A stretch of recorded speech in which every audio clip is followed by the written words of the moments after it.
Go. The Vanessa Chronicles. Vanessa. Vanessa. Oh shit! Wait, I need to mute. So, it's been a while. It's been a while. Over a month. So, Man. Yo. I Sorry, I'm feeling feral. Continue. no pop off. I'm sure that people have forgotten some of what happened to a degree. Laura was amazing and posted a bunch of notes. What a king, truly. Thank you, Laura. Thank you, Laura. Thank course. you, Laura. Oh my god, guys. But of course, if you guys have anything you're unclear on or can't remember, feel free to ask or put it in Peanut Gallery, and I'm sure either myself or Yeah. hopefully someone will know.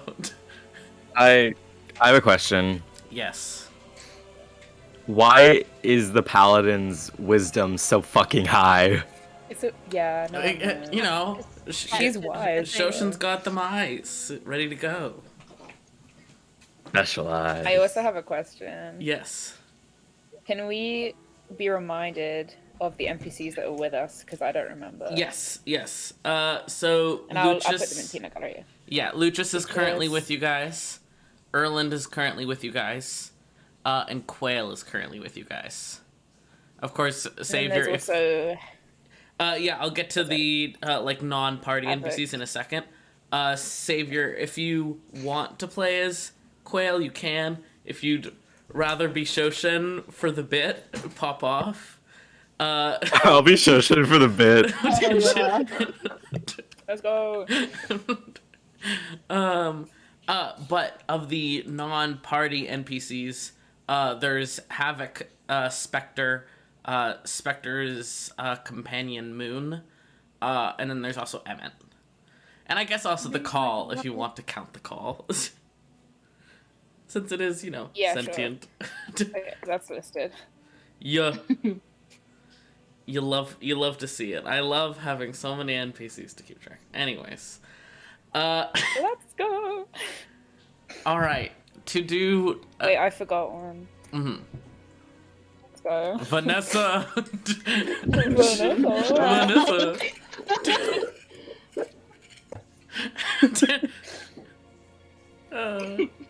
Vanessa.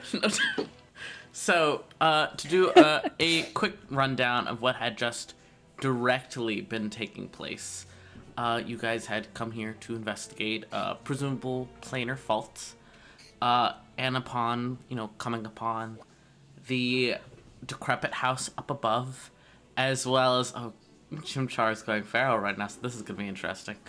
Let's go. Not only the decrepit house up above, but also what remained of the mother of the household, and eventually descending down into the ravine, you found the Call, which is a very large series of planar faults all intertwined with each other. And apparently that's quite something. And it is also somehow sentient, referring to itself as the Call, since it doesn't really have a name, and it seems to have this drawing in effect of the creatures around it. It's a very crystalline filled room, with the lights and spiraling cracks of the Call up above you all. And you also found Emmett down there, who is what is left of a young teen who went down to try and figure out how to help the Call, and in doing so was negatively affected because his body was unable to handle the effects of the Call, and became trapped because his form became too large to fit back out again. An F King. So sorry. You've been stuck here for decades. L. And you guys also found Havoc and Spectre, two Faceless. Some of you know what Faceless are, some of you don't. But they apparently travel around, finding such faults that are causing damage to the worlds around it, and trying to take care of them safely, as they have to be upkept. They were having an argument with Emmett since Emmett was trying to protect the call and drive them away, and they were trying to insist that they could help. And in the midst of you guys trying to figure out what was going on and what actions you all should take, Alice was reached out to by the call as it recognized the magic that she had within her was I got one sucked of into the TV. yeah, was like one of the few kinds that wouldn't be corrupted by its power. And it offered to share some of its power with her. And she agreed. You know, as you do. We love to see it. So where we had directly left off was the rest of you seeing Chimchar wants to play. Yeah. Aw. He's playing a champion fighter. That's what he says. Anyways, As we should. truly, he wants to eat everyone's feet. Yeah, Chloe, you'd get along great with Chimchar. He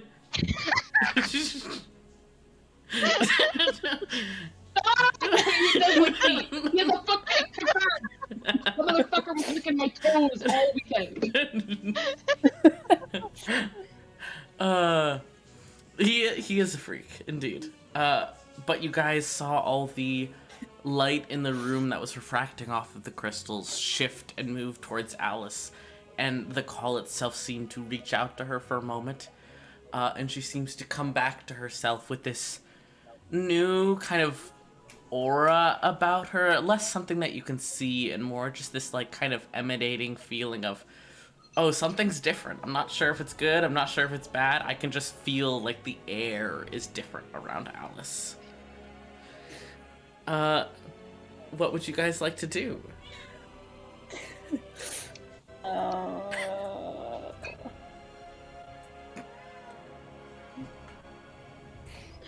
don't know. I guess. Are we close? I guess we were standing pretty close, right? Yeah. Wasn't it? I guess. Oh, go Sorry. on. No, you go go. on. It's okay. No, you go. Okay. Sorry.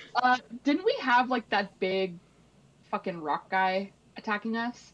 He wasn't attacking, he was getting aggressive. Okay. Verbally I'm just aggressive. predicting the future. True. Yeah. Okay. Never mind then. I guess Nemesis will go out and place a hand on Alice's shoulder and just say, Alice? Alice. I see God. Alice. Alice. I don't think she's gonna respond, and I think she's just gonna place her hand over your hand. Nemesis puts his other hand on top of that. The challenge. Release that hand. A challenge has been issued. Sure. Can I cast fast and just like blow some air in Alice's face? What? Okay. Can you actually do that? Yeah, can I cast gust? Yeah, sure. I'm being like a little puff of air. Alice is there's a very pleasant short puff of air across your face. I don't know. Oh, can I roll insight Yeah, sure. to see why she is like being different Mm-hmm. in Dev or something? My insight rolls are famously really shit, so Maybe this time will be really good. 12. Well, Higher than average. Actually. Something is different. It's up to Megan, you know, how much with that you can tell.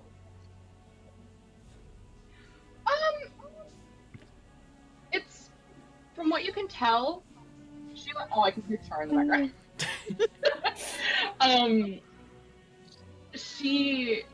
It's not like fear. She's not scared. It's not like nothing was taken away, but she learned something new, and she's excited about it. Okay. So like while she's standing there, even though she's not saying anything, like she's starting to smile. Terrifying, slightly. I just learned the coolest shit. Oh, What?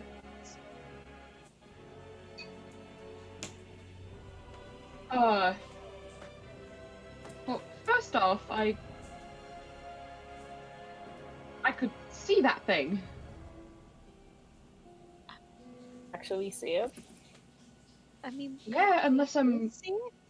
like I think so. I could see it. What does it look like? It's like lights, bunch of lights, and almost like like I guess like how you describe stars.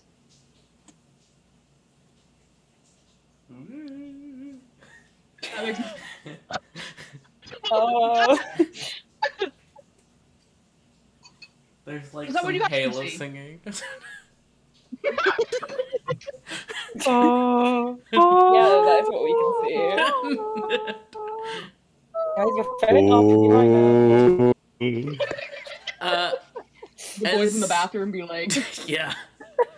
As you're saying that, like obviously, you know, something in the room had changed. The lights have shifted, so people can tell something happened. Havoc had seemed to initially just brush it off as, you know, magic bullshit, nothing important, but refocuses on you as you're talking about seeing it, and your party members are reacting as if this is abnormal for you to see something, because you know she doesn't necessarily know you're blind. Oh boy, everyone's breaking up so much. Lovely. Indeed. I hope you guys can hear me okay. But Yes, we can. oh lovely. That's more important to me. You the rest of you see like Havoc refocus on Alice and kind of take a slow step towards her. Did something happen? Like, did it speak to you or something?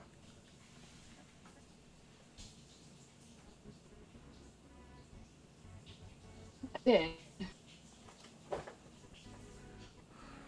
Hold on, I'm gonna try leaving the call and fiddling with some settings real quick, because I cannot hear anything but Oh. I will be right back. I thought that was in character. No.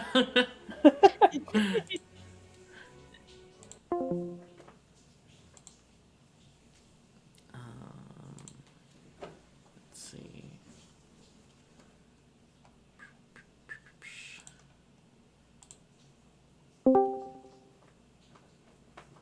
Oh boy, this is taking a long time to connect.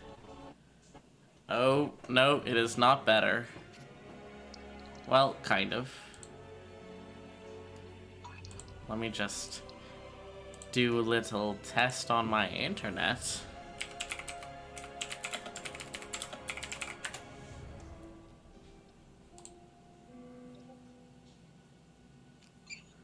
Yeah, it's rough right now. Yeah, it's true. If I'm getting like 4 to 5 megabits per second, that's bad, right? just a bit. Just a bit. Yeah. Well, it dropped to 3, so we're having a good Good. time, guys. We're having a stellar time. Oh boy. We'll make it happen. Can you switch to your phone for Discord at least? Like, Let me see what battery I'm at. Yes. Let me. we are companions and never having our phones charged. Oh, I won't be able to record then. Oh. Well, if you guys are. Oliver's secret alt. I love life. So I you're- love everything. Is your roommate like downloading something? Well, 2 of them are asleep. The other one is also on a Discord call, so I don't know. Hmm. It seems to be slightly better now. I'll keep with it, and if it keeps having issues, L to the recording, I'll Like, just so switch to my bad. phone. Fair. That's fair. All right. Sorry. What had Alice been replying? Alice said it offered me. Money. No, I take it back. I take it back. I have the chance to redo. I reverse time. Truly, I heard nothing. Because I can do that. Alice will just be like, it was a lot of noise, but nothing more. Interesting. I'm telling the truth. Yeah, go ahead and roll deception. So. Right. Oh, buddy. this is bad. Wait, can I help since I'm like right there? What do you say to chip in and lend credence to something only Alice heard? Blow into your face. Blow into your face. Actually. All right, Wait, hold hold on. It's still really rough. I'm just gonna say fuck it to the recording and switch to my phone. So Okay. give me a minute to switch over my earbuds and stuff. You guys can plan Alright. if you so want. I'll be right back. Okay. Well, I'll to this recording.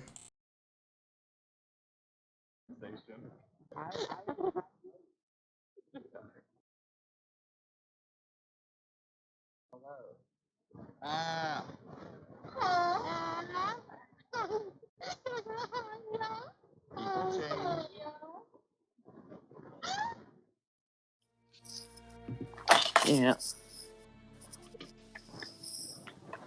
Hello. Yeah. All right, PogChamp.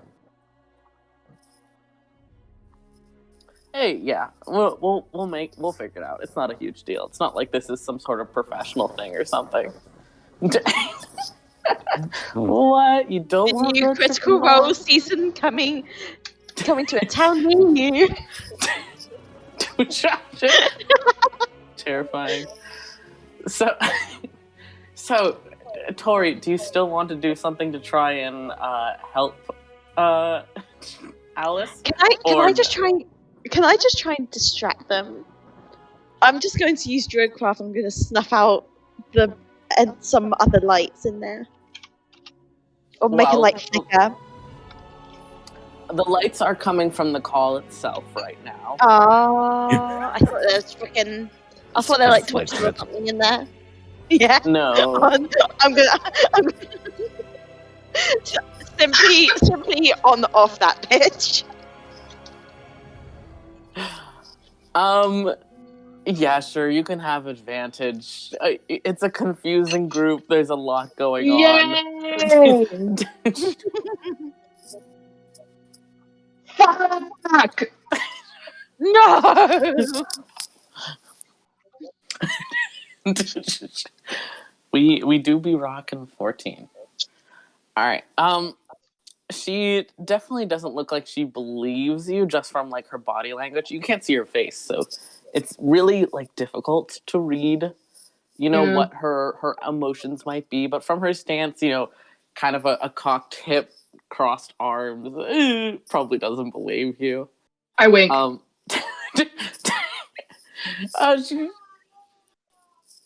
She doesn't really react, Good. but kind of just eventually sighs and says, okay, all right, well, obviously something happened, but if you don't want to talk about it, I'm not going to, pry.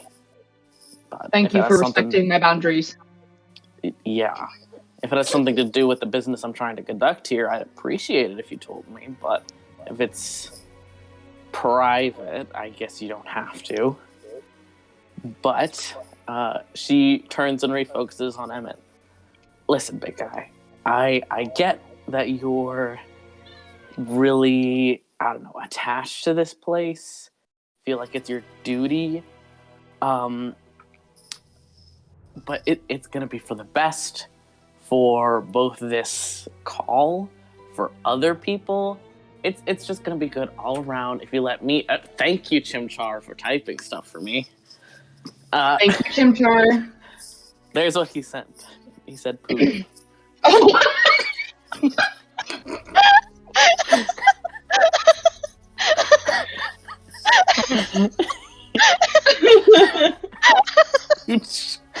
And from like those keys, you can see how big his paw is by looking at a keyboard. that's so fucking good. Thank you, buddy. This is so chaotic. I'm sorry. Jesus. She resumes her conversation with Emmett, trying to convince him. But by this point, he seems pretty staunch in not changing his mind. You guys, your group had done pretty well on persuasion last time, relatively. There was some fails and some successes. But so he feels pretty neutral about you guys and doesn't consider you a threat right now. But he still very much is, wow, crazy, unmoving as rock on his stance of not letting Havoc and Spectre mess with the call at all. Are you guys going to try to further insert yourself into this conversation at all, or just kind of, turn around and walk away?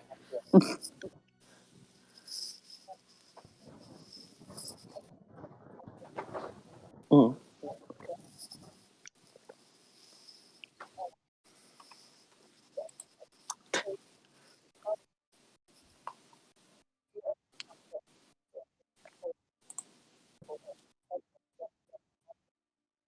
Well, I can't leave.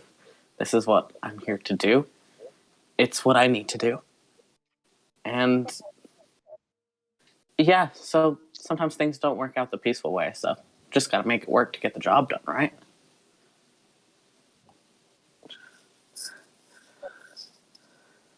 Oh my god.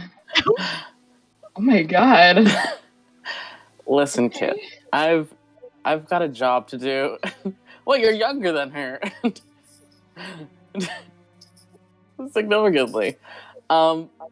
She kind of like, flips her knife with her hand, like idly, and it's like, listen, you guys, you mentioned you like kind of live somewhat near here. Eventually, this is going to spread and start to affect where you guys live, affect your livestock, affect your plants, affect each other. Do you want it to keep spreading? Like, you realize this is going to affect you guys. This is going to affect innocent people, which I'm sure you guys don't want. We don't want.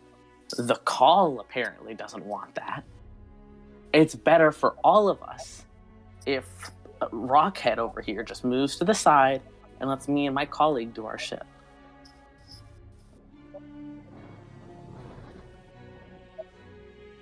Yeah, Emmett. I used it earlier.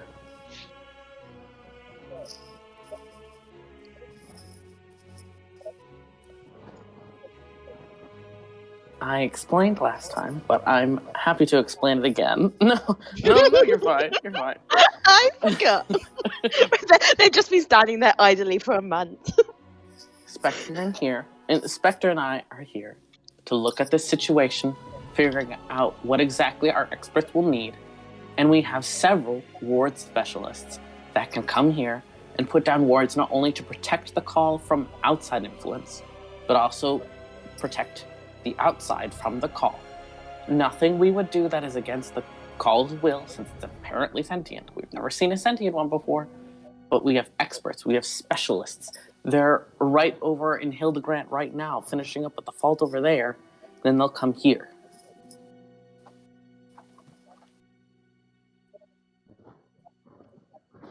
Mm-hmm.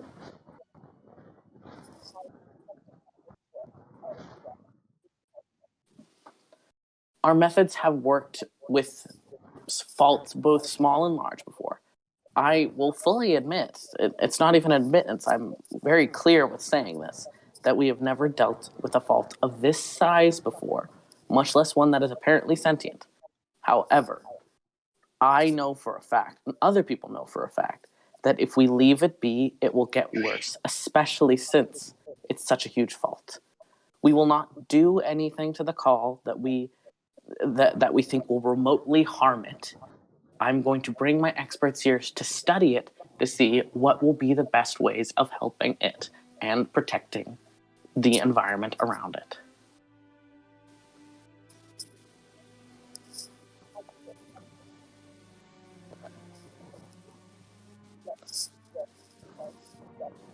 I'm happy to do that. I'm perfectly fine with that.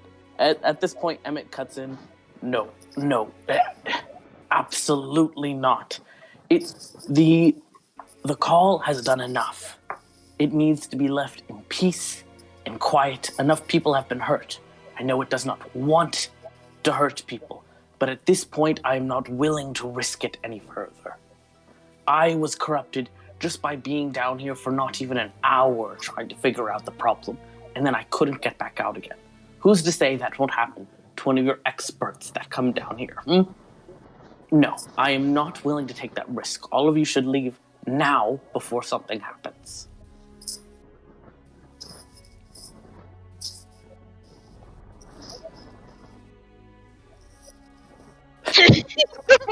Can I get some backup, please?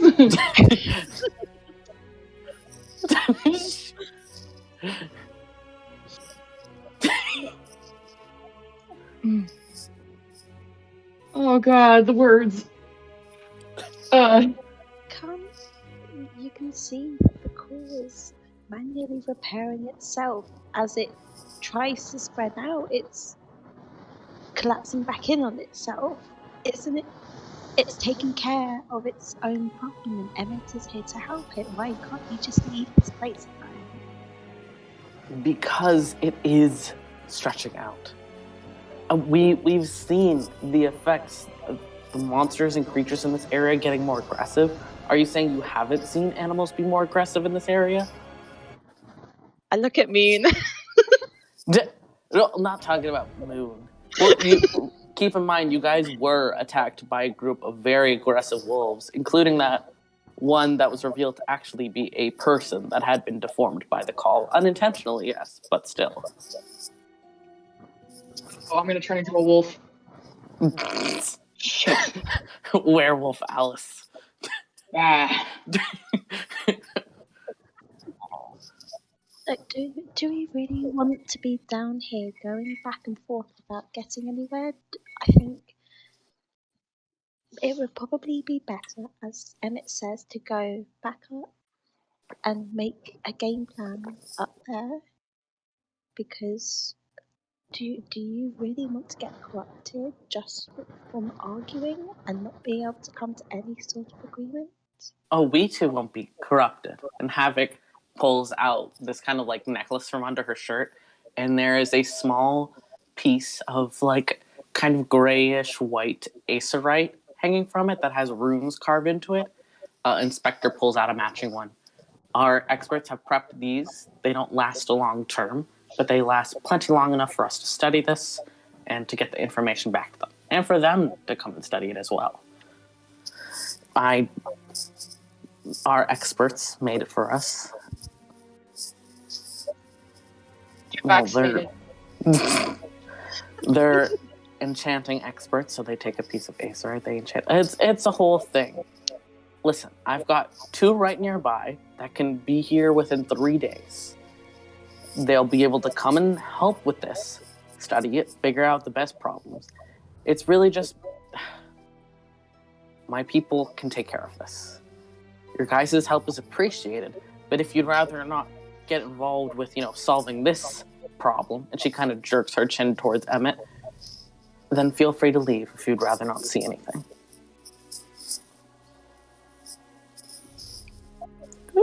I love how last game you were like, oh, I love her, and now you hate her. I love it. It's wonderful. Mm-hmm. So you're going to try and attack someone just because they're trying to protect themselves, something they know is dangerous, and you. No, I've said it again and again. I'm happy to work with him. He is the one that is unwilling to work with us, unwilling Yes, to he's even let us unwilling try. because he's trying to protect everything. That's But what he's not trying- listening. You would think if someone didn't want anything, you wouldn't keep pressuring them. Yeah, but at this point, it's not just about him. It's about other people. It's about other innocents. It's keeping what happened to him from happening to other people. If one person is putting everyone else in danger, should we not do what we can to protect not only them, but the whole? Hey, that vaccine joke is pretty crazy. Yeah. Got me there. Got me there.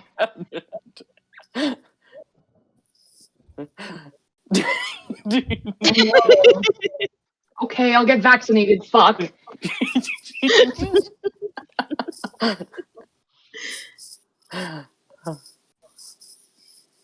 What are we gonna do? Are we gonna have to fight Havoc? Like, what's the gut feel, team? Like, like what do we do? Like, this bitch. What spells can I do? What the fuck can I do? Oh, my favorite spell, Gaslight.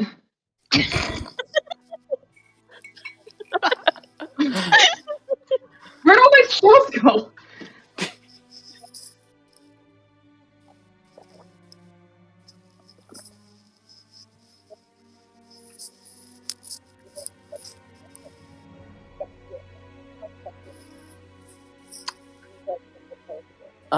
Spectre has been near wordless this entire time, other than that initial kind of speaking when you guys first came down, and she kind of thanked you guys for bringing Moon. She has been right by Havoc's side, and while occasionally glancing towards you guys, has mostly remained trained on Emmett. Havoc will speak up again. Listen, I'd rather not bring it to, an altercation. But, big guy, if you're not willing to let us at least look and... I use nicknames and stuff a lot. It's me. Emmett, if you're not willing to at least let us look and see if we can help.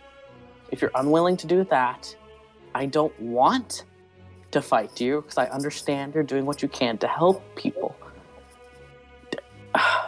She kind of glances at you guys. I'd rather not, finish anything, but if it might be better to restrain, at least until he can see that we're helping.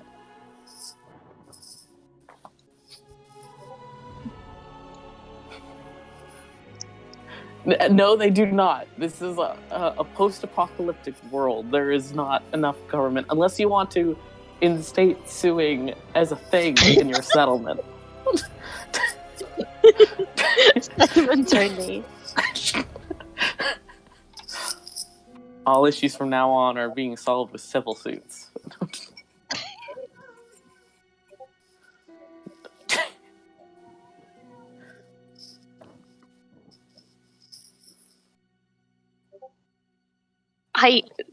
Laura, I know what you're thinking. I don't think that'll be possible. Let me. No, hold on. Wait, message me. Are you guys gonna get Havoc corrupted? Hello? I can hear you typing.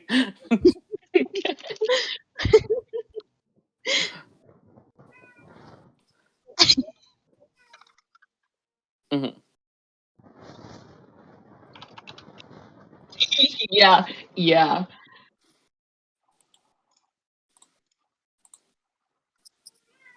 Mm-hmm.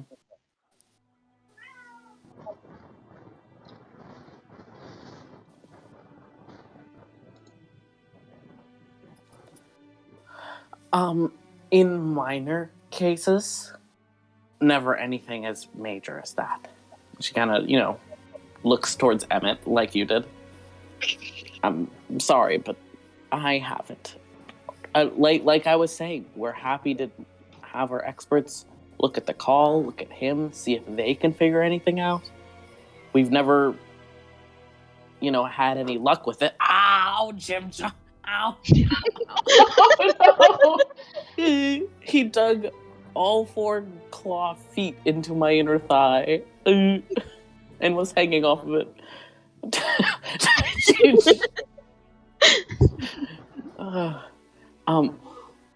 Essentially, we've never successfully done it. We've been able to make life improved for some people who have been brought to this, far along stage, but we've never been able to reverse it. I have. Sorry. Alice puts up her hand. Mm-hmm. Yes. So the necklace itself, it prevents the spread temporarily, right? How long temporarily are we talking?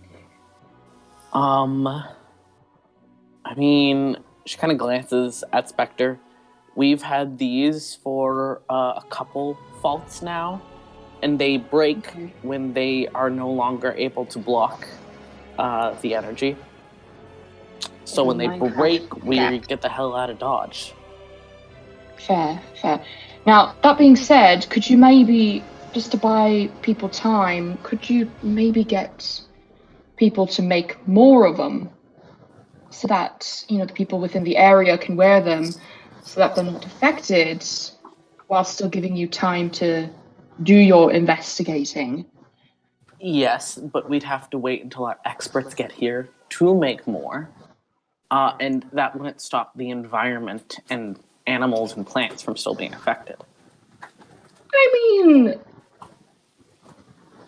if the team was for it, I could maybe help. I'd have to check with Yasol and Fierce, but maybe they'd be all right with you helping out. Do you mind if I quickly take a peek? Right now, at the call? No, or at the necklace? Your necklace, yes. You don't have to take it off, but... I really don't think now is the time. Later, sure. But I think it'd be better for you to take a look with somebody who actually knows how it works. You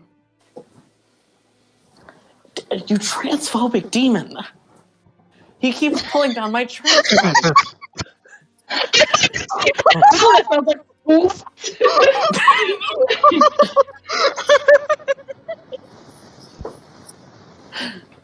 I'm telling you. Right. No, Chimchar. Chimchar savior.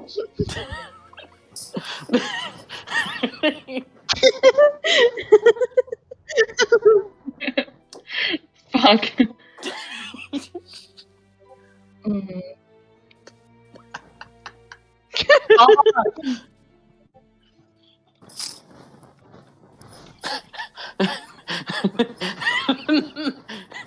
Alice running into the camp out of nowhere, just being like, Esmond, I promise, I love trans people.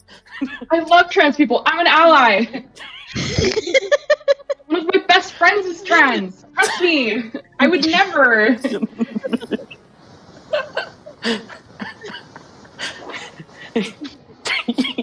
Itty bitty Ali. Havoc takes a long, steadying breath. Listen, either you guys leave and we handle this, or you help and maybe we can restrain, or, if you're determined to keep stopping us, then we'll make it happen. And she kind of jerks her chin at Spectre. I'm trying to help, but you won't even let me look at your necklace for 3 seconds. Then how is the necklace gonna help at all? We're trying to solve this issue right here. I only said you're trying to solve this issue, but your main concern is for everyone else. That's the thing. You literally said that. Yeah, we don't have the materials or means to make more of these right now. Maybe I know something. Are you telling me you know how to enchant? I could probably figure it out if you let me look at your necklace. Fine, come here. Come take a look. Great, thank you. She holds it very tightly in her fist, so like, it's not like you can Oh! grab it really quick and run away. She holds it out for you to look. Okay. I will have to hold it for a second, if that's all right. I can't see. All right, if you're gonna hold it, I have to make sure that you're not grabbing it and running off. So she puts it in your hand and places both hands on your shirt collar and holds it very tight right to her. Ooh, that's really close. Ow. Okay. It's kind of hot. What am I gonna do? Kiss. There's kind of Okay. a mask in the way, but you can try. Nemesis, you're gonna have to pick me up and take me out of here. I'm gonna cast wrist pocket. I'm gonna take the Are necklace. you? While she's holding on to you. Wait, That's what's That's that? fine. I'm casting wrist pocket, so I flick my wrist, causing one object in my hand to vanish. All right, do me a favor and roll a dexterity saving throw. Oh my gosh, she's gonna pick me up and.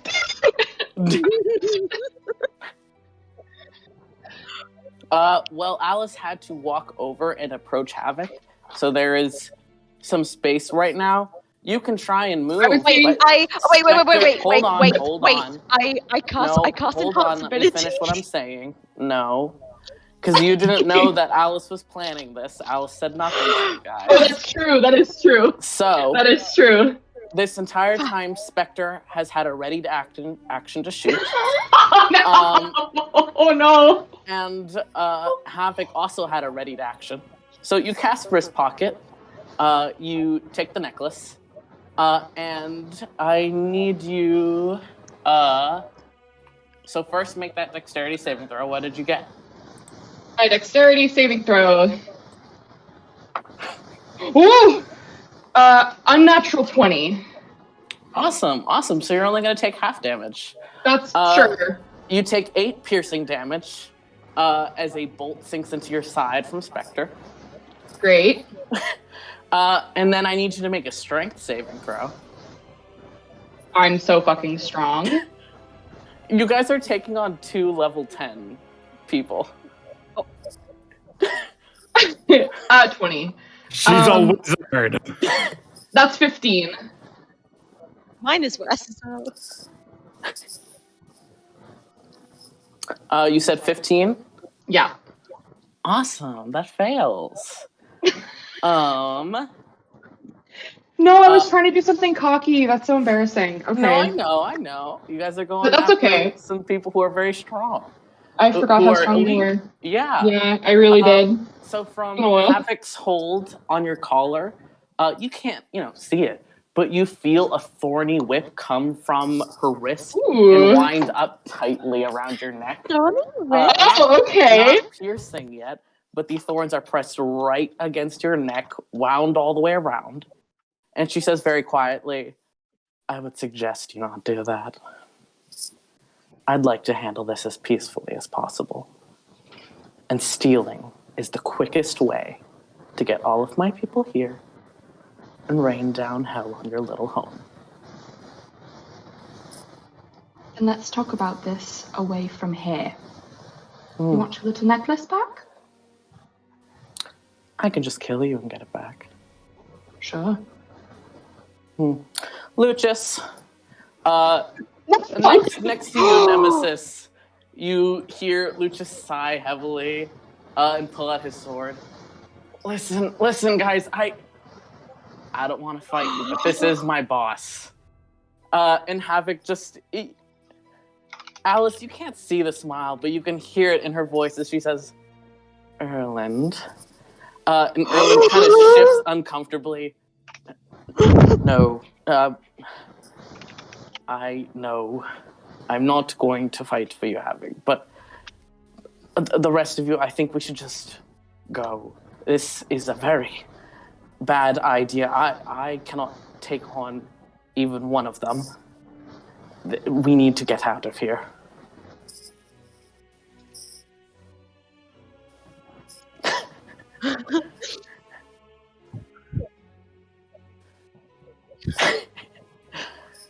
Lou just kind of, yeah, go ahead.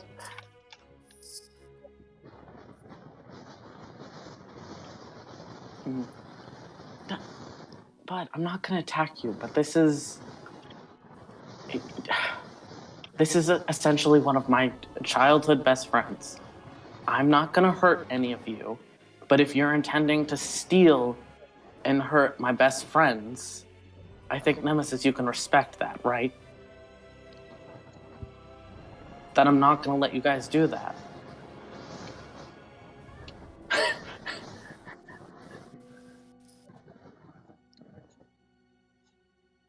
You are one of my Nemesis, people can have multiple best friends. Are you saying I'm more of your best friend than somebody else? Huh? I think that would be kind of rich.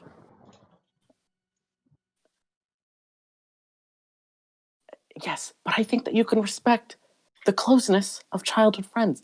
Nemesis, I'm not trying to fight you.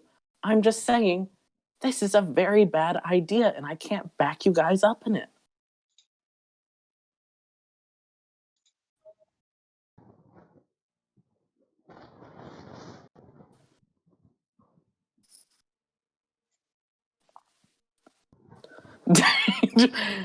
Go ahead and roll persuasion with disadvantage because he does know you well, and he knows that you would understand the kind of loyalty that would go with childhood best friend.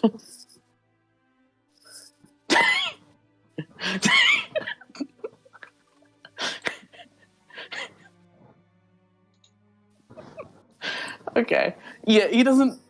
He can tell that you are trying to be manipulative, and he himself is looking confused and hurt that you're not getting that he's trying to help both you guys and his friends.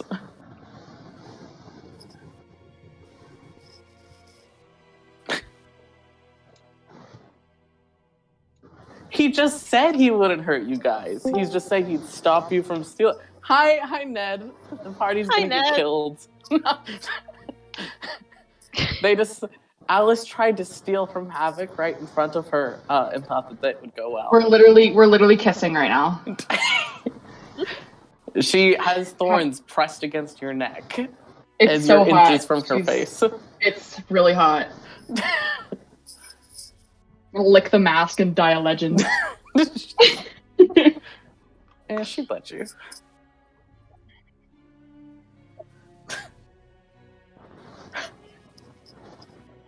Okay, opinion. Should I? I hate that. I genuinely forgot how fucking strong they were. Should I just pop it back in her pocket and then we can just call it a day and then figure it out up top? Just pop it back into her chest pocket, pat it. I was gonna do her butt pocket. There you go, buddy.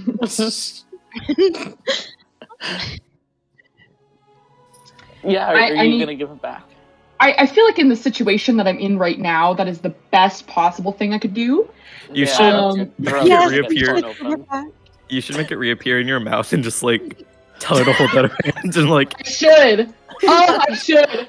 Oh my god, I'm gonna have to multiclass in the bard. I'm gonna do that. That's actually so fucking funny. Yeah, it reappears in your mouth. Yeah. I assume you're holding it somewhat out of your mouth and not just inside your closed mouth. The chain's just dangling. Yeah. Through my teeth. I have it through my teeth, and I just tilt my chin up and I raise a brow. It's like a rose. You can't tell her expression, but both because you're blind and also because the mask. But you have the sensation of being considered for a long moment, and the hand that has the vine that's restraining you stays where it is. The other hand comes up and takes your chin with a thumb and a forefinger. Very strong. We didn't think this through. And then she leans forward, kind of tilts the mask a bit, and takes it from you. And you feel like a brush of fangs. And she pulls back, takes it, and eventually pulls back her hand, holds it, and says, "Watch yourself, love. Don't try something like that again." Did y'all just kiss? How about the rest of you get out of here? We'll be by the settlement soon to have a little talk with your leader. I don't Cool want to date. talk to her. I'll talk to her, don't worry. Ow! I'll talk with her alone. I was like, is that a promise? Yes. Oh, Now God. go. It's a date then. But Yeah, I'm gonna try and walk as like strong as I can, knowing that I'm fucking buckling. I'm fucking hurt right now. I need a healer. I've got you. I've got you. Nemesis, real quick. Nemesis, I assume you're still keeping an eye on Lucius, right?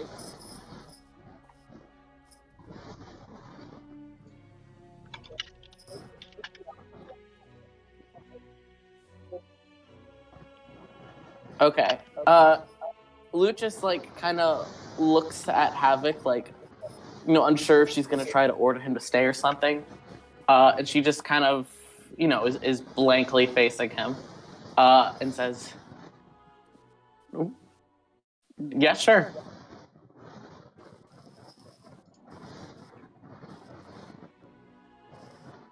I assume you guys are at least backing up, right?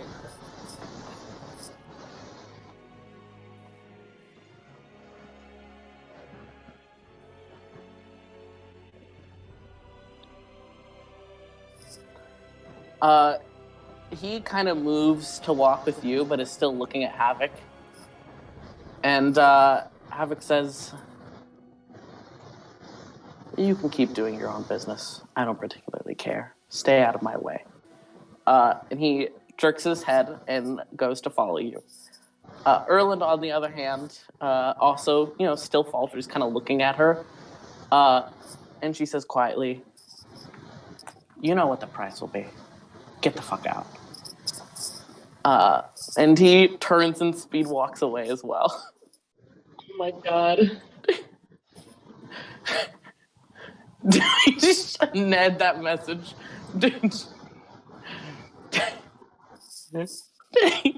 Damn, I guess can you say, because I was like feeling up that necklace for a bit, can I would I have like a good brain to like figure out the ruins so I can try and make my own?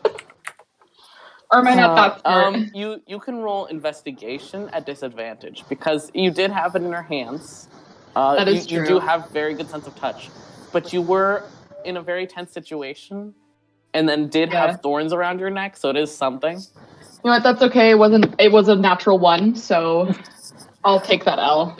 Yeah, you didn't have time to really like feel the engraved runes, all of that. Yeah, I was just too excited. Yeah. Shit.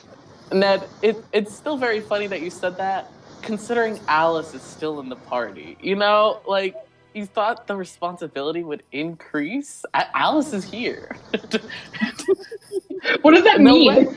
Hold on. Here, I'll write it in the text. Like, damn, that Alice bitch.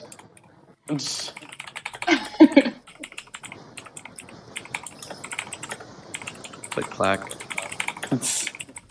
Big keyboard.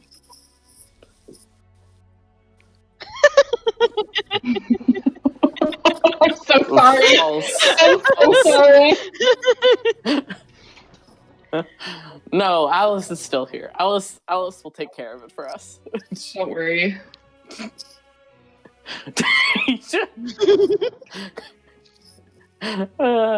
Honestly, Shoshin would have taken Nemesis and Alice by the scruff and just be like, "Okay, we're leaving." I genuinely did not think that through at all. I am taking that. I am so sorry. No, I love it. Thank you. That was funny.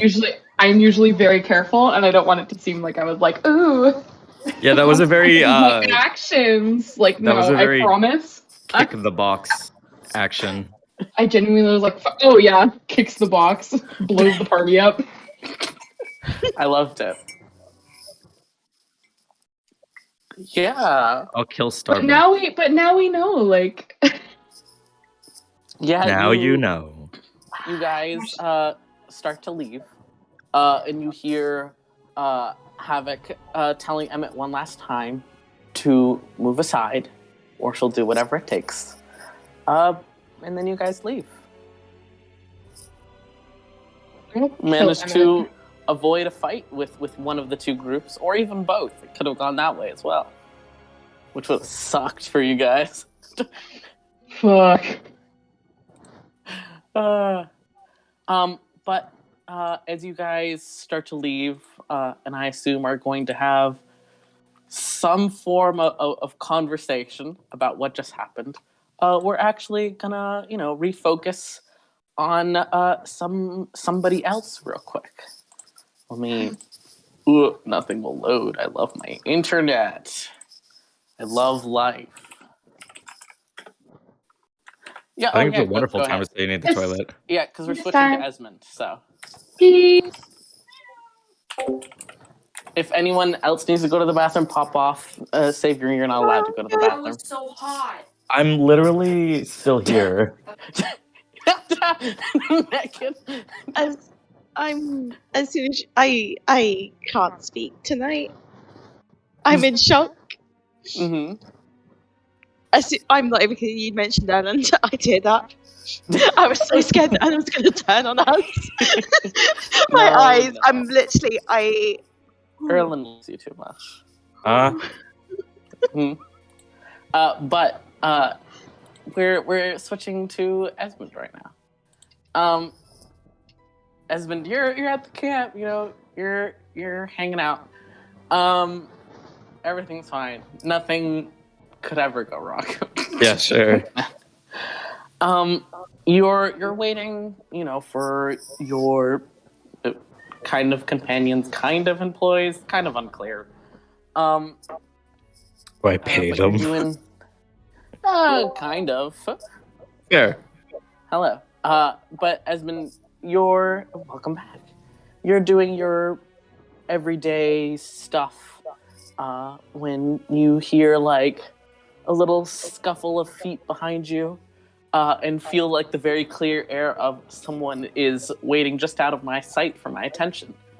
And you kind of turn and see Powell kind of standing there, kind of fiddling his fingers together. Hey. Oh, sorry, he's British. Sorry.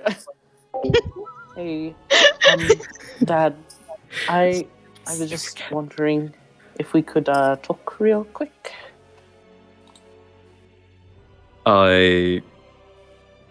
Yeah? Yeah. Yeah, that's the energy.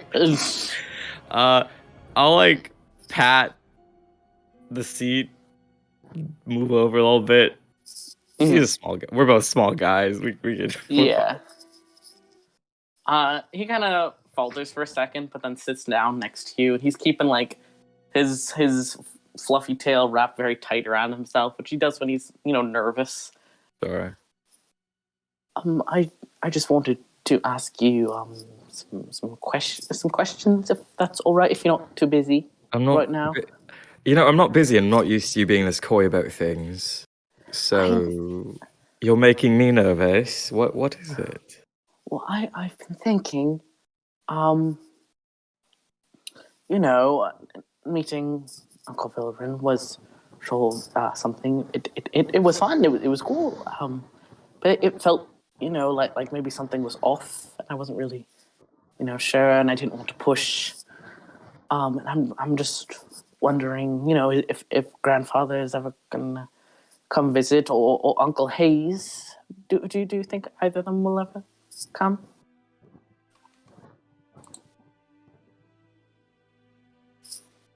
You guys being so mean to me. I don't want to play anymore. No, I think Chloe was making fun of my British accent.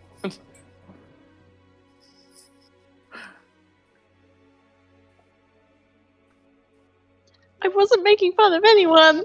Okay. I wasn't making fun of anyone. Megan. I love that Meg muted herself so we wouldn't hear it, but we still heard it through your mic.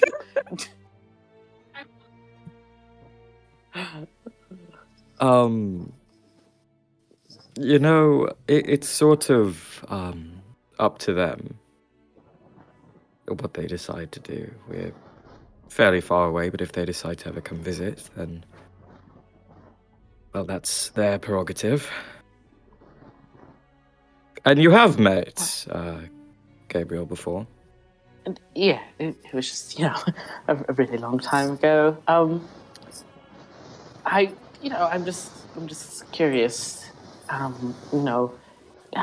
what you've told them about me and stuff, and maybe if they've ever said anything about me, or if they're at least excited to one day meet me, or I don't know. I'm just curious. Can we talk about this later, after To what? after the scouts return, Powell? Right. Sure. Yeah. Okay.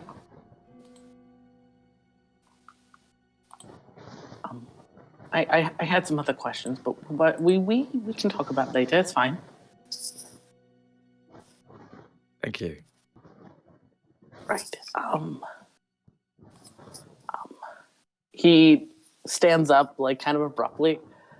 Right. Have a good day, Dad. I'm gonna. I'm pretty sure Amaya asked me to patrol. I'm gonna go do Powell. a walk. Powell. Yes. I would love to. I definitely, absolutely could tell you the answers to all of your questions, but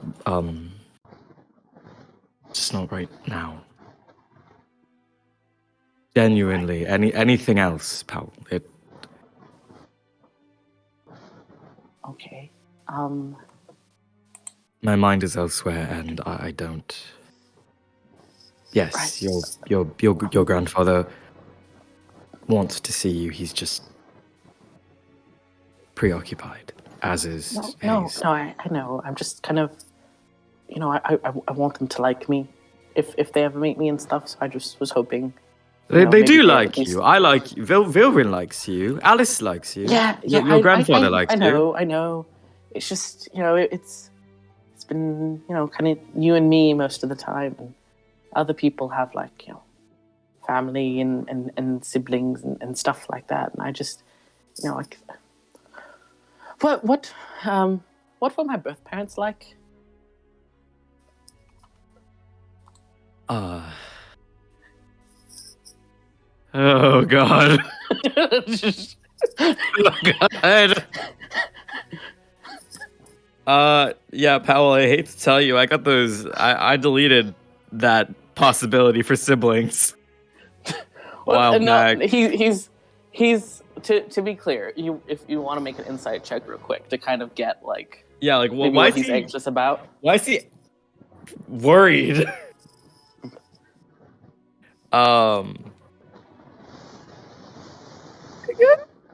Wait, is that a 7 or 17 plus Nice. 19? Nice. Powell is probably seeing a lot of the, like, close friendships and relationships that are around him, and he's seeing them more in detail than he normally does, because normally you guys are traveling. And really just seeing people, one-on-one with him and you. So it's kind of his first time seeing, like, a group interact in great detail. And he's wanting to, know more about familial relationships. He's wanting to know about other connections he might have out in the world. He doesn't have anyone his age here. He's looking for. He's not saying you're not enough, but he's looking for, more that might be out there as well. Because he wants friends and relationships and stuff. Okay. Okay, come here. I'm pulling back over to sit down. I put an arm around him this time, and I pat his shoulder. Yeah, this time he like wraps his tail around you and it like rests on your waist. And I do that like that between the teeth, like dad, like inhale. Your birth parents were Me testing if Savior remembers what I said about Powell's birth parents over the they year were ago. shitty and bad.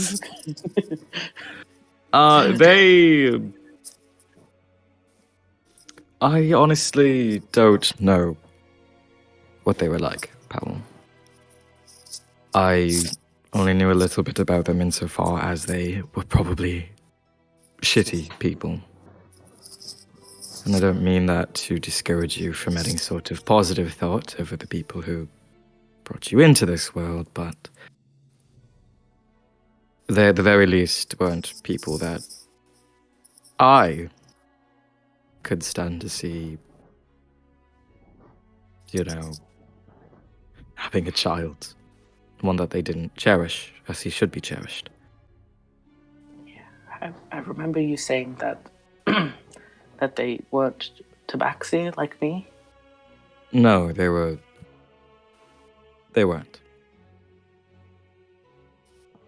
But that's sort of neither here nor there. It's Bye, Ned Jim. You're not here anymore, but I'll miss you.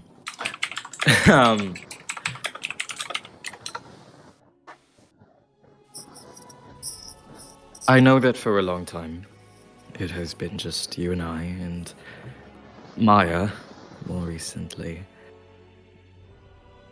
But there have been people intermittent between that. Ones you remember, I'm sure, and ones that you also don't remember. And these people aren't gone from your life. They're just briefly away from it. People that you consider your family, they are part of your family, and as you continue to grow and get older in this world, you will obtain more family. And someday, just as I have added to my family with you, with Alice, you will also grow your family. Because, I if it were the sole responsibility of your parents to provide your family, well, I would, I'd be probably sitting at the bottom of a hole right now. Yeah, Uncle Vilver mentioned that you've kind of vaguely said before that Gabriel, wasn't your biological father, but Vilver, kind of confirmed that you all are adopted, which I kind of suspected from some of the things you've said, but we're kind of the same then, right? You didn't know your parents and I didn't know mine. We choose our family, right? We choose our family and our family chooses us, but I did know my parents. Powell. Did you? I don't know if it's a productive... I'll be honest with you, I don't know if it's a productive thought, but Gabriel is my father. Well, you're my father.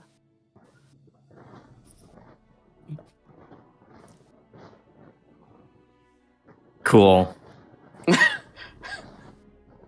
I hug him very tightly. He holds you very tight and kind of tucks his head under your chin and squeezes you with that like way too tight squeeze of a young kid. I just I don't really there's not a lot of other kids here, and you're awesome. You're a great dad. Whoa, you're also really fun to talk to. But Whoa there, Powell. What? Did you just say you were a kid? I could have sworn for the last week or so you've been saying I'm an adult. No. I can do adult thing. I thought you were an adult. I'm a new adult. But I was a kid recently. I know, could basically grow also very be referred fast. to as a new adult as well then. I'm just saying, I just want you to know that I'm not saying that you're not enough. You're so much, and you're awesome. But I also want to meet lots of people like you do, and have lots of friends like you do, because you're very good at that. Well, you're going to have opportunities to do. You've been alive for not too many years now, Powell. Well, You know, I have about 24 of these under my belt. You've got about what? 5? listen, we're coming on 6. Sure. I remember I was there mostly. All right, thank you. I'm sorry if I know you found me and you chose me, but I want to be clear that I choose you too. I love you very much.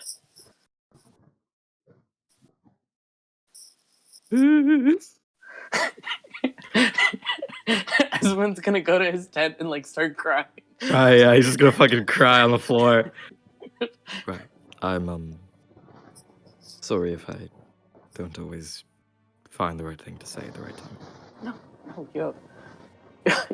you're a lot better at words than I am most of the time.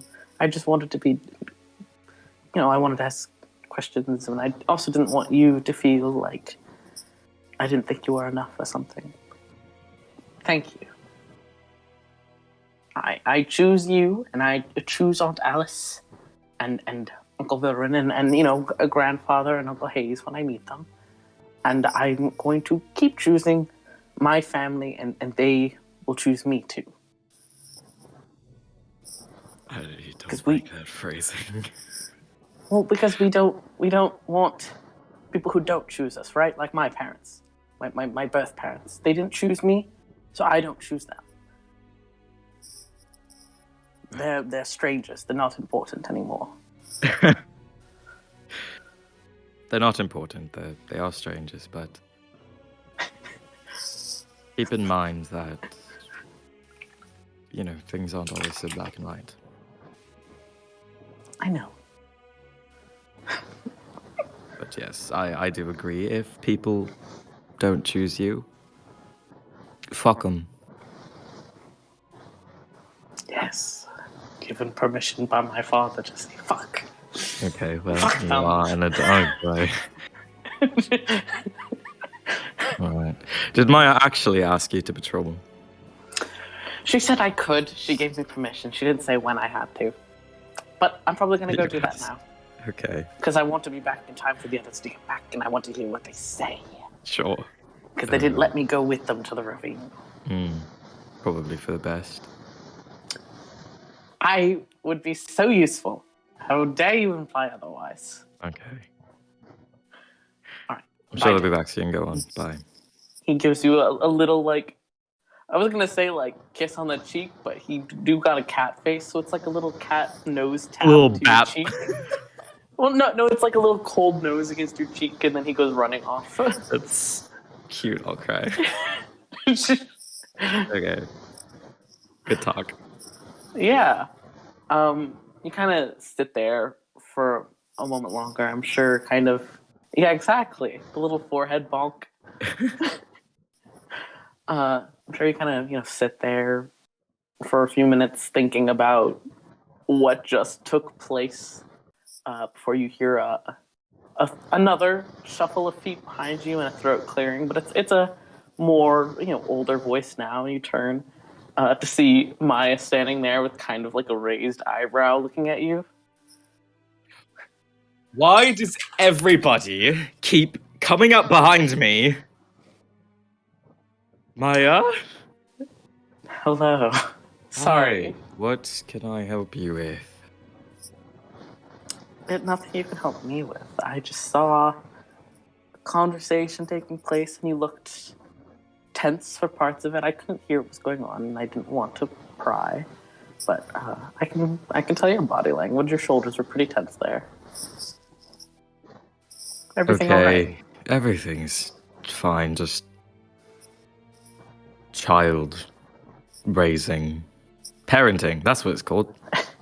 Child rearing, child parenting, Child something like parenting. Parenting and parenting, full stop. That is what I'm tense about mostly. that. Anything you want to talk about, or just kind of sit on it for a while. Just we'll sit with it for a bit. All right. Well, if you want to talk at any point, No, it's fine. we can You know how much I certainly talk hate. about it. You know how much I hate putting anything on you besides intense physical labor. Of course. I would take never that ask emotional. anything at all different. Sure. And as she's saying that and you're replying, can you go ahead and make a Constitution saving throw for me? What? That's a natural 20. Yo. So 23. Kind of, yeah, kind of out of nowhere. I don't know if you, Saber, have ever felt this sort of sensation, but like you're feeling perfectly fine, perfectly healthy, then all of a sudden it's like a heat blast and everything gets hazy. Just all of a sudden, oh, I am ill. And you feel that creep over you, not even creep, like slam into you, and the immediate like fever-like haze that starts to shake your body nearly sends you like slumping to the side, but you manage to grit your teeth and kind of blink hard and power through it with that natural 20. Yeah, fuck. And thankfully you were sitting down too, so that helps as well. But the world kind of sways around you for a time. Why did my music stop? Hello? Please resume. There's like a dip in the middle. Well, there we go. Okay. Let me make sure. Okay, there we go.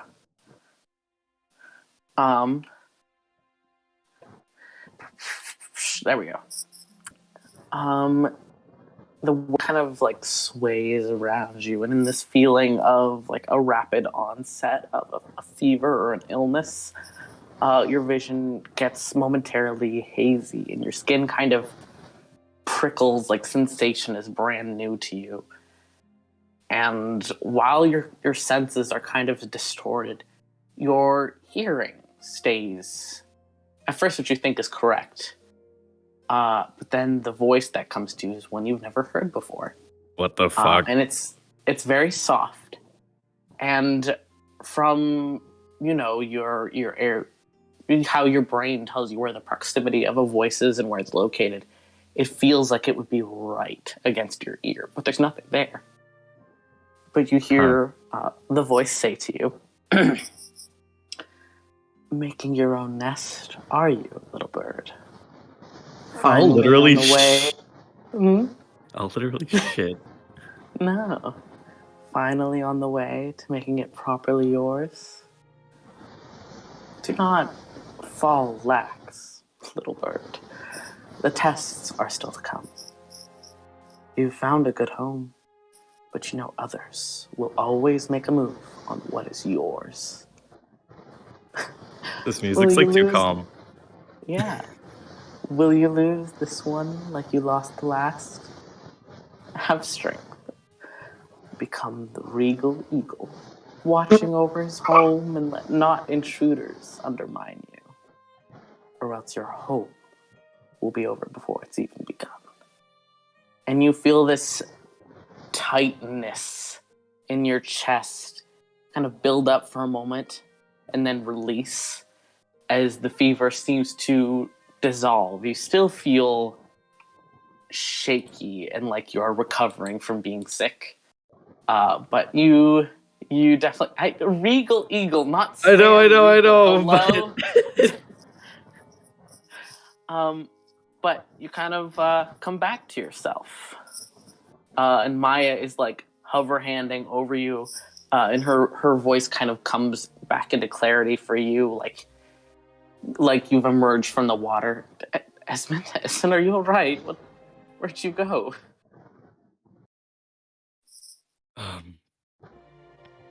think I'm going through menopause. What? I just had a hot flash of something. Right. Oh, Do you want some water? when are the... Wait, fuck, you would know that. No, I'm fine. I'm fine. It's past. Sure. Mostly.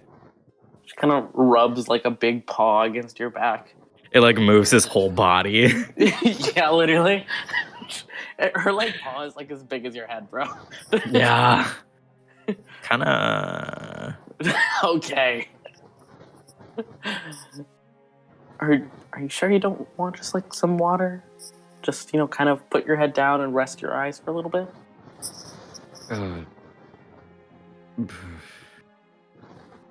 I'll grab some for myself. I'm fine, Maya. Right. I don't mean to brush you off. I'm genuinely... No. You're fine. Nothing. I know you're a tough one. Yeah, nothing more strange than usual, possessed creatures in the woods, hot flashes overcoming me in waves. It's... Yeah, Laura like transcribed the whole thing in my DMs. Oh, pop off. Like if you want to do that, that's perfectly fine with me. I didn't know if you were able to catch everything, so I wanted to post the transcript just in case. Pop off, King. Damn the power. But she leaves you be, kind of gives you one last heavy-handed pat that kind of shakes you a bit. She does come back briefly, wordlessly, puts a cup of water next to you, and then moves on to do whatever she needs to do. But you were left to your thoughts for the afternoon as you wait for the others to get back. A Dune. That's what the song's called. This song? No, it's not. Oh, never mind. Whatever, it's from Pillars. Anyways.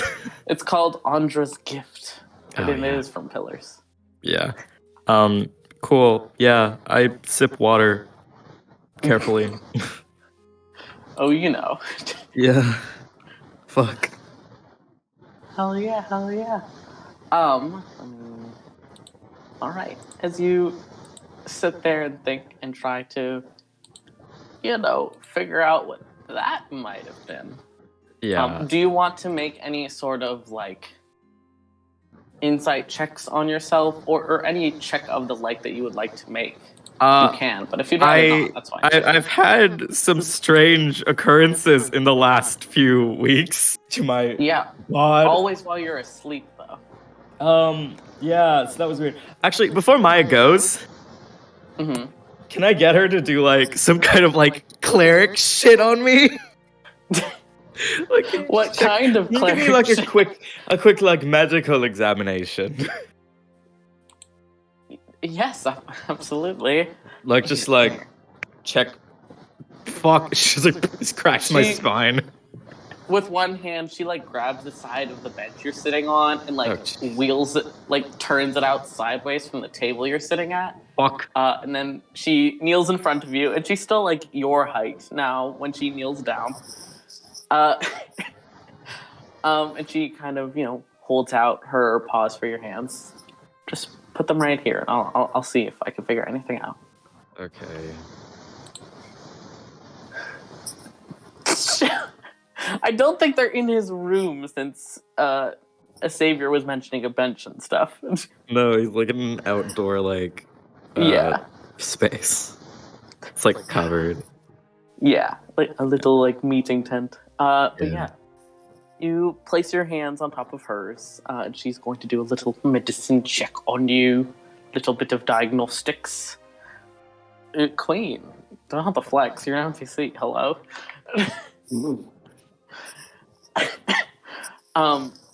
She kind of examines your wrists and then peers at your face a little bit, turns your jaw this way and that, and kind of hums to herself. Well, you could certainly do with more sleep. Uh-huh. Have you been having enough citrus? Have you Are you trying to drank diagnose enough me with water? scurvy? No, I'm asking if you're getting all the right vitamins that your body Oh. needs. Well, that could be scurvy. Probably You have to not. go for like months without citrus to get scurvy. But Right. in that case, drink that water I brought you. I'm gonna go get you. I think we have a couple oranges. Oh, So you snack on one of those while you work, all right? sure. Try and sleep some more if you can. Yes, I ma'am. know that that's not necessarily possible, but I would like you to try. And take it easy, all right? Eat healthy. Yeah. You look I'm good to exhausted. go. Oh my, I am. Quail does not have scurvy. Quail is like the healthiest eater. Loves like fruits and vegetables, and rarely has meat. Why are you diagnosing everyone with scurvy? Bro.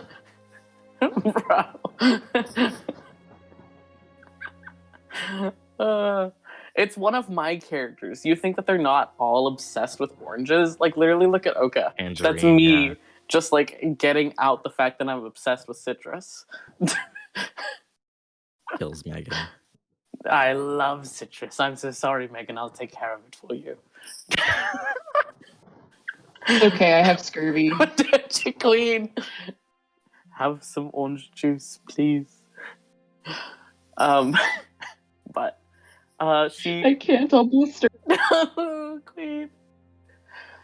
She follows through and does bring you like a pre-peeled orange for Oh my you to snack God. on. It's easy for her. She has claws. She can Fair. get that shit real quick. It's like when your mom brings you a peeled and cut banana. Yeah.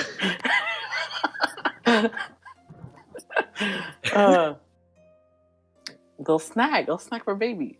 And we're gonna. She is an elf. She is. We're gonna leave you there, and we're gonna swap back to the party as you guys are climbing back out of the ravine up the ropes you have and stuff. If you guys want to have a conversation, you can. If you'd rather go back and then talk, you can. Whatever you like. Please. Can I try and reach out to Dara again? Say again. I didn't hear you.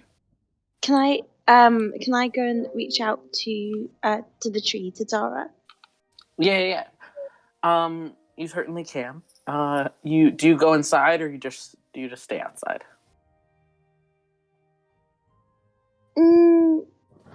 Probably just stay outside. All right. Just You sit approach. kind of by one of the branches. Yeah, like a lot of the branches come out through the house, so there's plenty you can get right up next to, and some roots as well. And you sit down next to one, kind of like focus and reach out again, like you had before.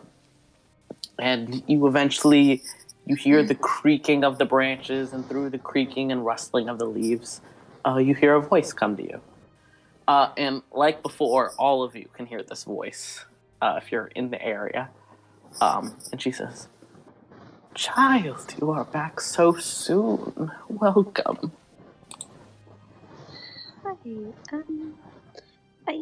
Hi. Look, we are going back to where we staying, but I just felt bad for leaving without coming to tell you that we okay. Good news and bad news. You tell her son's fucking dying. No, we found Emmett, but he cannot come back to you just yet. That is quite sad, but I'm glad to hear that he is at least there. Is he doing well? He's trying his best to protect everyone. Oh, he's such a good boy. I'm so glad.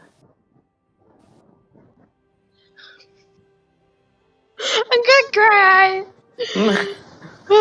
Okay. I just wanted you to know that he is down there.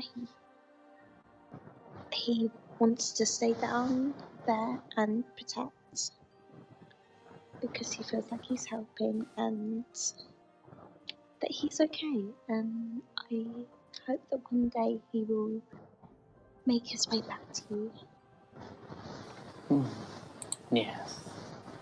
I'm sure that someday he'll return to us, just like Withel did.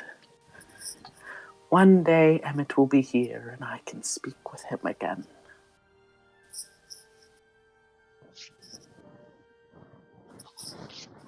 I just kind of hug the branch. Oh, you give it a hug, and the branch doesn't actually like shift or move at all, but it feels for a moment like the leaves press in on you, and it's kind of like vaguely like a hug.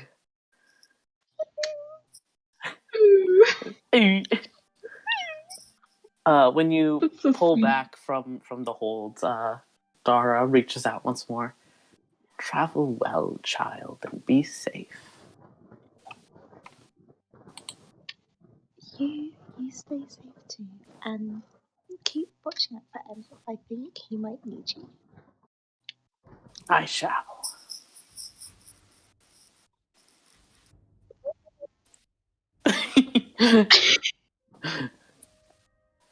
L. You'll be shaggy.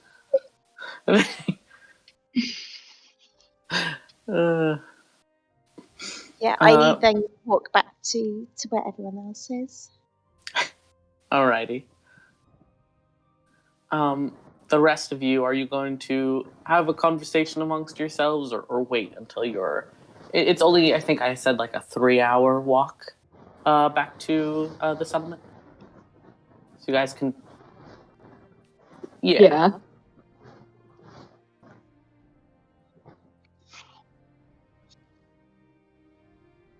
I also want to approach Alice.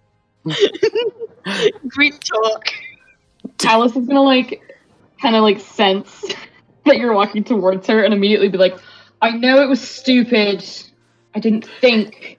You don't have to give me shit for it.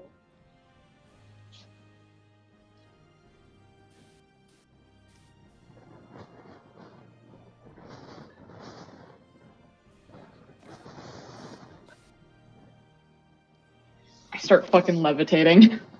Thanks. You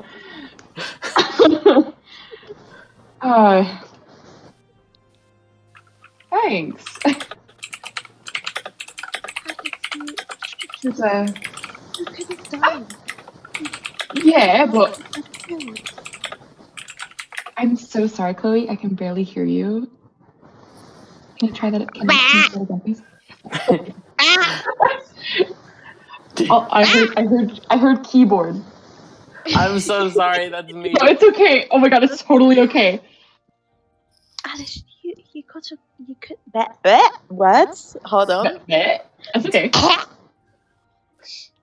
You could have gotten yourself killed, and I just want to grab her arm and cast first level Cure Wounds. It's like shocking grasp, just like little hold hand and Cure Wounds. Thank you. I was ouchy, so that helps. How much do you heal?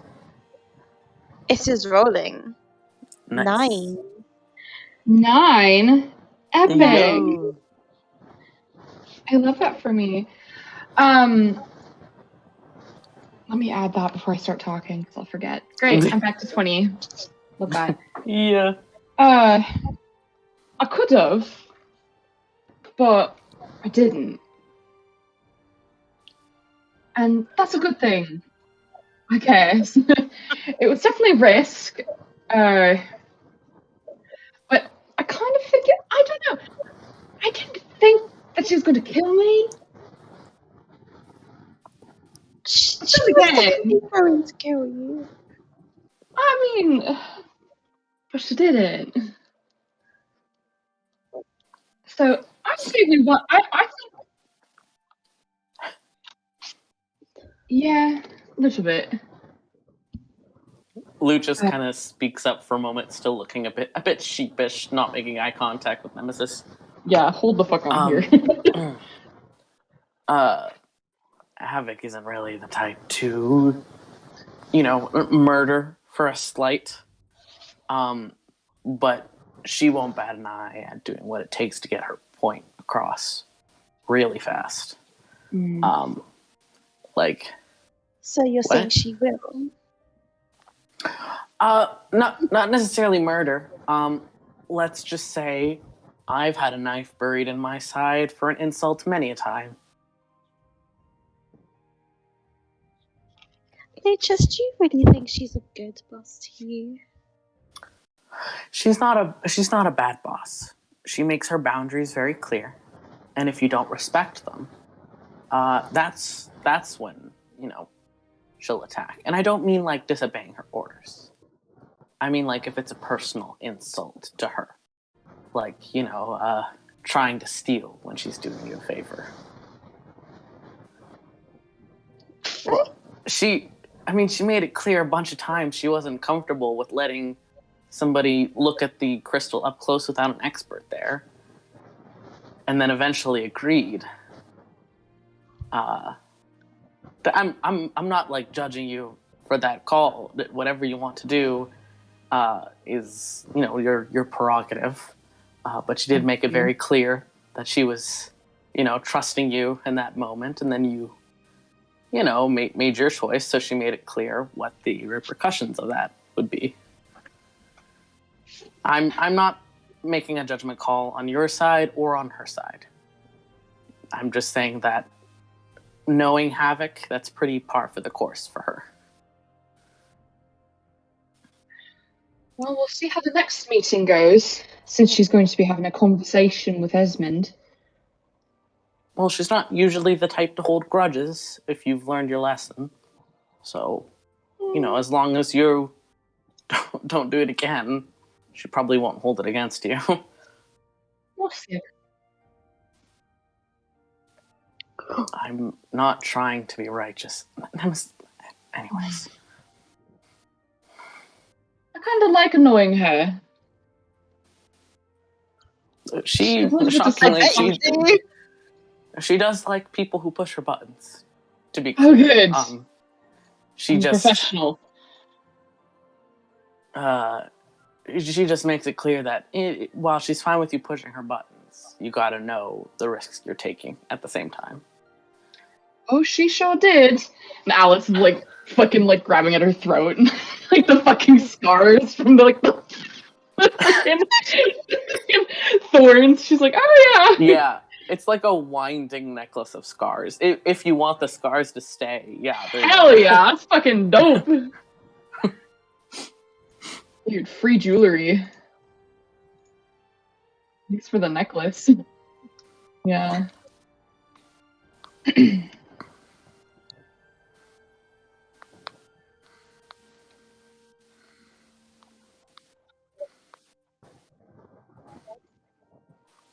Yeah. Yeah, I made it. My take on scars and stuff like that is usually if the player wants them to stick around, fuck yeah, because it can be fun to have scars.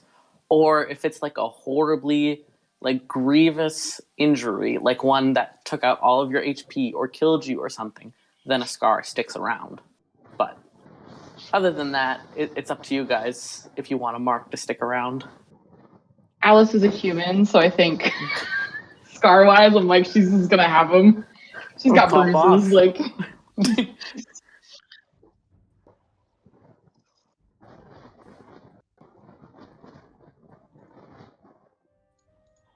She thinks it's cool.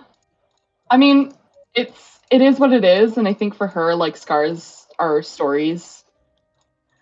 Stories to tell. So then she could sit there and be like, "Fuck, I rocked this bitch so hard," So So she's like, whatever, like, it's a story to tell, and nah.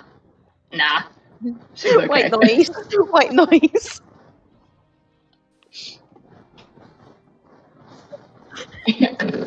Thanks, Nemesis. I feel better. The ASMR helps. But well, I mean, what are we going to tell Esmond?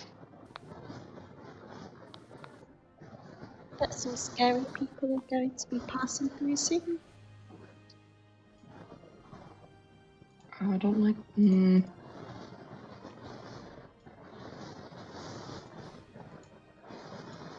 Well, that should be fun when it happens, I guess. I'll have to figure it out on the spot again. I really wanted to figure out that necklace. Did you not get anything from it? No, I didn't get to, I grabbed it and then it was like, and then I, flick of the wrist. Gone. And I will say flick of the wrist isn't Alice did in fact like flick her wrist like, oh, are you, if anyone gets Like that. Mm-hmm. Like you fruity?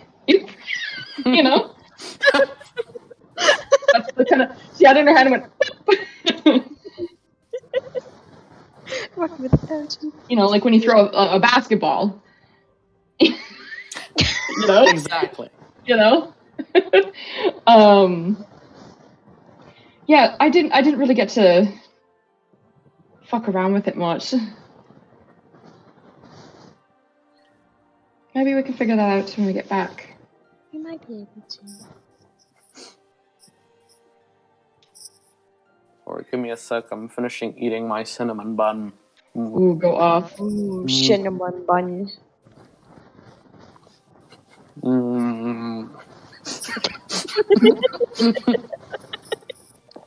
Okay.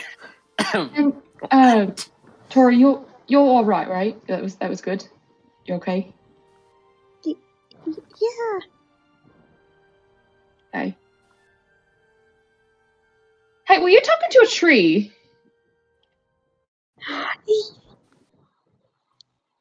What can I say? One with nature. That's amazing. I didn't get to see that when we were climbing down because I was in charge of ropes, but I kind of heard that little second bit. That's really cool. Well, it was definitely a sentient tree. I don't think I can talk to most trees like that. I think this was a one-off experience. Oh, I was going to test you. Good call. I was going to be like, talk to that tree. If there's trees around us. Can I just try talking to a random tree that I walk past? I'm trying to remember because I remember your race saying something about talking at animals or plants or something. Oh, hold on. Give me a I think second. it's only animals though, right?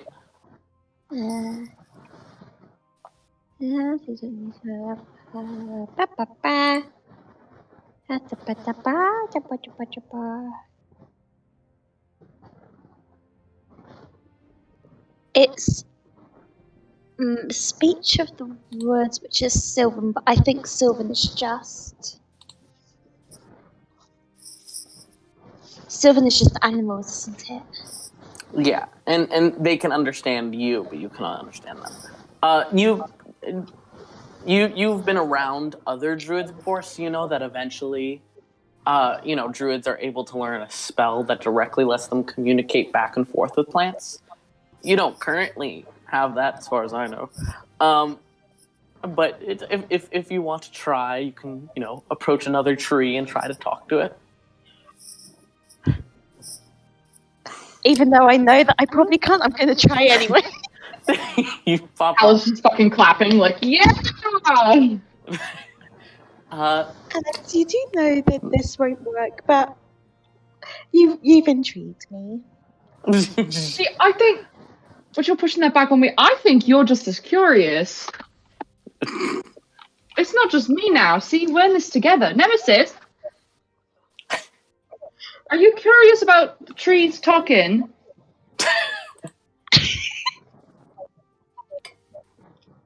There we go. Let's do it. Come on, talk to the tree. I'm guessing nature? You don't have to roll anything. The tree's not gonna answer you, Queen. Even though I just rolled a nat 20? I'm sorry, the tree's not gonna answer you. There's No! the wind moves about you in a way that could be interpreted as secrets whispered upon the wind, but you can't decipher what they say. What's it saying? It's saying, hold on, it's saying. I think I have comprehend languages. Hold on. Would you like me to translate? I don't have it ready. It's. You're not at a strong enough level yet.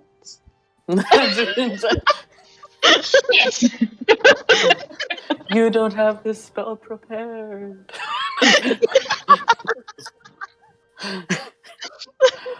You guys spend your walk, moving from a serious topic to more joking around, talking about the trees, testing, various trees. And eventually you arrive back at the settlement. Maya isn't in immediate sight, neither is Powell. But you guys spy pretty quickly amongst the the various people. You spy Esmond set up under a tent with like a table out, sorting through various plans and stuff. One of the settlers is talking with him right now, discussing how they're going to be raising a barn starting tomorrow and just making sure that they have everything they need. Barn Moment. I don't know if you guys have ever seen a barn raising. It's very cool. It is very cool. Mm-hmm. They just pull that shit up. Yeah, they build the walls on the floor, like on the ground, and then they use a rope system to pull them up. Right. It's very cool. Super cool. And it's usually like a party, because it's like a bunch of people who work together to do it. Anyways, enough of me nerding out. Love barn lore. Yeah, the barn lore. The farm lore. Farm lore.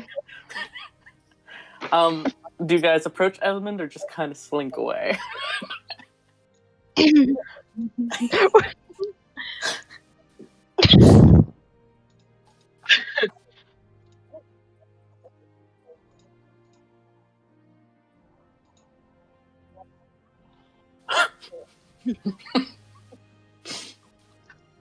Pop out behind Nemesis and just say, whatever Havik says is a lie. She's a bitch. No, she says it's a lie. I didn't do it. She's a lying bitch.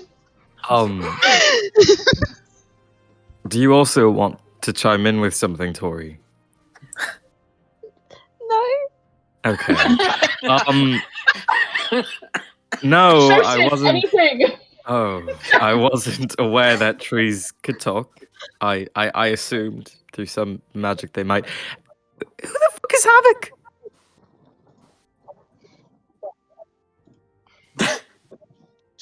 Hold on.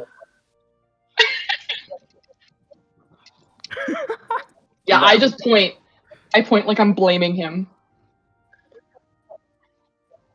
Wait, yeah, literally. Erland is literally not white. Literally is literally POC code. Oh, then here. You can do. I have the one where it was Black Forest ham. Hold on. I don't know if I still have it. I swear to God, I have it. Right. What? Maybe not. Okay, and now you see now you're just sort of pointing at Erland, but I don't have the context. Erland goes to speak, but Lucius actually cuts them off. Listen,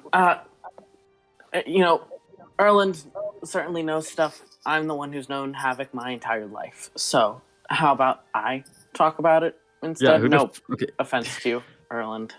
Erland just is like, "Oh, you take the floor. Feel free." Why is it HD?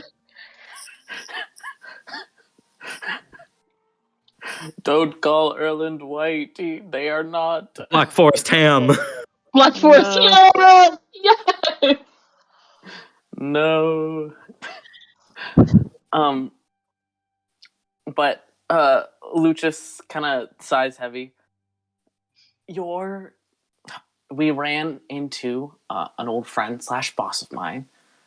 I don't know why you guys are getting so upset about the fact that myself or Erland know somebody. I don't see what's so wrong with knowing somebody. In that case, we should be upset at Nemesis for not telling us, how dare you know people that we might meet. Like, Don't say, you dare stop pointing this at Nemesis. I'm not. Excuse me. No, what I'm saying is, why are you so aggressive about the fact that Erland knew somebody? Hello? No, it's the fact that she started turning you guys on us like your dogs. Fuck, did you forget that one? Chill. I'm the one who pulled the blade. If you want to be mad at me, go ahead. Erland flat out refused. So I don't know why. Nemesis, you're acting like an asshole. If you want to be mad at me, fair enough.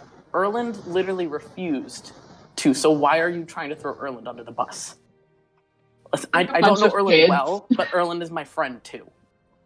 There's like a bunch of kids pointing, being like, she started it. No, he started it. It's like the dad standing there like, you're both in trouble. Like, Okay. Here's what I picked up from all of this. Violence occurred. Who the fuck is Havoc?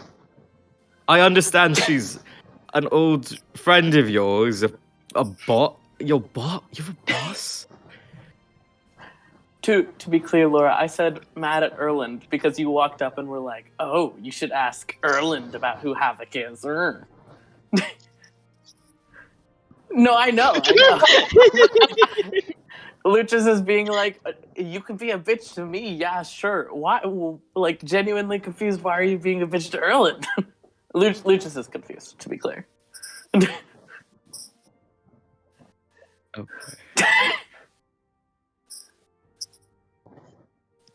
Yeah, Erland is the one you brought up. Okay, all right. you could bring someone up without being mad. Fuck! Did you forget that you drew your swords? And I literally just us? said that I No, did no, that, and if you want to be mad at me, feel free. I literally just said that. maybe that's why Nemesis pointed to Erland, because maybe they would tell the truth, whereas you might concoct something different. I concoct. Okay, Tori, I don't know you at all. You're accusing me of lying. When I'm not accusing you I've of lying. told you I'm the saying maybe. No, you're saying I'm going to concoct something when you don't know anything about me, and Good. I defended you back there and protected you. Good fucking god. What the fuck happened? One person.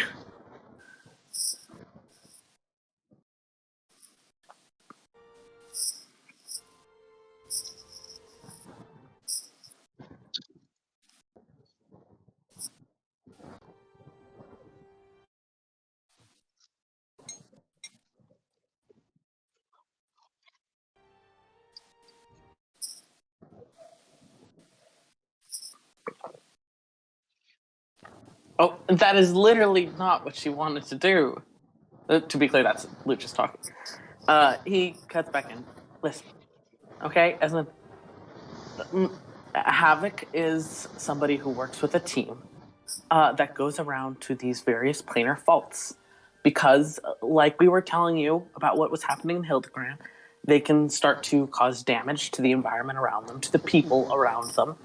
So Havoc's group goes around and either completely seals them, if they're small enough to be completely sealed, or if they're big enough that they can't be completely sealed, then various wards are put on them, both to protect them from the world around them and to protect the world around them from it. You know, and they're upkept and taken care of so that they don't, you know, explode and cause fire raining from the skies and people to turn into wolf monsters. Sure, as Like- they tend to.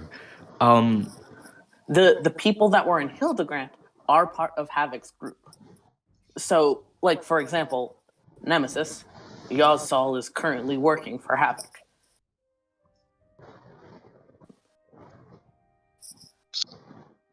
Okay, I'll hold you back, King. Don't worry. So- None, Basically, none of what this you're- is a lie or, like, you know, something that's to be debated. Mhm. Right now, what I've said so far is fact. well, What happened while we were mhm. there is there's the crystal guy who was corrupted trying to protect the call. He wanted to protect it and stop people from being hurt. Mhm. Which is very fine. I'd go off, dude.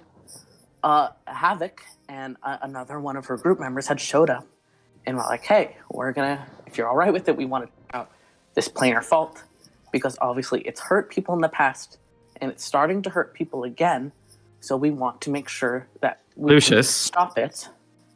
Yeah? By telling me this story, you are appointing me to some level of moral judge. I'm not trying to No, make you no, no. moral Can judge. can I'm I? trying to say what happened. Can I? I'm sorry for interrupting. I really am. It sounds like Havoc does good work. It really does. It sounds like she does wonderful work that benefits everyone and, you know, anybody who is affected by these fault lines. But you are giving me this whole story. And I don't particularly care about this story because I'd just like to know a few things. I know who Havoc is now. Sounds like she does great work. Wonderful. Who pulled the sword? Why does Alice have scars around her neck? And why am I presumably going to speak to Havoc?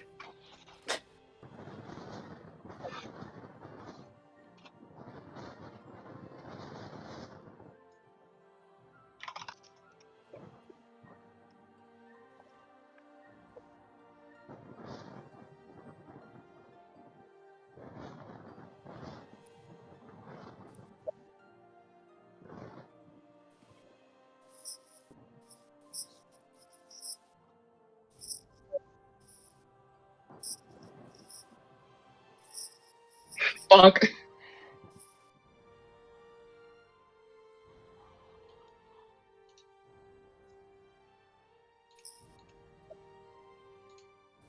To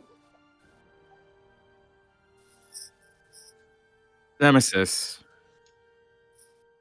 you're telling me that a woman lashed out at you because you touched something that was hers.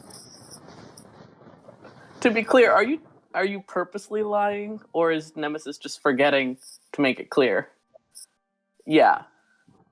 Okay. Do you Okay. do you actually explain it in a way that like explains all the nuance?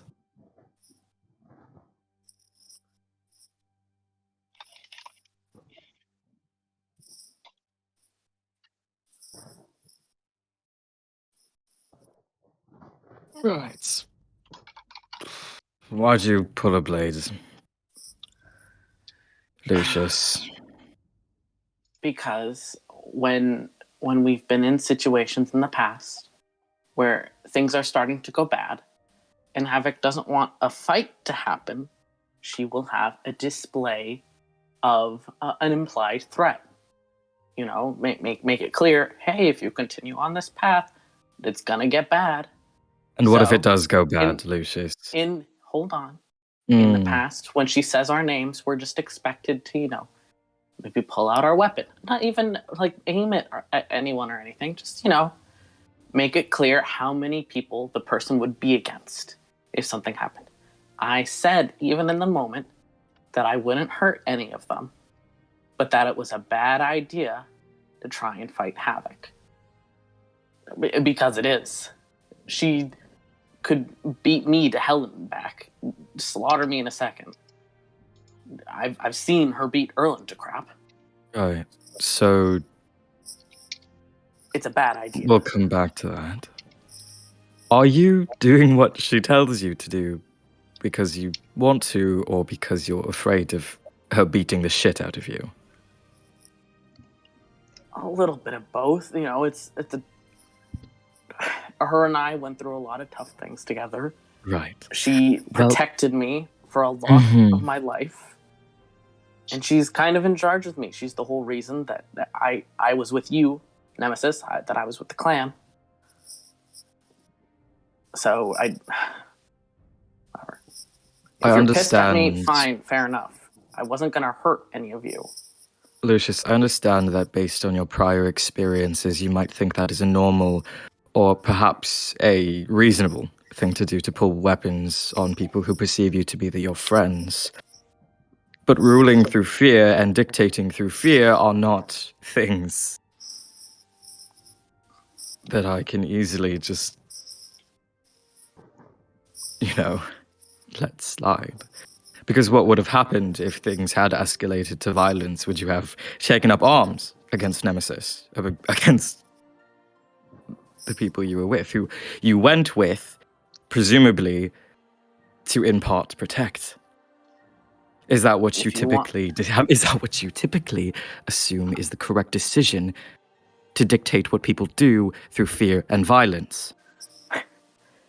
If you want to know what I would have done if Havoc, for whatever reason, called for actual violence to happen, which she almost never does unless somebody else moves to make a kill or something, then I would not have hurt any of your people.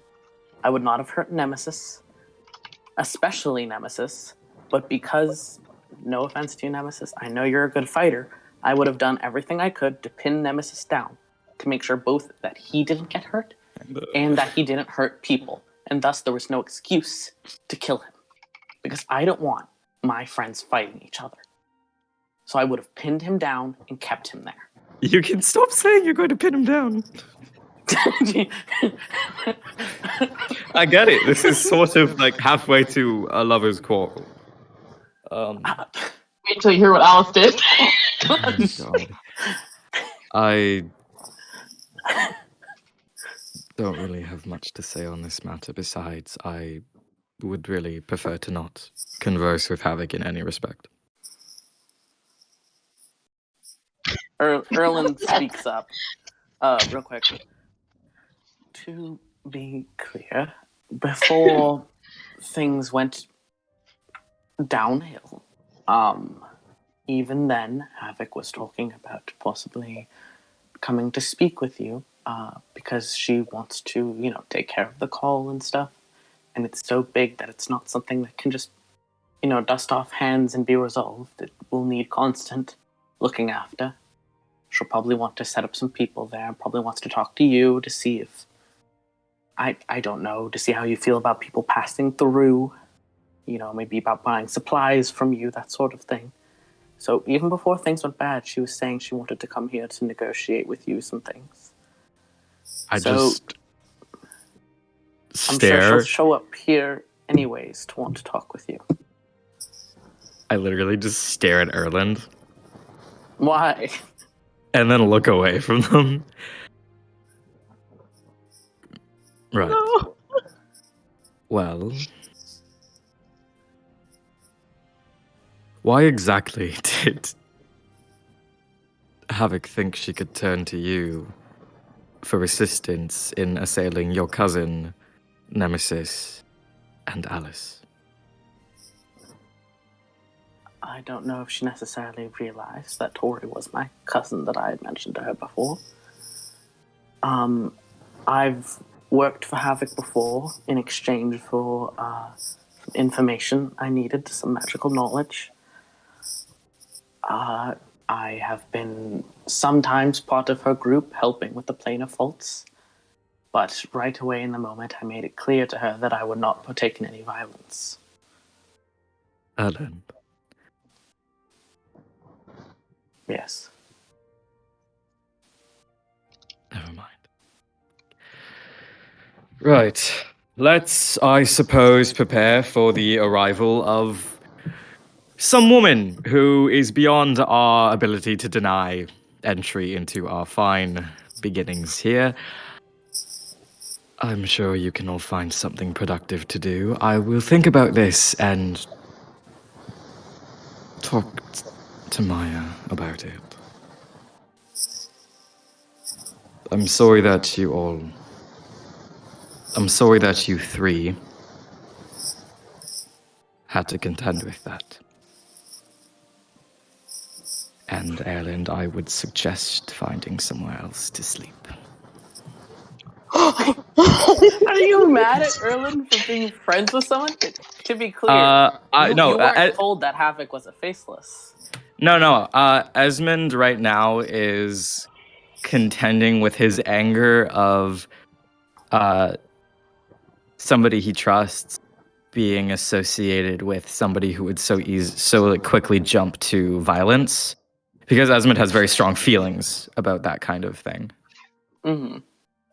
So he's just contending with emotions right now and is mad. He's mad at Lucius, but he doesn't really know Lucius that much. Mm. But he trusts Erland and cares a lot about Erland.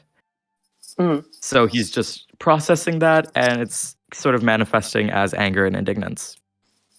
Fair enough. Yeah. Erland kind of gives you a jerky nod and very clearly dismissed, turns to leave.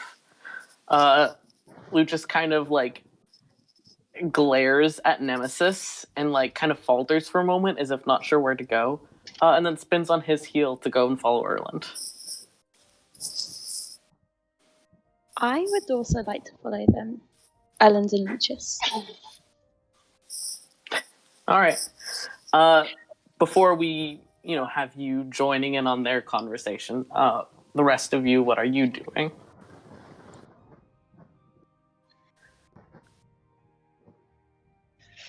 Oh, angry.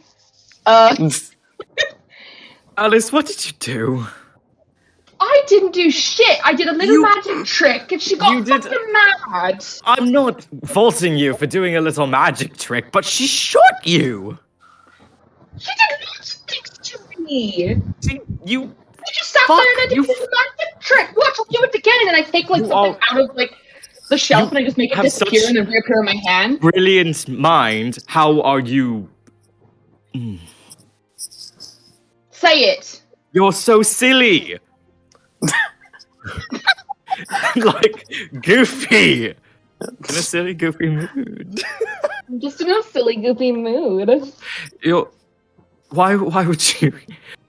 I'm not saying that you were in any way deserving of getting shot or whatever the fuck happened to your neck there.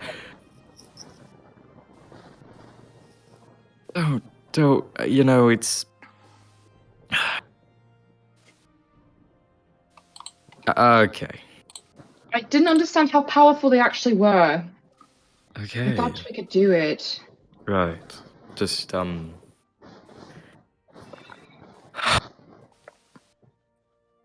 Okay. I grab her. Mm-hmm. And I hug her. She's a bitch. I'm all muffled in your chest. Yeah. Fucking cunt. It's Just, not my fault. The back of her head. Yep.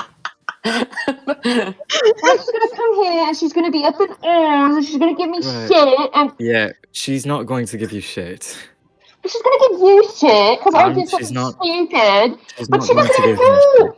She doesn't understand. I saw stairs and I saw the stairs and I spoke with this thing called the Clue and she's probably jealous and stupid.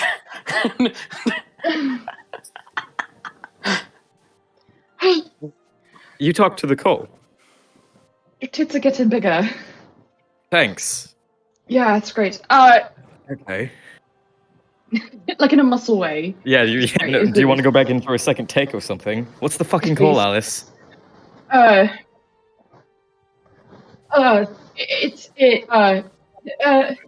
Stop thinking about tits! I'm sorry. I was gonna say I closed my eyes. Sorry, I can't see them.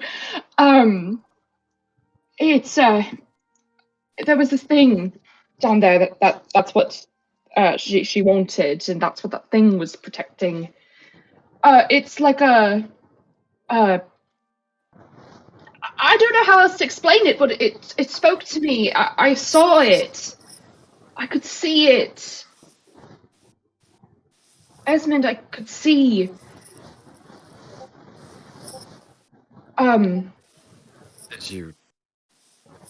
Did you like what you saw? It was fucking gross as best. Well, Wow.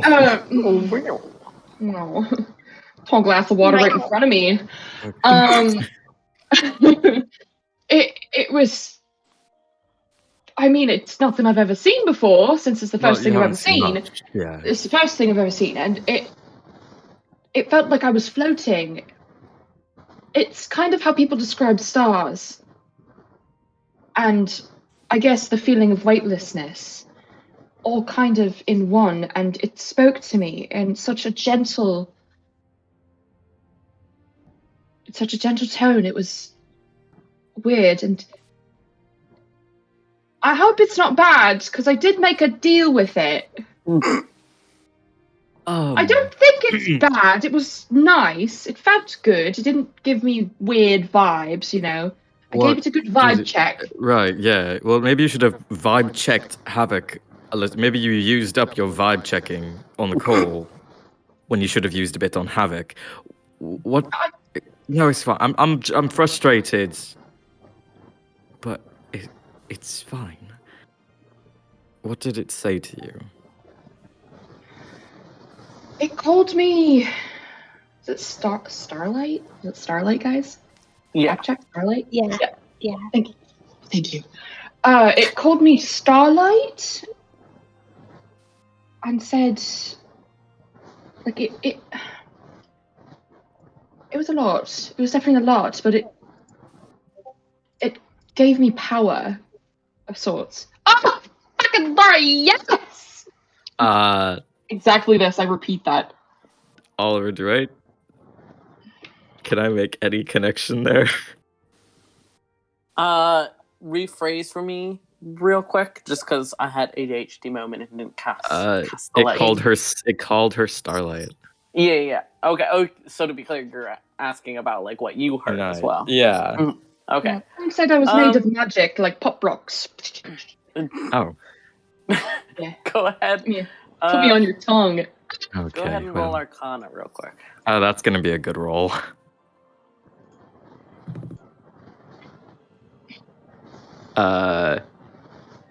15 plus 2. 17. I mean, you don't really understand the full context of what you were told. Right. Like where it was from, what it's about, how, like what it means for you to be starlit. Though, her being starlit and you being, her being starlight and you being starlit, you could assume is referring to the same thing interacting with the two of you in different ways. So maybe not necessarily you two connected to each other, but more like you're both connected to something else, you know? Right. I turn to Nemesis as I open one side of my body. Like, open up.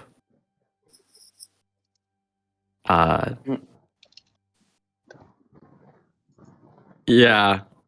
You, I was gonna be like, you want to get in on this, big boy? Yeah, literally. Come on in. We get this cuddle. Yeah. Yeah, do you want a hug?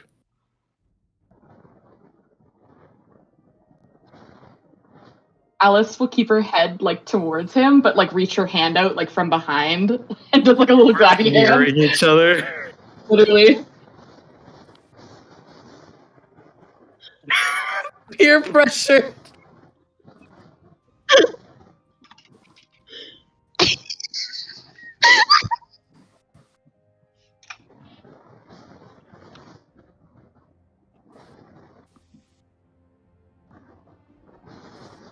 Come on, cry. Oh, she's pulling. Like, get the fuck in here, like.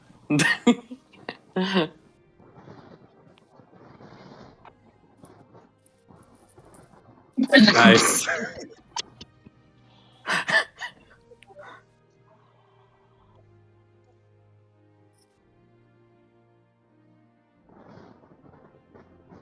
In the mix.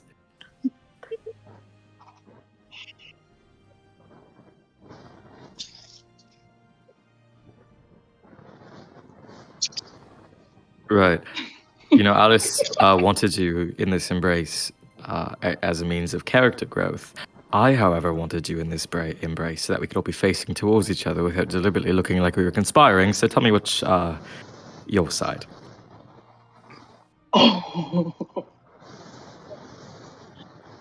Tell me what you experienced in the ravine.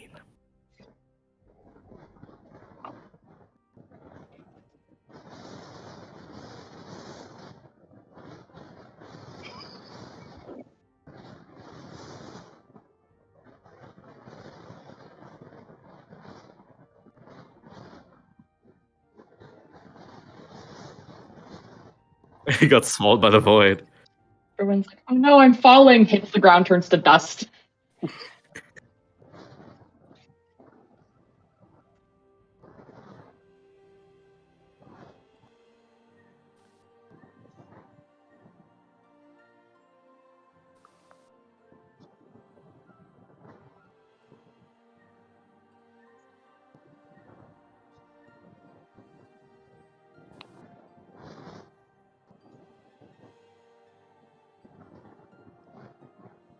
I would never lie.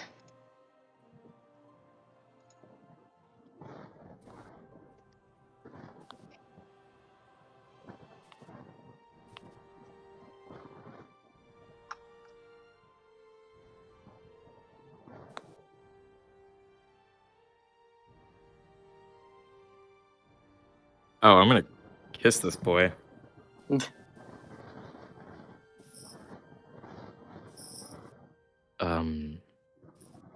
Right. And what would you like to be done about Lucius?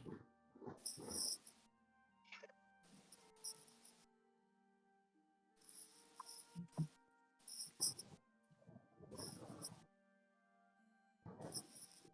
you think you might be, eventually?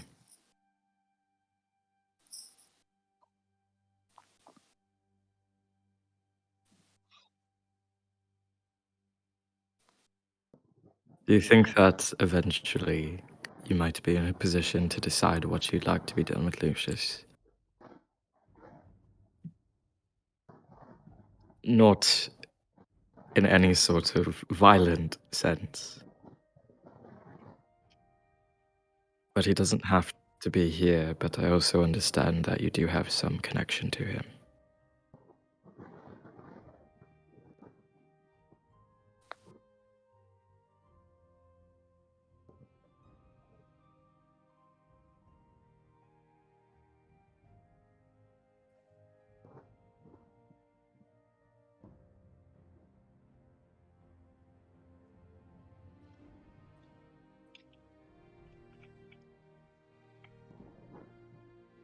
Right.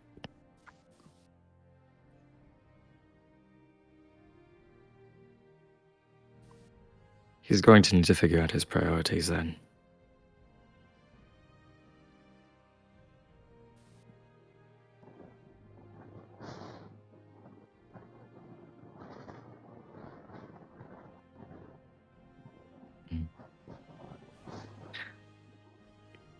Can I give you a little kiss on the forehead?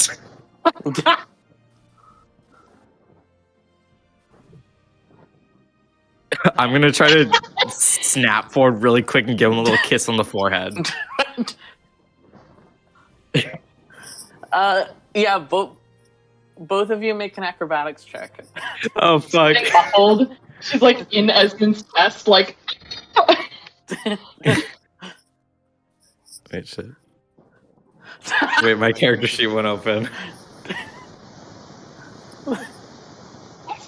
I also rolled a nat 20 plus 3. Oh my god! On the mouth. We tumble over each other like anime. Real quick, both of you. Here, let me test how this would work. Real I'm quick. literally in between you both. Wow. Yeah, here, real quick. Both of you do that command before you type it. The command I just put in roll zone. You're gonna do that to essentially flip a coin. If you guys get the same one, then you miss Esmond. And if you guys get a different one, then Esmond lands the kiss on the forehead. Oh boy. All right, ready? Wait. No, after it in. Type it. Okay, I'm ready. All right, ready, set, go.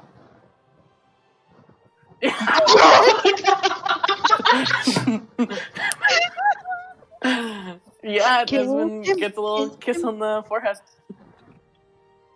Oh wait, fuck yeah! Fuck yeah! Forgot the prompt. So excited Hell for the yeah. game. I give him a little kiss on the forehead. Mm-hmm. Like it's like one of those like dramatic sort of like I'm being theatrical here. Like a two-handed grab you, and then mwah! Kind of.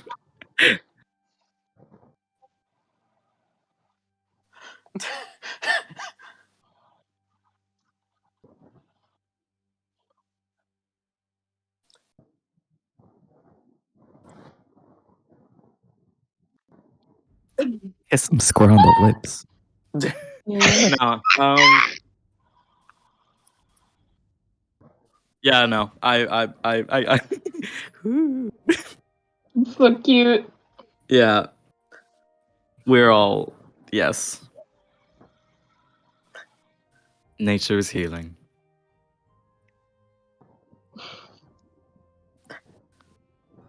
Truly playing. Yeah. I mean, technically, Quail is still right there. Well, turn around. This ain't for you. But it could be. Quail is like, kind of turned away a bit, giving you guys your privacy.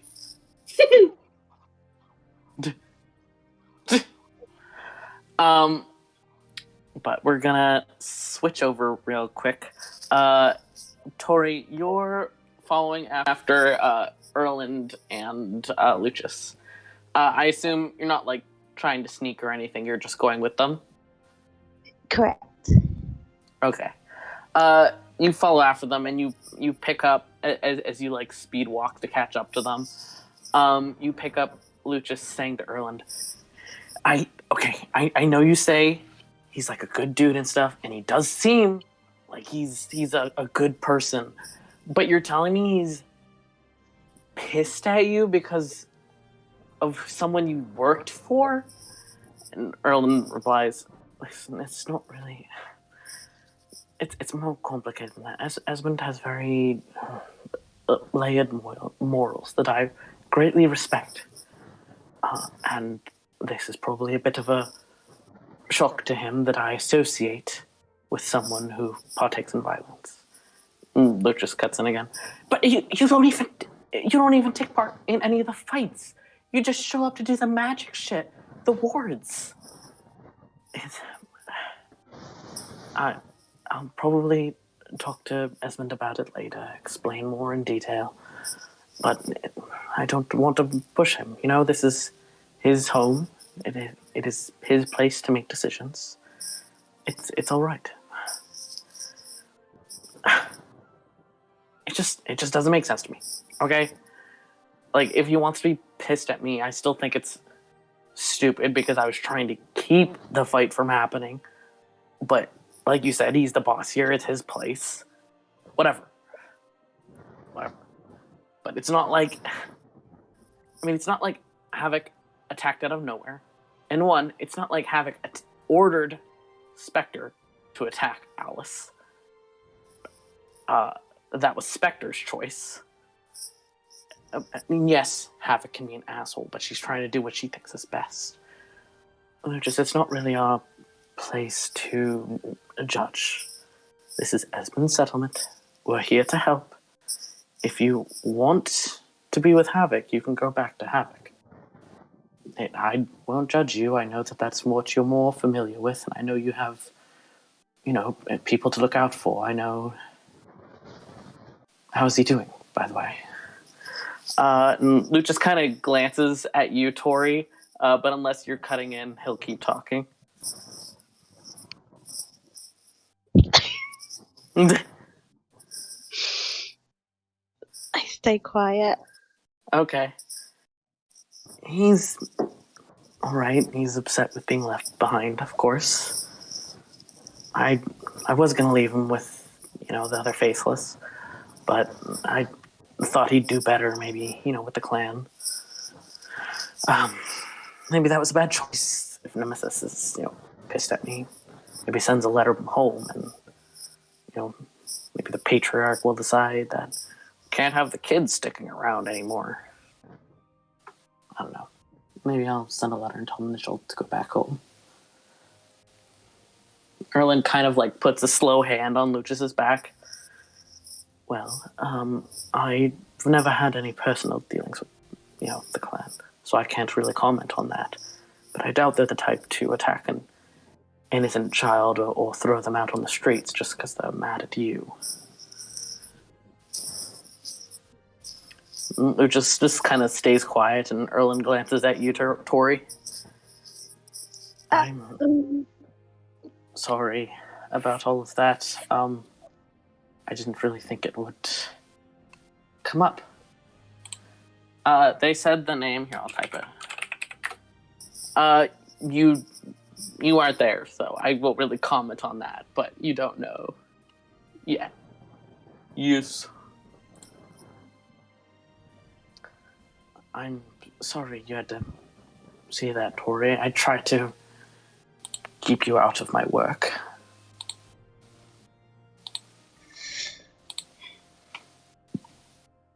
Did you ever tell me how strong and powerful they were? This Havoc? I've not told you in detail, no, but I've mentioned before that I work for strong people, that I do magic for them. Havoc can do some levels of magic, but nothing like what I do, like enchantments and that sort. I was trained how to do the wards and stuff for the Plane of Faults. I was trained to do some other enchantments. I would offer to do the necklaces, but I was never brought to the point where I was taught how to do those. Only Fierce does those.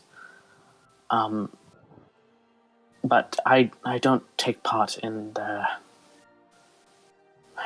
To be clear, it's not often that a fight breaks out with Havoc.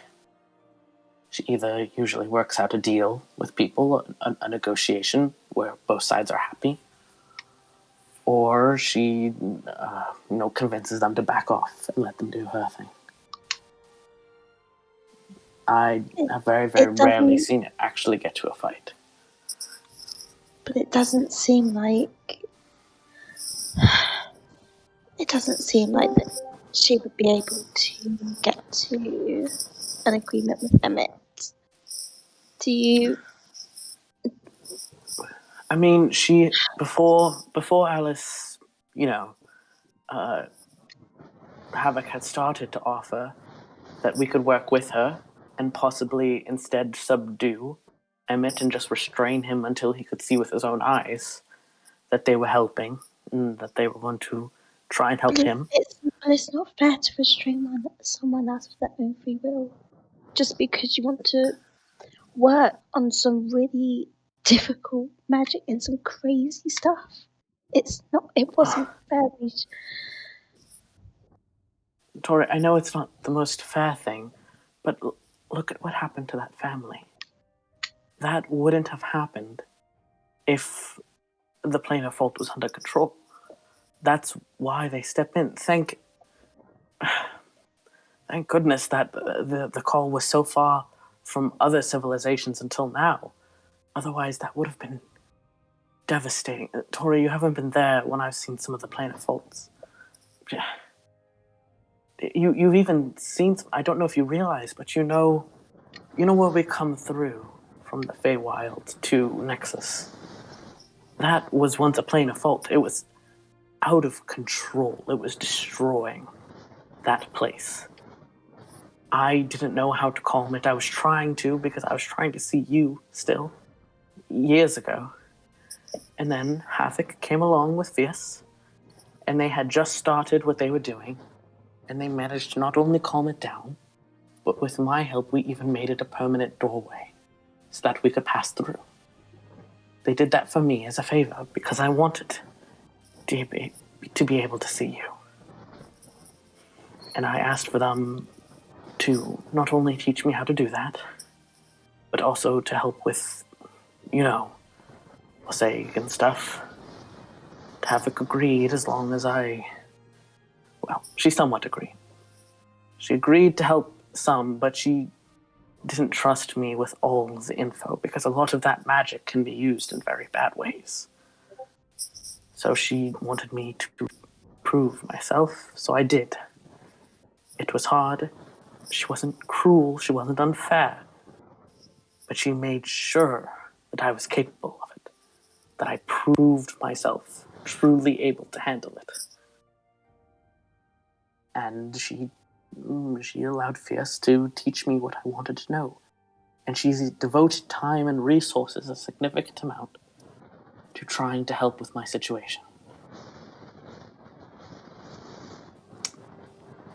I made a bad call by disobeying her and leaving because I wanted to come and be with you. Maybe I could have worked it out better if I waited and I talked with her and tried to work out a deal. But that's on me for being excited and being in a rush and not wanting to spend the time working out a deal with her. That's on me, and I'm sorry for that. No, that's not how it seems like. That what happened down there, I don't think any of us were in the right.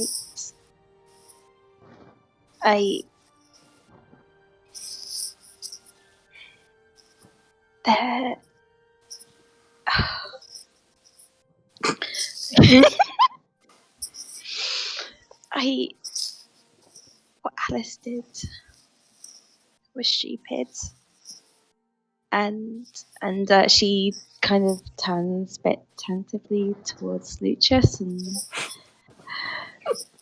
Lucius, it's like Esmond said, you really just going to do anything that she says just because she says it? You poured your weapon out on your friend. I know, I know it's difficult, and I want to apologise for what I said before. I was not trying to insinuate that you're a liar. I let my emotions get the better of me, and there was a lot going on, and but what you did was still not the best thing to do.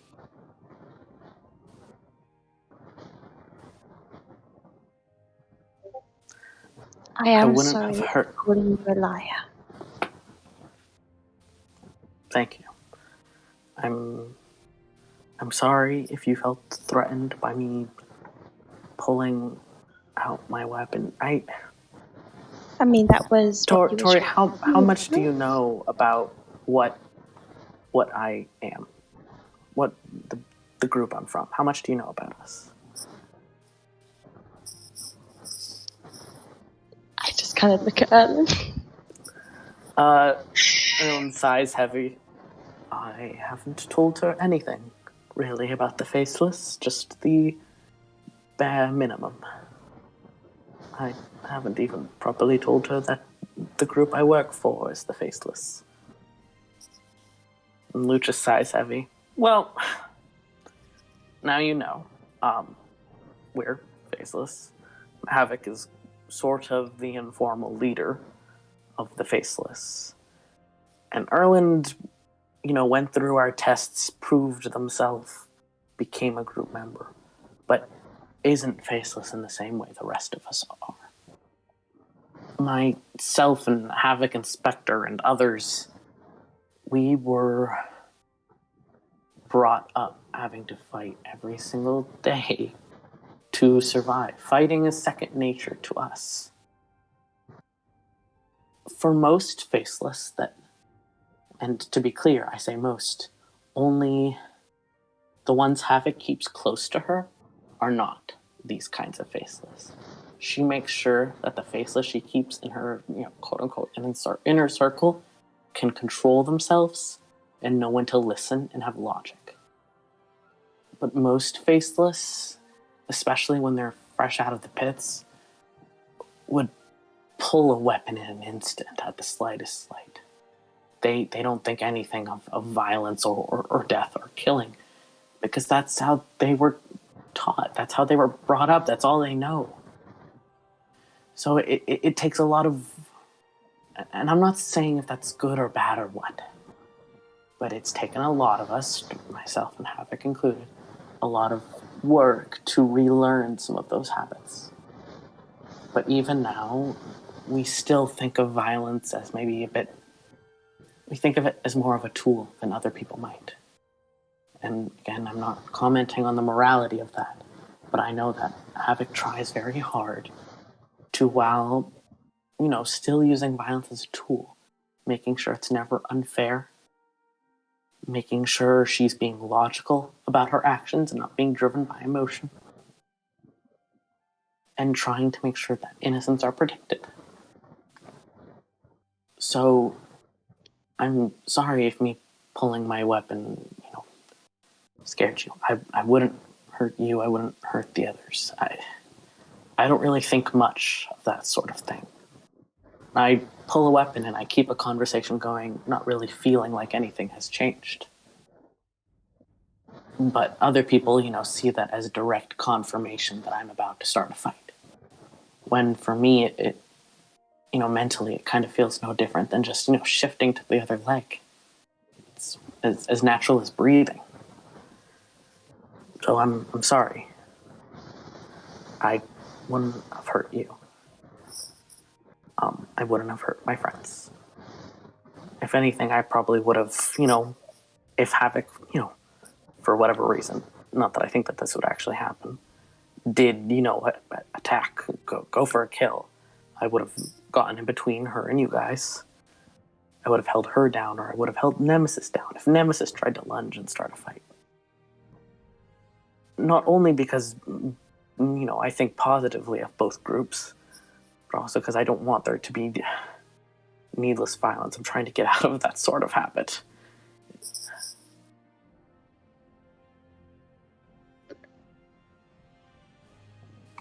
It's good that you're trying,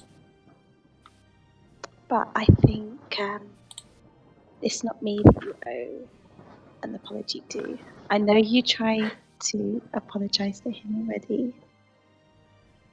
That's I think he's his friend. That's the wild part to me. I'm not gonna, talk about all of Nemesis's stuff. If Nemesis wants to, tell you guys the detail of where he's from and his work, that's up to him. But I'll put it this way. I thought that Nemesis thought the same as me. I thought we saw eye to eye when it came to violence being a tool that can be used in various ways. And, I thought that we would see eye to eye with not taking it personally. Because it's not personal. It's Perhaps something he's I have to learning. talk with him Perhaps about. he's learning just as you're trying to do. Maybe.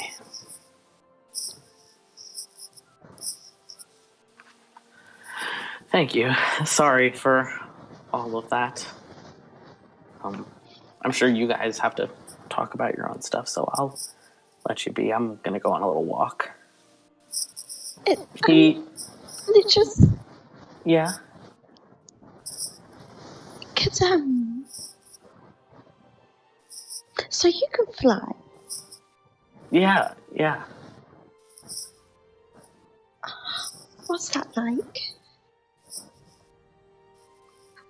Do you want to go flying sometime?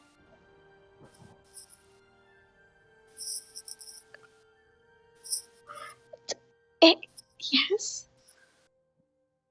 Yeah, maybe not right now, because I'm sure he kind of glances at Erlen, and Erlen gives a little nod. Yeah, I'm sure you guys should have some time together. But yeah, come find me sometime. I'm not to sound boastful, but I am strong. I could easily carry you. I could probably carry a couple people. Well, maybe 2 would be pushing it, but I could definitely carry You're very good to carry me. Yeah. But yeah, come find me whenever. I'm happy to take you for a flight. And he kind of like goes to awkwardly pat your shoulder and then like reconsiders it and like gives you a very like kind of stilted hug that gives you the impression that he's not he's not used to giving strangers hugs. Well, not really strangers, but not people he doesn't know crazy well. Yeah, I just thumbs up. You just thumbs up while he gives you a hug. I do like a little hug back and just like careful of his wings because I'm probably like facing right into them. Oh yeah, he like includes the wings in the hug. Wraps them around you.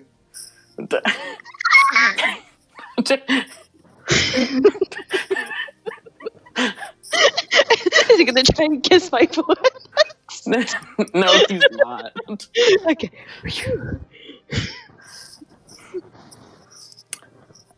But he releases the hug and kind of gives you another little awkward pat, and just says, "Oh, we'll go flying, and maybe one day you can, I don't know, show me the Feywild or something. Supposedly I'm from there.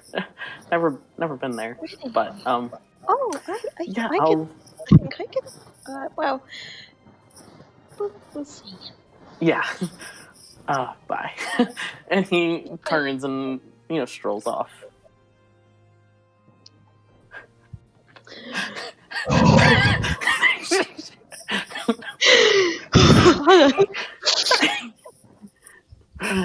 Emotional compromise.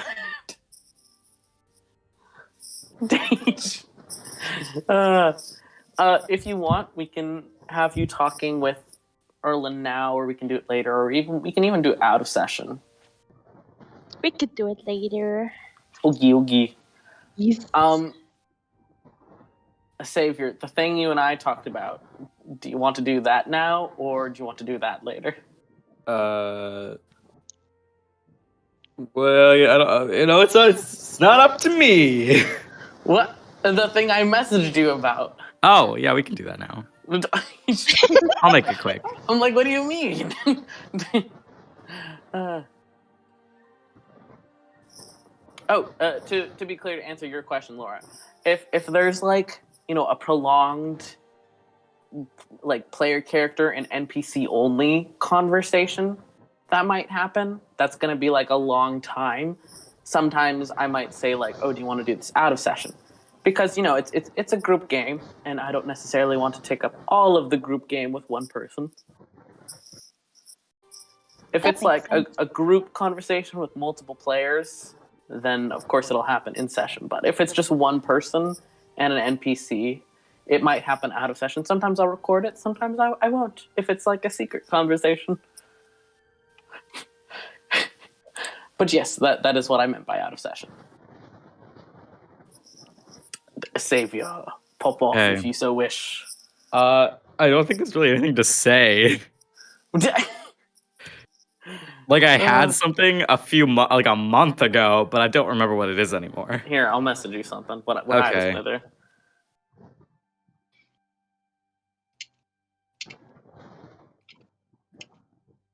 Guys, this character development. Yeah. So good. No, Robbie cut his hair. I'm so.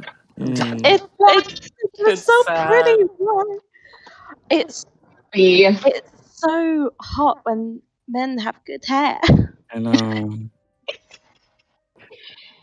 Oh, he Critical was Role. one of the guests on Critical Role. Very hot. Yeah, Robbie Damon. Robbie Damon. He was. Oh. The cast is predominantly white. So they had him for a little bit because they're doing an India-inspired campaign. He's not Indian, so it's not. He's Anyways, native. He's native, which is exciting. But I'm like, you guys such a POC creator, but South you're in a Asian. POC setting, and yet you did not choose a POC person from the culture you are doing. Interesting. Not complaining about Robbie being there. I am complaining about him leaving the show, but Yeah, I'm really sad that he's leaving. They should have kept him. But yes. I could do it later. Yeah, we can do that later. Okay. Is that okay? No, that's totally fine.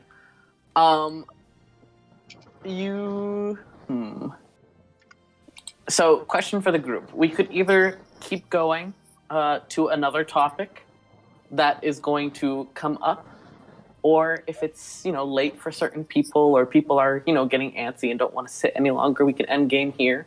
It's up to you guys. We've been playing for like 4 hours, so... Have we? No, sorry, 3 hours. We're coming on 3 hours. Yeah. We started like 12:20 for me, and it's nearly 3 o'clock, so... Almost 3 hours. It's up to you guys if you're down to keep going for longer or not. Yeah, I'm fine. I'm down to keep going. I'm still fine. I'm good. Yeah. Hell yeah, hell yeah. I was gonna be like, that was so short. What? I know, Yeah, I'm sitting here and I'm like, oh my bathroom god, or that water. felt so short. Well, yeah, it is shorter than I would normally run, but I knew the next topic might be something longer. Let's go. I'll but get yes, some berries. if people want to get okay, break snackies, then. bathroom, water, that sort of thing. Does I'm the gonna go get DM? water. What?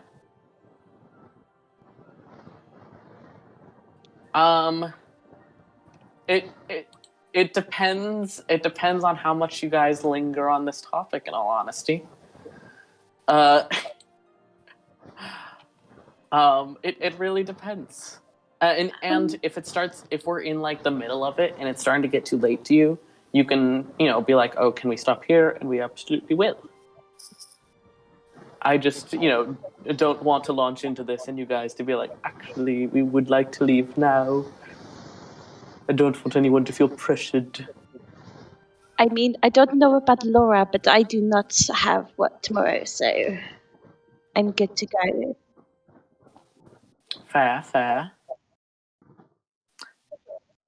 Yeah, but go get your water and snackies. Water. Does the DM? Krishna's will Shoshan be included in this now that Ned's here. Oh yeah. It's not focused on Shoshan. Words Shoshan. My guess is you guys won't fully finish it up. But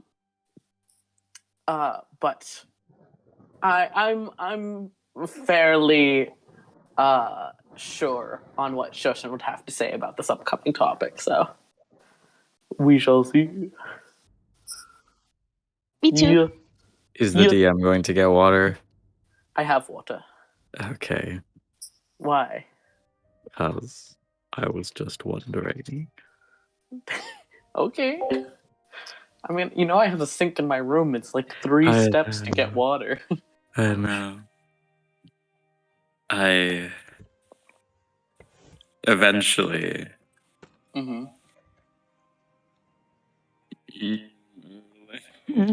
What? Erland. You want to do the conversation with Erland? Yeah, they're so polite. Man, They are polite. They want to be respectful. don't respect me. I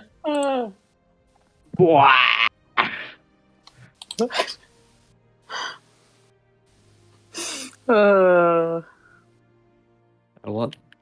Mm-hmm. Emotional damage.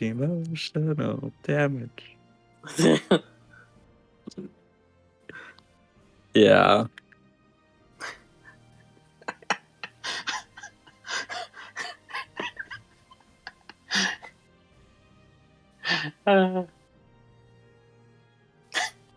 Yeah. What? What I say? You just saying don't respect me. Yeah, don't. Like, okay. King, you don't have to respect me. Yeah. Oh god. No, we're not kissing. No, Not no. Esmond was angry at Erland, and Erland was like, I respect this. I shall give you some space to think about it, and stuff. And Savior was joking that Erland shouldn't respect him. Oh. Oh. Hello. Wow. I still never finished my bubble tea. I do love the like flip in Laura's perception during what that was happening, being like going from I love Lucius and hate Erland to actually I like Erland and I hate Lucius. Well, I don't Very like... lighthearted, to be clear. Oh, I of course. No, I know, I'm joking. I think it's like super interesting because like okay.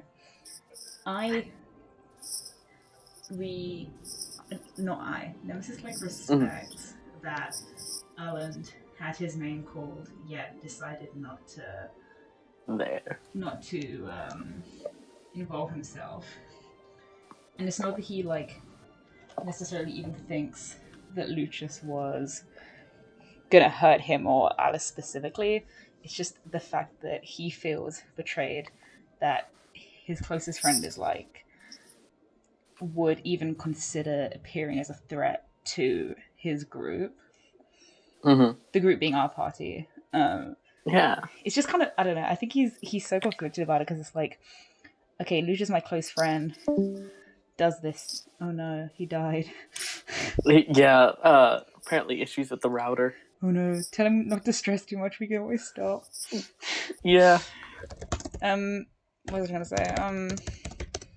Because he kind of sees himself as infallible in this situation because he's like, okay, he pulled his knife as a reaction to Lucius pulling his. Oh my god, who left? Megan is It as well. was Megan. It was Megan because of the router. Oh in yeah. the same house. But you know the funny thing, obviously Nemesis didn't hear this conversation, but you know when Lucius was like, oh, I thought we saw eye to eye. Violence is a tool. It's not personal. It's kind of, it's funny because Nemesis was also like, this is a tool. You hold up a knife, I hold up a knife. We're even now. It's not super personal. So I think it's funny they're both thinking the same thing, but like they can't explain that to each other currently. Mm-hmm. I just think it's funny. I also think it's like really interesting that Nemesis is like, you're betraying the group by listening to this other group that you're also loyal to, and you're like trying to keep the peace between these two groups. But then I look at Nemesis. If Nemesis was, called upon to possibly do violence by certain people, Nemesis would also, I think, be similarly put in a very tense situation of trying to keep the peace between the two. I think Nemesis would be tense, but I think he wouldn't. How do I put this? And this is me slamming Lucius, obviously. I'm acting like he's a real person. He's not. I'm not sure that Nemesis, if said group were like, in a similar situation, like, hold up a knife to appear threatening to Alice, or whatever it is, it's like, I'm not sure that he would be so quick to do that.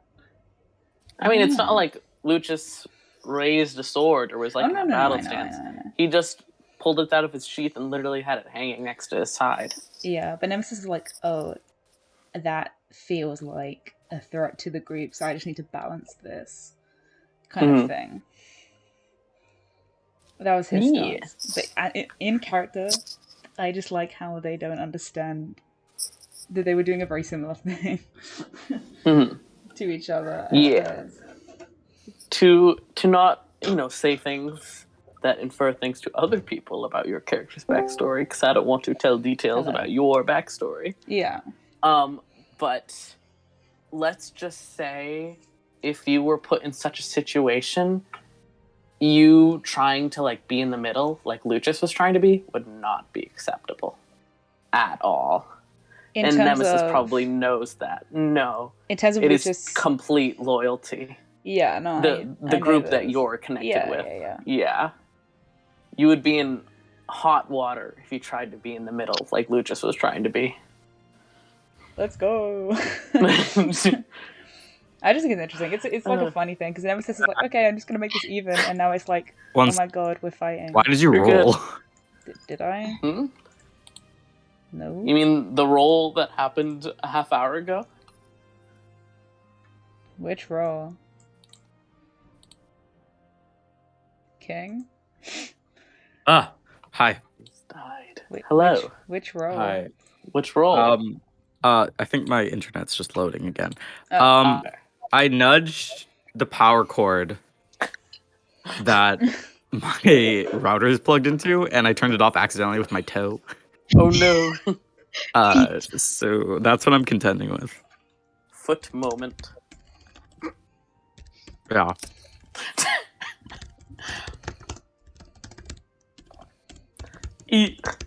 Anyways, I need to express my trauma. Real quick. So yeah, it's beautiful. Either I know we don't have Megan yet, so when she comes, I'm gonna ask her this. She's literally basking in the sun like a cat. Fair. But if any of you have specific conversations you want to happen to tonight in game, to be clear, tonight, that you think will have drastic ramifications, we should have them now. If they're just a conversation where you think it's going to be we are getting on the same emotional page kind of thing, we can always do it later, because I'd prefer to do stuff with the whole group. Hello, Megan. Yeah. Hello. So if there's a conversation that you think is going to be I hate you forever, we're never going to speak again, we can have that. But if it's just, a heart-to-heart, we can do that later, because I'd prefer to do stuff with the whole group. That's fair. I have a heart-to-heart, but I'll save it for later, obviously. I have a heart-to-heart that's sort of yeah, that uncompromising. What do you mean? With the one you and I were discussing? Or... Esmond's. It's an Esmond. Okay. We can have that now if you'd like, or we could do it later. Here, let me message you something. And you can make your call then. Sure. Because Tori can also be there for it. Yeah.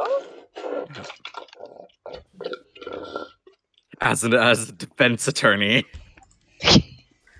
as the calm one, the peacekeeper. Yogurt and berries. Yogurt and berries. I've also got berries, but in wine form. Oh my god.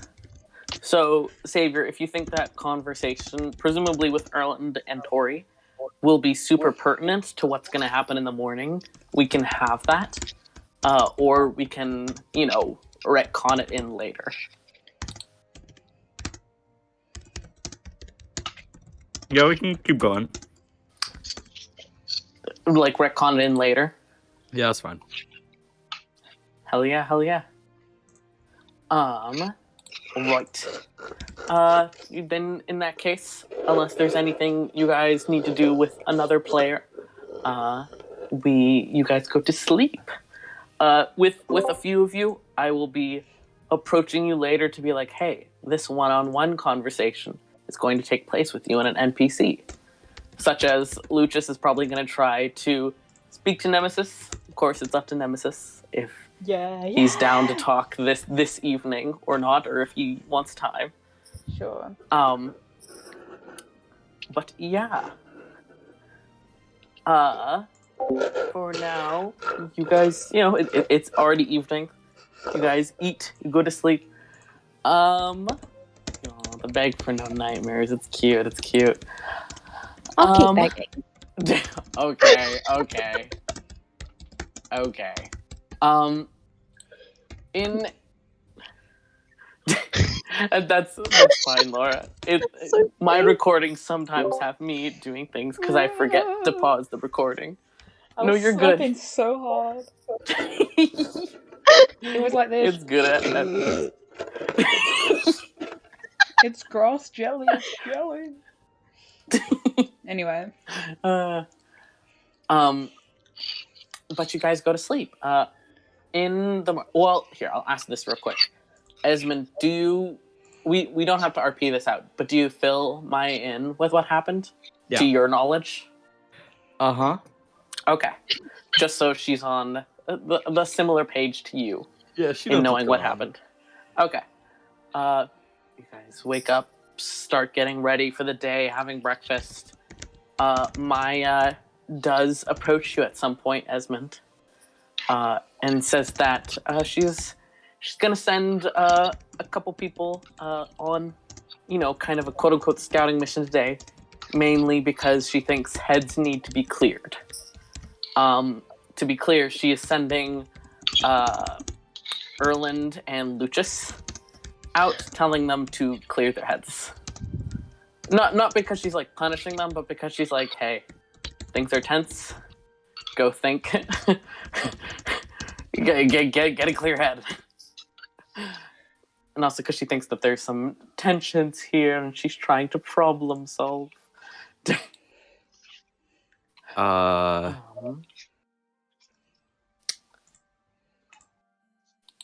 To your question, Laura, yes, I will answer more in detail later.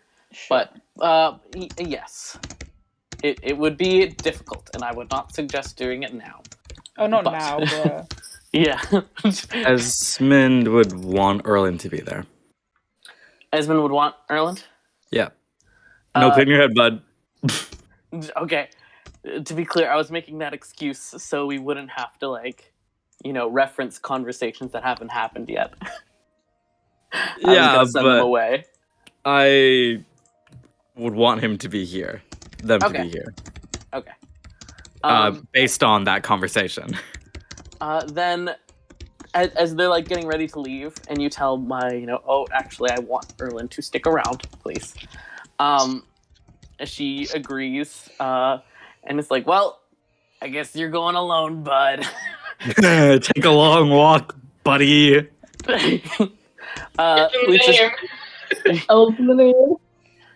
Lucius does head off.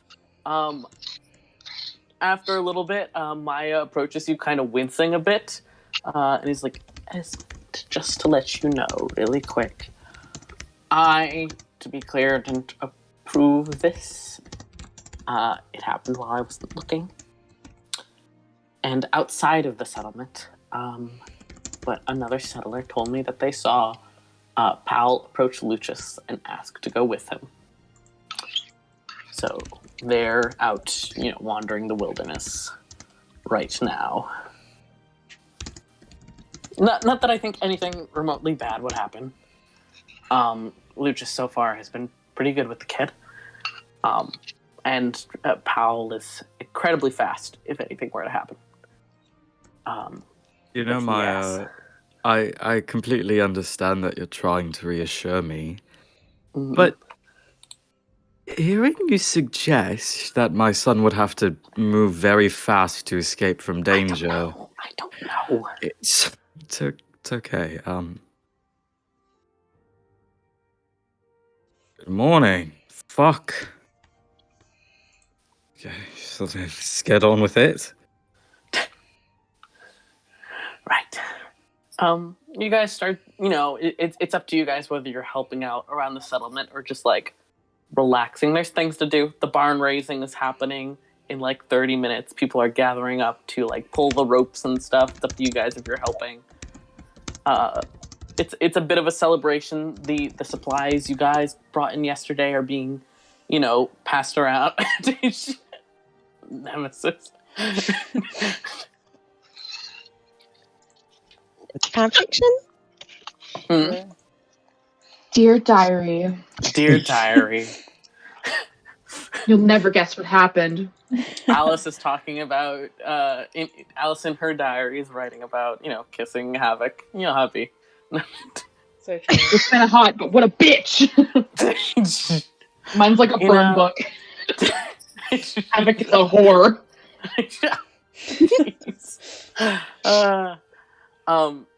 But yeah, you guys are, doing day-to-day stuff.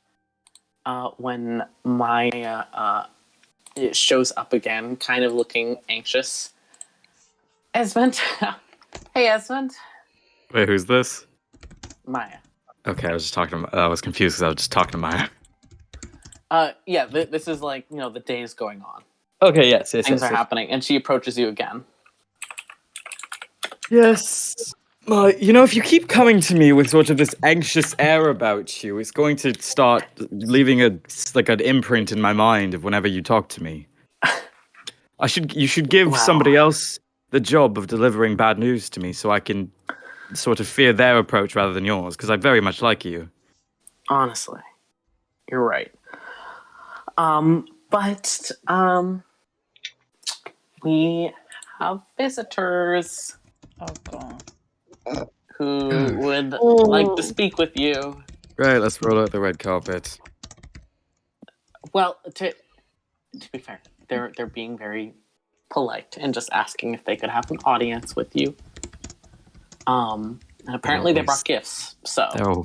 Maya, they're always polite. Yes.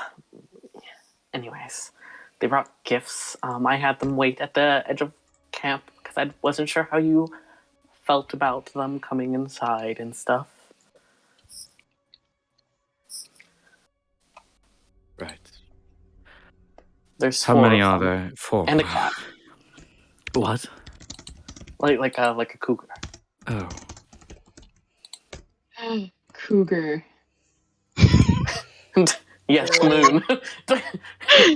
Did you gather the rest? They can Right. come up The the lodge. more capable people, right.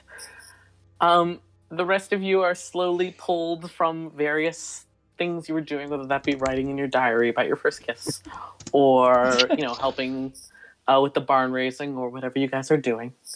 And kind of brought over to be like, hey, husband wants you. Yeah. And eventually are gathered by Esmond's, little planning tent. Yeah. Yeah. It's a cartography tent. I'm a cartographer. Yeah. No big deal. Yeah, like that shit you see in like fantasy movies where they have like the planning tent, Yes. In Minecraft. In Yeah. Minecraft. Minecart.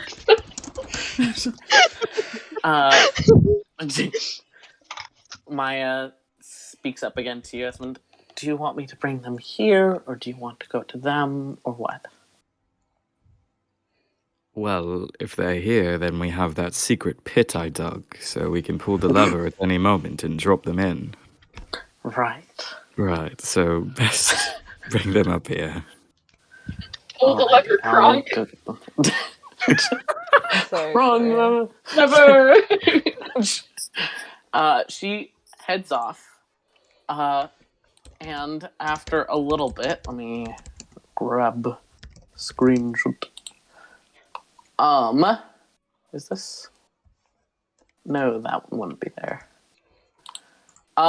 Listen, I haven't finished this art piece yet, so it's only some of the masks, and only 3 of the 4 are done. Because I lost motivation, and eventually I'll get motivation back. But here is 4 of the masks, 3 of which are semi-done.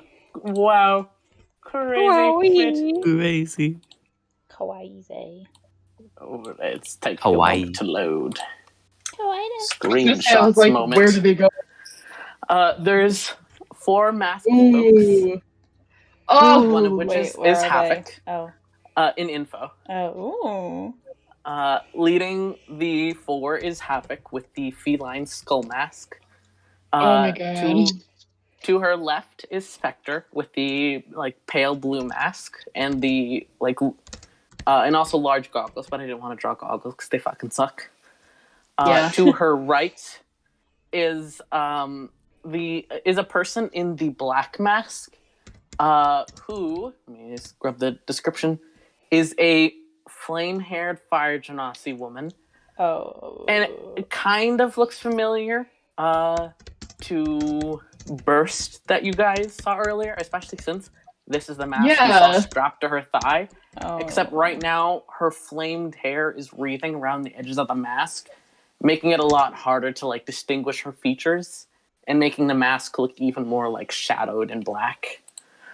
And the final mask, the sort of skull executioner style mask, belongs to a short and kind of stout half-orc with short but tightly coiled pale hair, and tattoos and chest.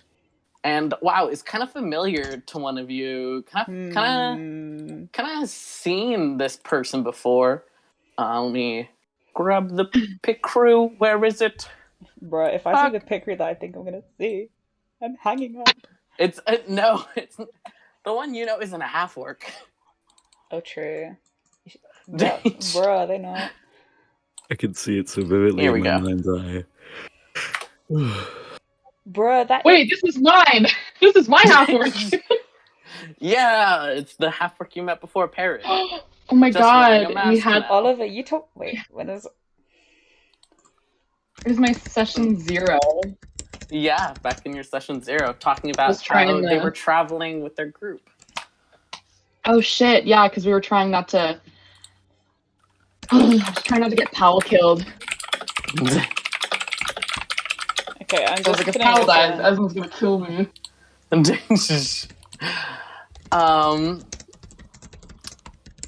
But yes, the 4 people are there. You see, you were told half orc, Sure. Laura, to be clear, but there's a Mhm. whole lot of half orcs. Sure. There's even half orc settlers with you guys. Yo. Mhm. But the 4 of them kind of stop about 15 feet from the tent, being respectful. Moon sits at Spectre's feet, and Havoc speaks first. Sorry, clear my throat. Hello. I'm Havoc. I would assume that you are the leader of this settlement. She gestures to you, Esmond. Yeah. Wonderful to meet you. We brought some gifts. Of course, I'll introduce all of us first. I'm Havoc. This is Spectre. She gestures to the one with the pale blue mask. This is Bulwark. She gestures to the half orc. And this is Fierce. She gestures to the fire genasi. Bulwark. To be clear, it's spelled like this. No. What are they? They're all wearing their masks. Yes.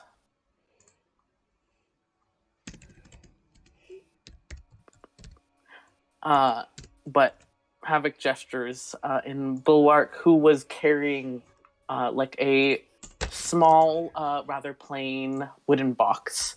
Kind of approaches a few steps and hands it to Maya, who takes it, looking a bit confused by everything that's going on and how formal this is, and brings it over to you, Esmond. If you want to open it, you can, or you can leave it, or whatnot. I let it sit by my feet. It's like a handheld box, but yeah, Oh, it's Maya small. can Oh, it's small, tiny. Yeah, Oh, I thought it was it's okay. small. I thought it was No. small, big. Yeah. You know?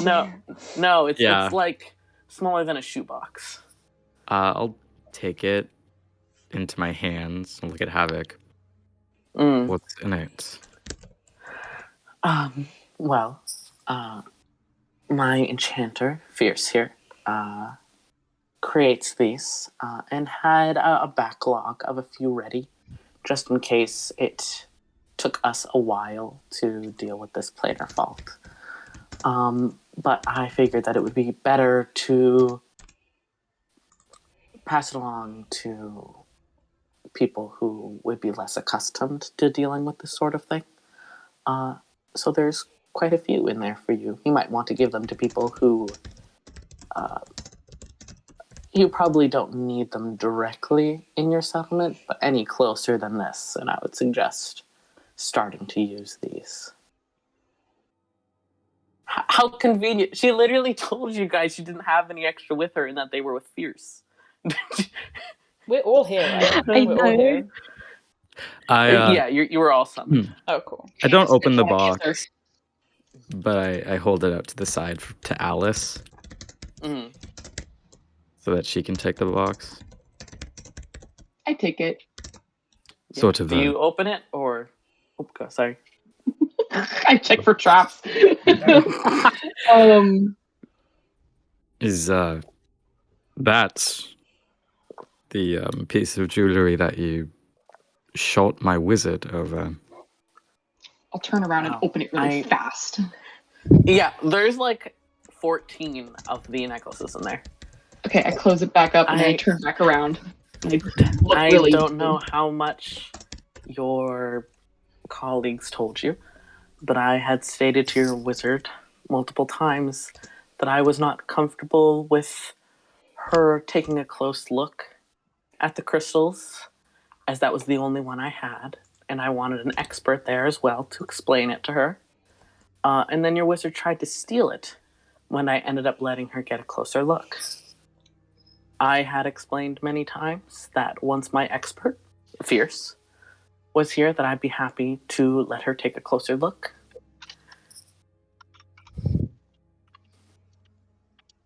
Okay.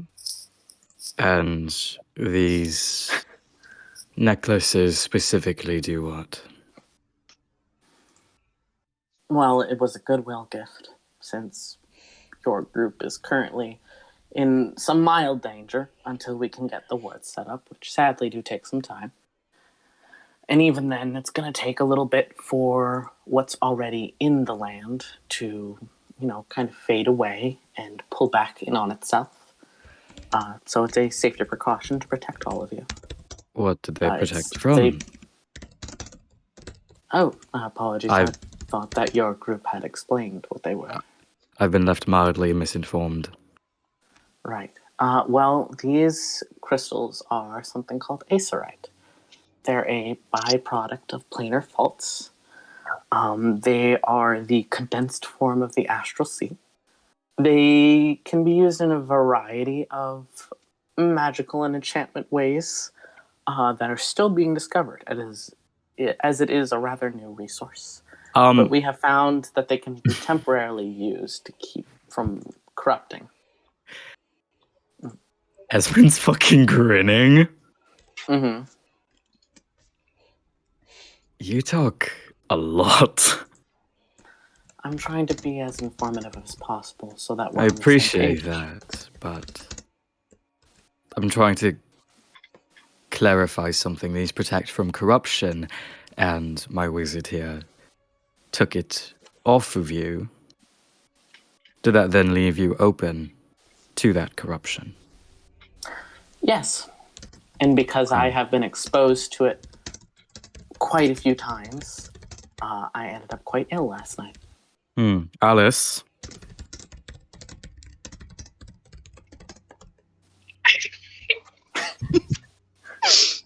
Who? You. I know you love rocks, but I apologize then. Oh, it's all right. No offense taken. We sort of caused an even playing field then, considering maybe you were exposed to a little bit of malevolent energy, maybe you shot my friend a little bit, sort of evens out the whole thing. Just a touch. Oh, I wasn't the one who shot her, but I Right, do but- apologize for that as well. You are the My boss. friend is protective. Well, just the same, you can imagine I'm protective of my friends and people who display violence towards them. Yes, to be clear, there is no offense taken here. I am not upset at you. I'm not upset at your friend Alice. Things were figured out, and I'm glad for that. This is purely a goodwill gesture that I had already planned to take upon hearing that there was a settlement so close by. Well, in that case, we appreciate it. I have a question. Hand up. Yeah. Yes. Nemesis. Oh, that was me. I know I'm it just sounds kidding. silly. Yes, Laura. Laura, Yes, Laura, Laura. a question for the class. Can Nemesis like check to see if they're like real or the same ones that they're wearing, like roll Arcana or something, or are they just like Yeah, you can definitely roll Arcana. Oh, Ow. because I want to be like, are these fake? Because they Okay. might be, I suppose. That-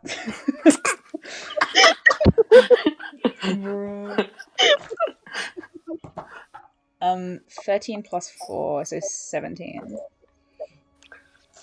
You hadn't gotten an intensely close look at the crystals that Spectre and Havoc were wearing, since they're not very large and it was Yeah. a distance. But they look genuine. When you touch them, you can feel like a spark of magic. The runes are indeed engraved. And you have decent knowledge of magic, and you are close with an enchanter, Gustle. So from what you know, this does look like it is enchanted. You don't know if it's the exact same enchantment. But at this point, Fierce, the Fire Genasi, does speak up. I would be happy to explain this in more detail to you or to your wizard if you would like to understand the mechanics of this or possibly recreate them for yourself. It is a time-intensive process, and it does take a bit of study, but I'm happy to pass along some materials to you. She's a smart cookie. Mm-hmm. Thinks rocks are chocolate sometimes. I'm fucking crazy.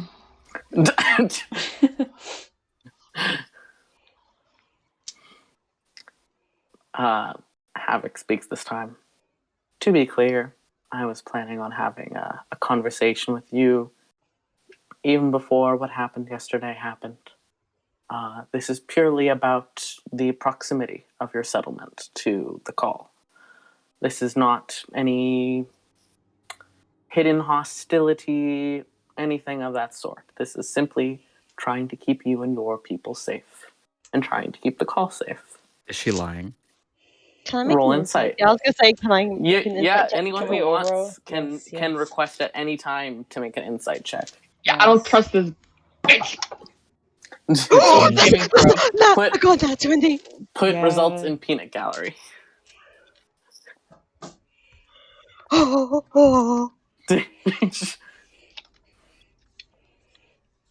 I can take a picture if you would like me to, because I'm rolling actual dice. No, you're good. Esmond and Nemesis, you guys are still a bit unsure. Like I've said, it's very difficult to read her, not only with the face mask, and also she has very neutral body language. Yeah. So Ladies, let's go. it's difficult to get a read, and you can tell that it's difficult to get a read. It's not that you're getting a wrong read; it's just hard to tell. Alice and Tori, she is being very genuine. Everything she has said has been genuine and truthful. She is genuinely not here out of any malice. Can I? Can Nemesis Yeah. ask something? Mm-hmm. If we are to accept this gift, what are we then to owe in return? Genuinely nothing. Purely nothing. This is to keep you and yours safe. I do not want any of you getting corrupted. I would have no reason to want any of you injured or hurt in that sense. There is nothing I can gain from that. There is nothing any of you could gain from that. It is simply preventative against essentially an illness that we do not currently have a full cure for. So I would like to take what preventative measures we can. Do you have a superior, Havoc? Not technically, but I do expect my peers to talk sense into me if they believe that I am doing something not sensible or logical or the best choice. And they have in the past before informed me when they feel differently or anything of that sort. I trust them to do so, and they trust me. Some have expressed that when you have called for decisions, your response has been brutality. Not a fan of violence, are you? Your masks tell me you are. That's very presumptuous to say that just because I choose to wear this, it means I'm a fan of violence. If I was a fan of violence, I would have stuck where I came from. My apologies, I chose don't to mean leave. to suggest you are a fan of violence, rather you're predisposed to it. So you're saying because of how I was brought up, that I must be a horrible, violent person? Point out where I said How that. I was brought up against my will, mind you.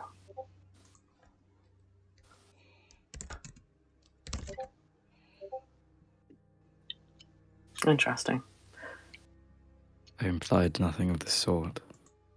But you imply I'm predisposed to violence because of what you believe me to be. Are we not all predisposed to things due to our upbringing? Truly. And yet, you must be predisposed to prejudice then. But anyways, I'm not here to trade barbed, subtle insults. I'm here to work out. I think what he means is it would be nice to talk to you all without you feeling the need to wear a mask. If my colleagues wish to wear their masks, they certainly can. But to me, my mask is a cultural expression of myself. It is an expression of something that I overcome through hard work and dedication and sacrifice, and that I escaped from. And I don't take it as an insult for you to request right now, but if you continued to request that I remove my mask, I would take that as insult. It is no different.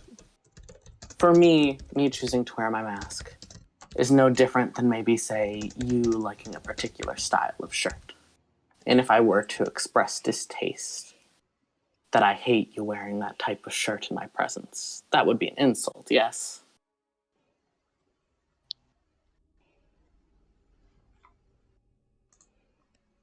We really mean no harm.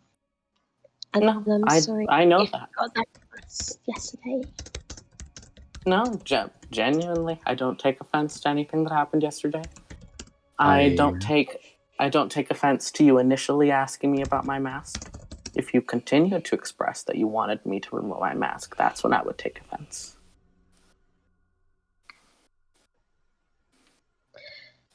What? I mean, okay, I know Laura just put it in Peanut Gallery. I was literally just about to ask about Emmett. Can I? Yeah, go ahead. Sure. Pop off. Yeah. Yeah.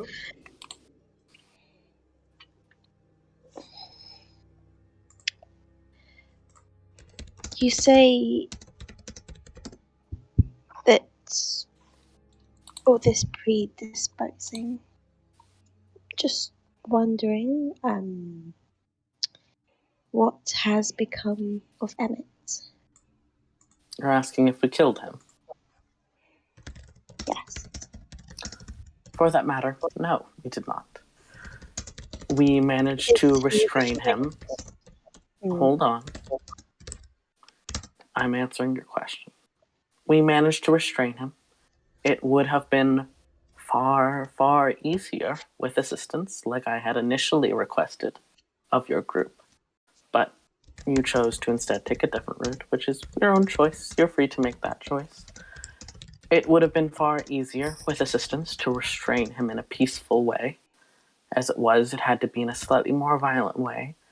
But Spectre here is rather skilled with potions, and we managed to, after a bit of fighting, knock him unconscious with a potion, and restrain him the best we could. He is not being treated ill. He is being kept so that he can see that we are going to do our best to help the call, to help him as much as we can. And if he still continues to be a problem, then we will give him the best life we can while also making sure he doesn't hurt people. He's not a fucking animal. I think No, he's you know not. that he doesn't want to hurt people. And No, we know that. Tell me, you spoke with Dara up above, yes? We did. Yes. Then you know that her husband initially didn't want to hurt people either, yes? He was confused, his mind tainted by what the call unintentionally did to him. But he didn't want to hurt anyone. And yet, eventually, he lost himself to the corruption, yes? Emmett was stuck where he was. I know. But to be clear, I'm not mad at you, I'm not taking offense. But when Fierce came last night and was able to take a closer look at Emmett, we were able to see that the corruption had progressed quite far. The reason he was so stubborn and unmoving is that his mind itself was also starting to crumble to the corruption. He is ill, and we intend to help him the best we can. If that means we can only stop the corruption and not go any further, then that's the best we can do. If we can at least bring it back some to help him fully come back to himself, then wonderful. But until then, we will make sure that he cannot hurt himself, he cannot hurt others, and we can at least stop the corruption where it is now. I think that's an agreeable answer to everyone involved, yes? Yes, I do agree. May I ask one thing of you without any repercussions or any deals between us? Can I just ask one favour? What sort of favor? If by any chance you can fix Emmett, turn him back to the person, whatever he used to be, would you send someone, or just can you tell me if and when? Of course. You do? If you wish for updates on his condition or the call's condition or anything of that sort, you're of course welcome to come. I'm happy to send, messenger pigeons. Whatever is agreeable to you and yours, I'm happy to do. I completely understand the concern you have. If you have any other questions on that, I'm happy to answer them, but I do have some stuff that I came here to discuss with you all and your leader, of course. Leader? Jesus. Well, maybe not the leader of this group, but at least the leader of this settlement, yes? I was going to ask, did you come here just to bring gifts, or was there something more pressing? No, there is something more pressing. Mainly, I wanted to warn you all about the call, about the danger, until we're able to fully ward it up. I wanted to offer that Fierce here can check if anyone is in any form of corruption. Of course, that's completely your choices, and of course the individual's choice. But I wanted to make it clear that that is something I'm happy to offer, with no deal involved, no repayment required, anything of that sort. We want to make sure people here would be healthy and safe from the corruption. We offer that completely free of payment. If Fierce were to find one of us corrupted, what would be the next step? We would request that person wear one of those enchanted necklaces around the clock, just to make sure that the corruption cannot progress any further. And depending how far said corruption has progressed, there's chances we could, take it. Because if the corruption is little enough, congrats, Ned. If the corruption is minimal enough, it can be reversed relatively easily. If it's progressed further, we can at least make sure that you always are supplied with one of the necklaces so that it, doesn't start to deteriorate your body even more. From what I've seen, there isn't anybody corrupted to a horrific degree. I haven't even seen anyone who is visibly corrupted. But for safety's sake, if anyone wishes to be checked, Fierce is happy to help. I think that you understand the trepidation of accepting help that's offered with no recourse, especially in the climate that we're living in. Would you be willing to make that assurance again under the effect of a spell? If you're speaking of a zone of truth, I'm happy to do so. Would you want just me to answer that, or Fierce as well, or what? To your comfort level. We're Please happy undress to to your help. comfort level. We're happy to answer questions under a truth spell if that would make you feel secure. The only thing we would request is that you would be under one in turn. Not necessarily at the same moment, but if we were ever to have need of asking you all questions, that the same courtesy would be returned.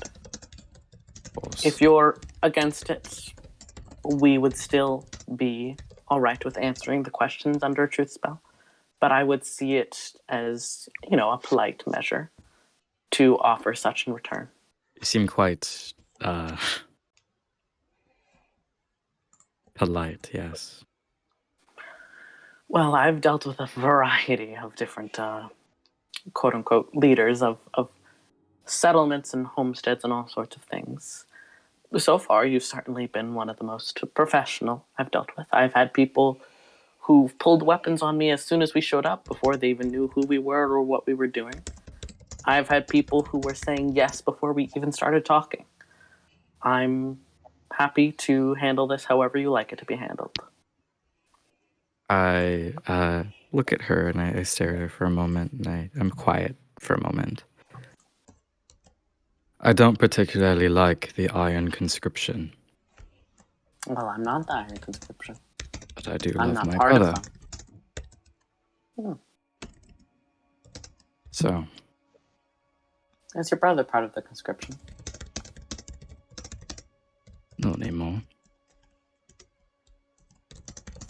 Interesting. They're not usually so easy on letting people go. To be clear, I don't have affiliation with the conscription currently, beyond sometimes warning them of danger, just because although we don't see eye to eye on many things, it can still be useful to have extra hands in the case of life-threatening risks. So I don't have any affiliation with them. Are you implying that your brother was part of the conscription, or from your instant recognition of what our masks might mean, could I imply that your brother might be faceless? You could infer as much, yes. Of course, there was many locations where faceless were created, so to speak. Do you happen to know your brother's faceless name? Just out of curiosity. Do I? I know what it is, but do I know? If Esmond had ever asked, Hayes would have told you. Yeah, okay, yeah. Are you going to do something if you recognize it? No. I escaped from the faceless. We all escaped. Escaped from the conscription. We still voluntarily choose to show that we are of the faceless, but we do not follow the conscription's leadership. Wrath.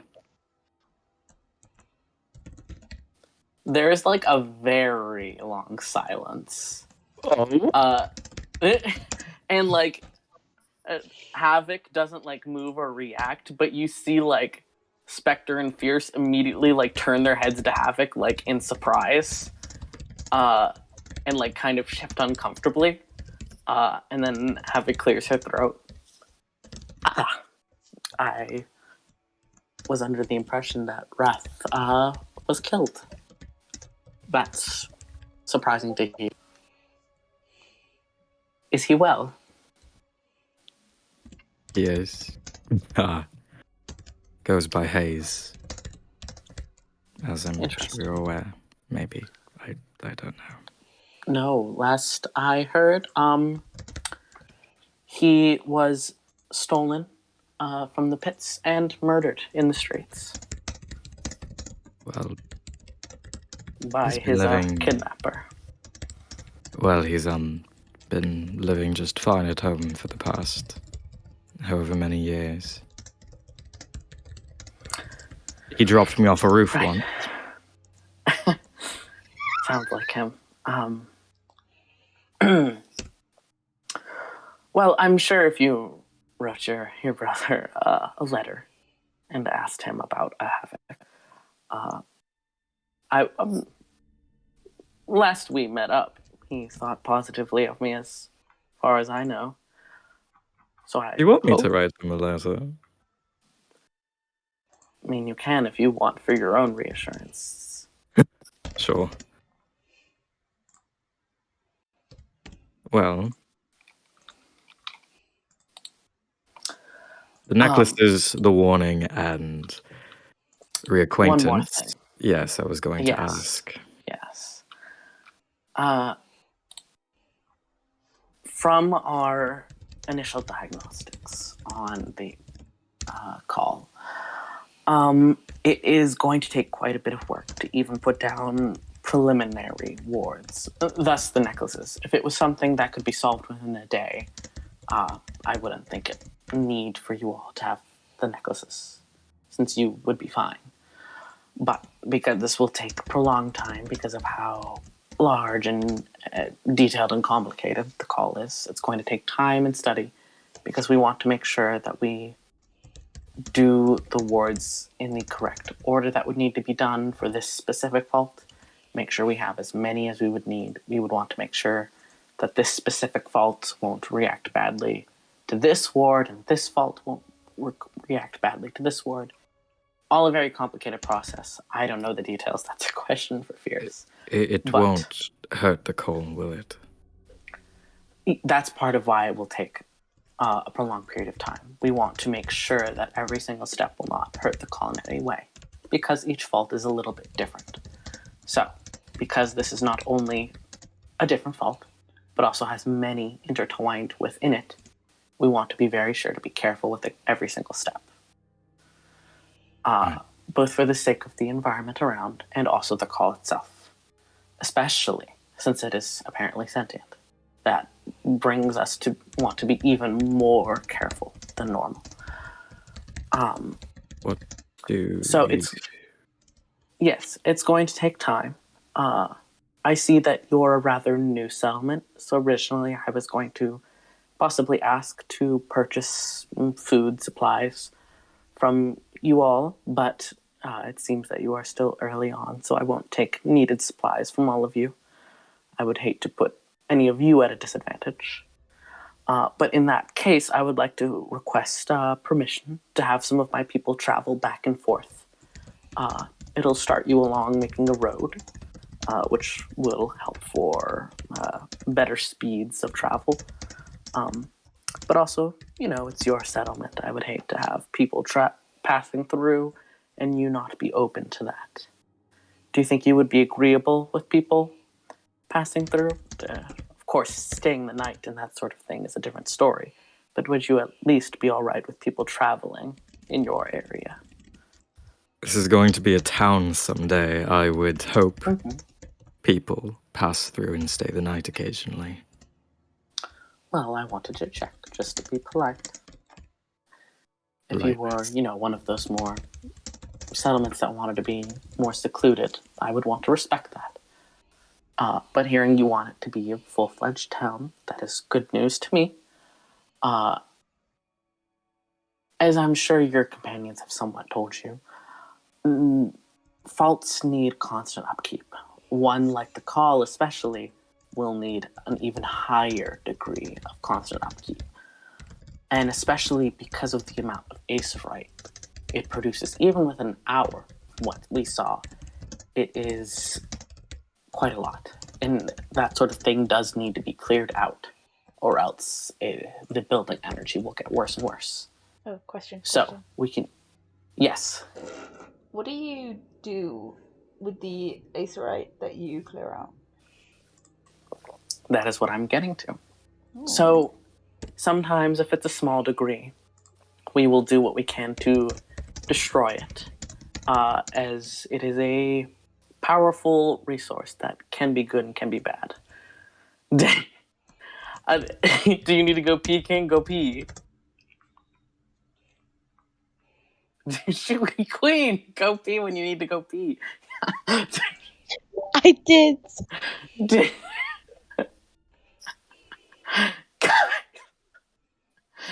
All right, we'll wait for Savior to pee. Yeah, Nemesis, if you want to keep... Or can you hear us, Savior? If I can keep talking at Nemesis? Damn. Here, I'll keep talking at Nemesis. Sure. He said he can't. He can't? He can't hear us. He's in the paper. I shall wait then. Just because I'm sure Esmond will also hate- want to know this stuff, so... Yeah, yeah. I hate how right she is. Literally. It's so fucking annoying. I hate that she's right, and I want her to kiss me again. You hate that she's What if- sensible and calm? Yeah, I Yes. hate that. Yeah. I hate that she knows what she's fucking talking about, and she's it's so one of those fucking things- confident. It's one of those things where you feel like you should be disliking her and that she should be the enemy, but she's just She's literally done nothing wrong. No, I hate this clown. fucking. I'll just go on my knees and kiss her. It's fine.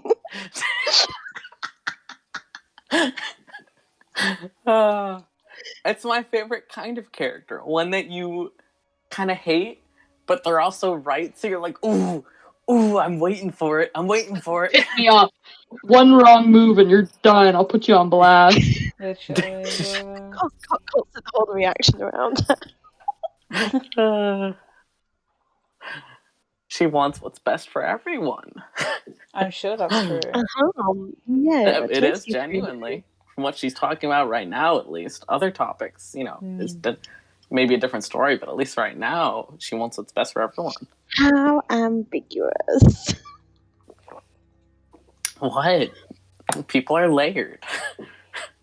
I'm like, The she's way? taking Really? the acerite because she wants to be rich, but I can't prove it. She's giving you guys stuff for free, so... Back. It's like $1 million Give him money, back. a £10 note. Quick question: is Shoshin joining us, Ned, or is Ned are you just gonna chill? Nettles. Nettles, my beloved. Single period.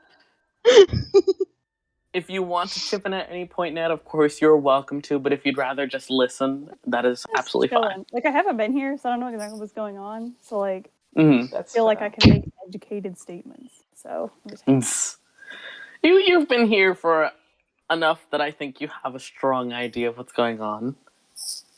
we'll see. Decently.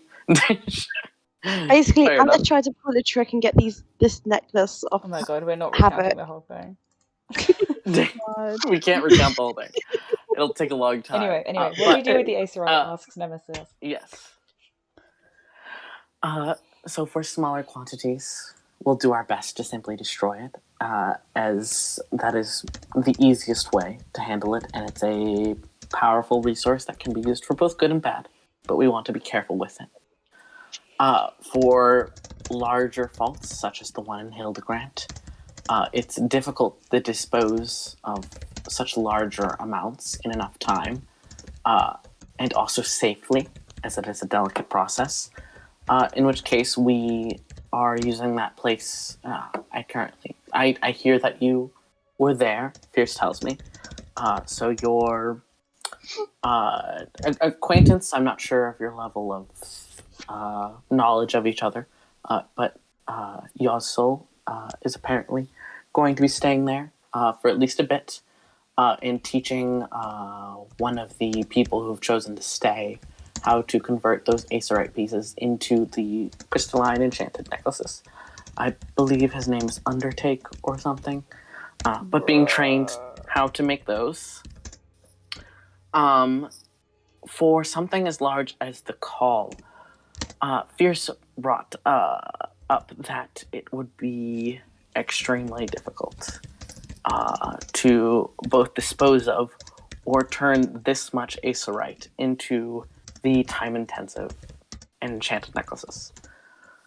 So, because we've never really had even a temporary headquarters, really, Fierce requested that we set up here for a bit so that she could study the call. Not only the call itself in detail, but also Acerite.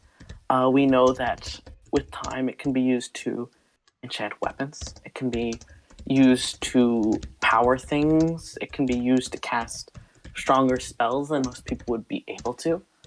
So Fierce is hoping to use it as a place to research and develop better ways to understand the Acerite, deal with it, whether that be dispose of it or use it or things like that. It's a powerful resource that we don't want just out in the world for just anyone with any sort of intention to mess with. It's something that should be watched and monitored and taken care of.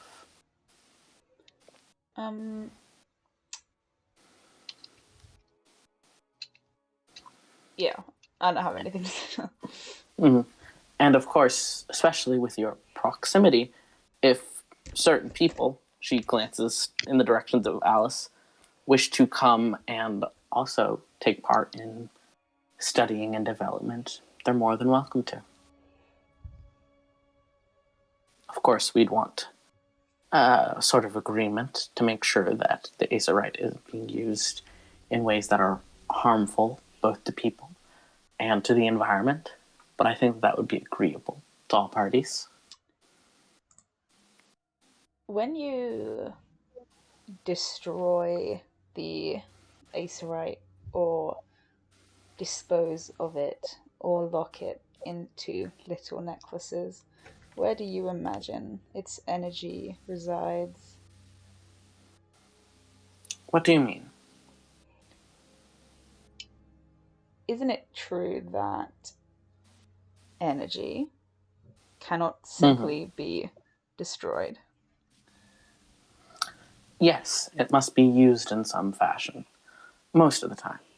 In the smallest of quantities, it's relatively easy to dispose / use it.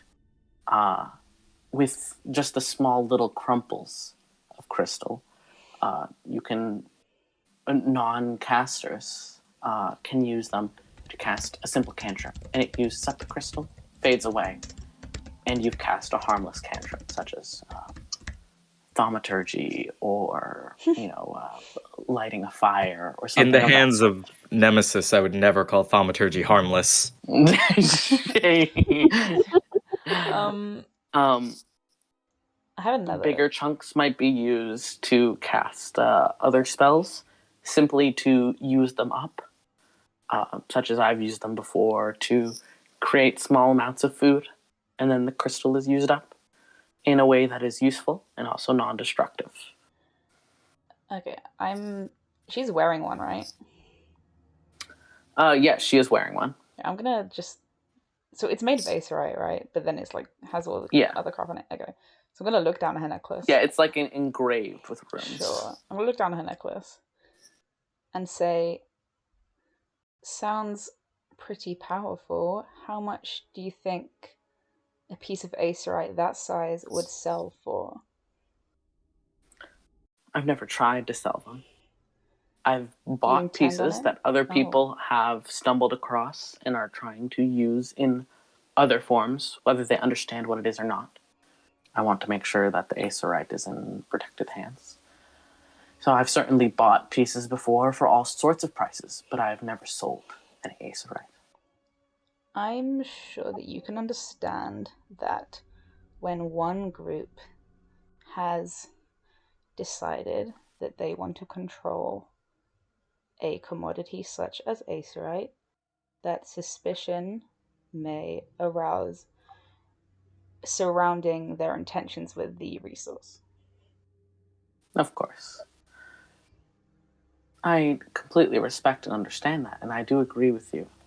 However, we are currently the only group, to my knowledge, that has people who are knowledged in the study and usage of Aesorite. So thus, I think it is sensible that most Aesorite should reside with us. I don't take it by force. If someone is selling it, I will certainly purchase it. I wouldn't say legally, since laws are a bit loose in this land, but I do it to the best moral sense I can to obtain any Aesorite that is being sold. I am open to training other people from other groups in how to properly use Aesorite if I believe that their motives are good, such as your acquaintance is being taught how to do it, as well as that tavern keeper from Hildegrand is being taught how to use it and study it. I'm not keeping it closed just to us. It's more that currently my colleagues are the only ones who know how to use it in detail. So, in the event, once you're finished with all these wards and seals that you're speaking of, will Aesorite stop being produced from this? Sadly, no. It is well, with smaller faults, yes. Once they're put under ward, they generally stop producing Aesorite, or at least produce it at a far, far slowed rate. Something like the Call, as far as our studies are right now, will always produce Aesorite. The hope is to eventually find a way to fix and completely seal even the bigger faults, because it is in fact a Terran reality. That isn't good for our reality. That isn't good for the other planes. It is something we eventually hope to seal. Right. But in the event that you're unable to seal it, the Aesorite production, but you are able to slow or even completely halt the corruption, are you going to be on your way? Well, if it is only slowed, then we will at least need some people at a fault to take care of it. If you're speaking about the Call specifically, like I've said, it is the biggest one we've ever seen. And even those faults that before these last couple of days I would have called the biggest we'd ever seen, still to this day they have not stopped producing Aesorite. They need constant upkeep. So in those situations, we've found trusted people who we've taught how to upkeep the fault and had them set up there to take care of the faults and to protect those around it.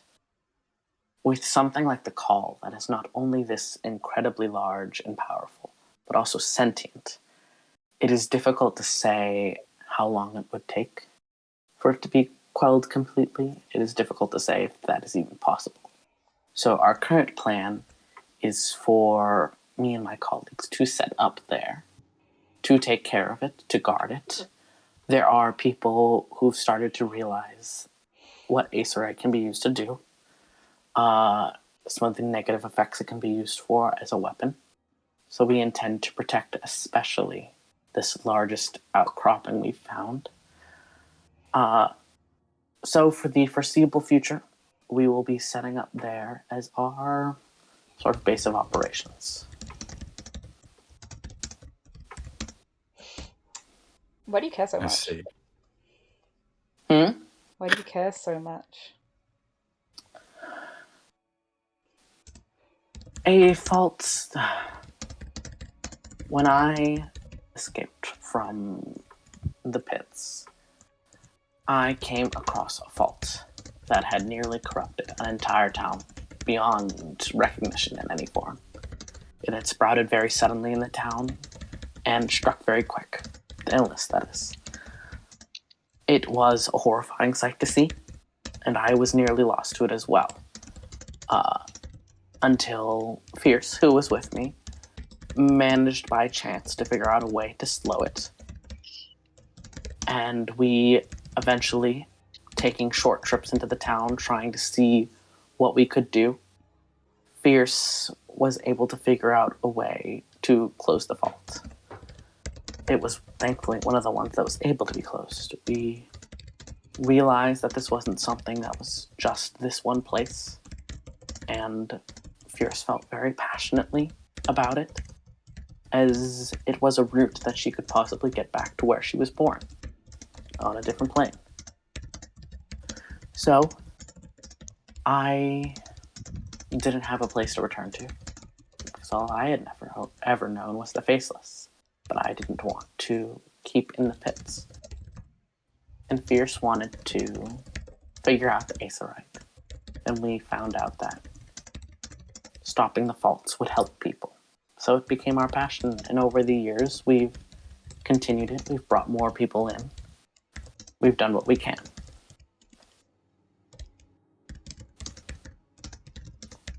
I just nod.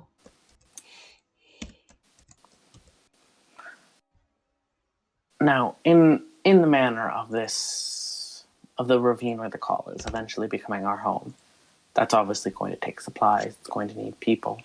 I'm hoping to bring in more of my group to here, as they're a bit spread out right now. So not only would I like permission for travel through, but also presumably, depending how some of this research goes, this might become a production point, as we are hoping to find ways to use Aetheryte to improve lives. So that could lead to increased business in your little town. That could lead to people moving here with the goal of wanting to work with Aetheryte as well and live here. Are you going to turn down people who are unaffiliated with me that are wanting to come here and live? I'm not turning down people who want to come here simply to live simple lives. But if you're suggesting they come here to play with your little crystals, I'm objecting.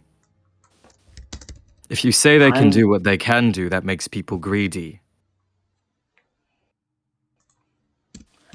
To be clear, I'm not saying I'm going to send people to your town. I'm warning you of the possibility that people might come here to live because of the proximity to the call. Why would people know about the call? Why do people know about anything? Word gets around. I'm sure word can stay here. Oh, I'm not planning to spread word. But you never know who's overheard what. Who else might have also figured out how to track the faults? It's a wide world. We don't really have some of the things ancient people might have had for communication. It's hard to control that sort of thing.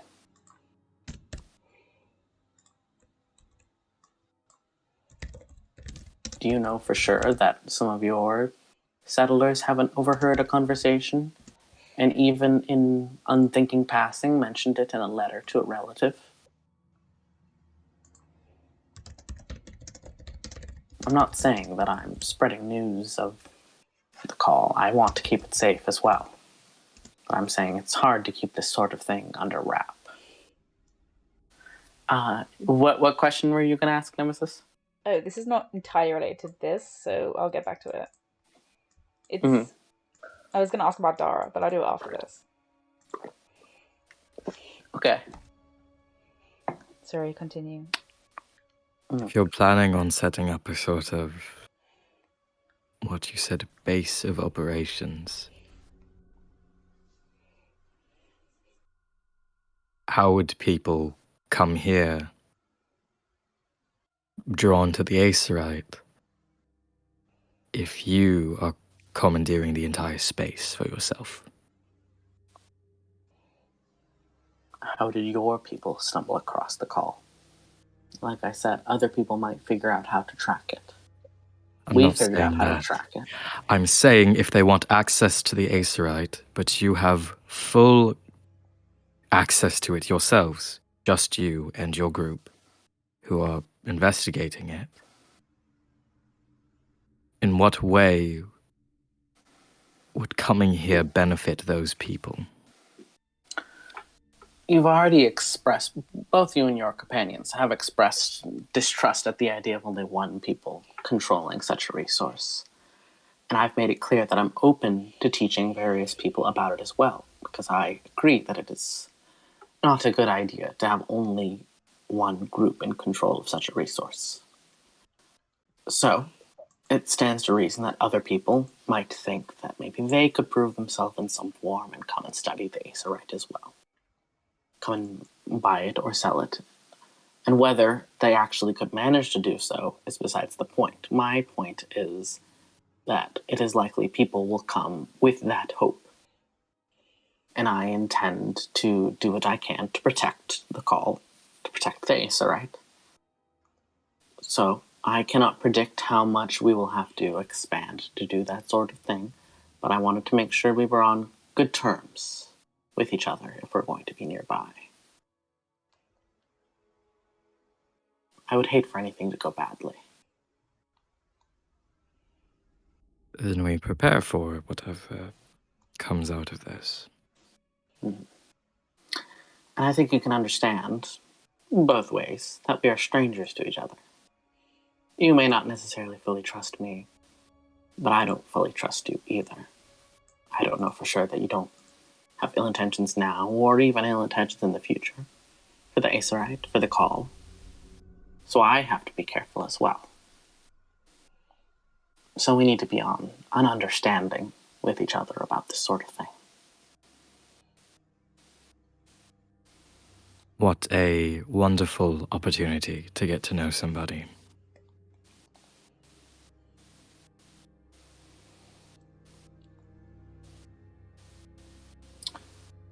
To draw this to a close, you're all right with people traveling through. Wonderful. You're apparently all right to a degree about us setting up to study the call and do what we can to quell the corruption and place our wards. To be clear, some of the people who pass through might end up being members of the Iron Conscription. I don't feel great about them. You clearly don't either. But also I want to make sure that you know that these things may happen, just so that there is no unexpected violence. You seem like a pacifist sort, but even those sorts of people can be driven through emotion.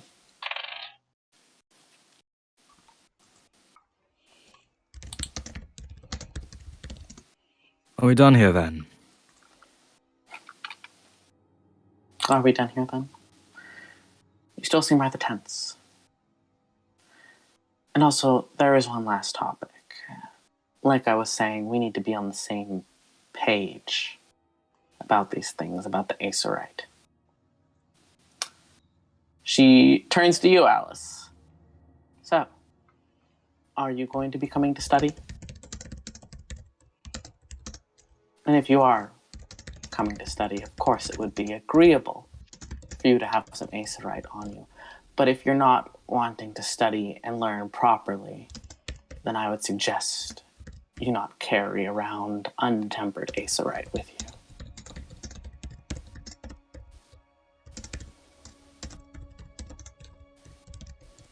You make me mad. Oh, I hate it because you're right.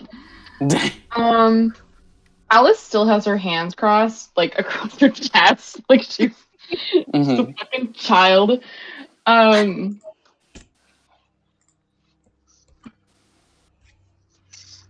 mean, you might see me there.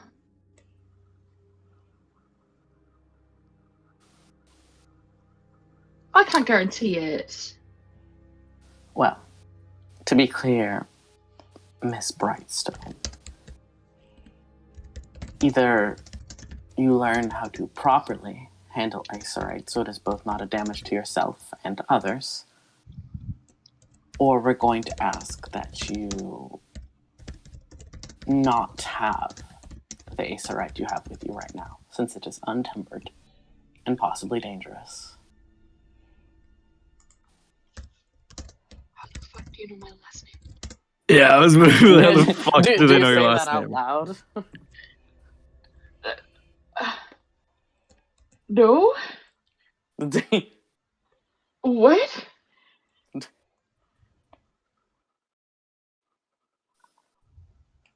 Since when do you know my last name?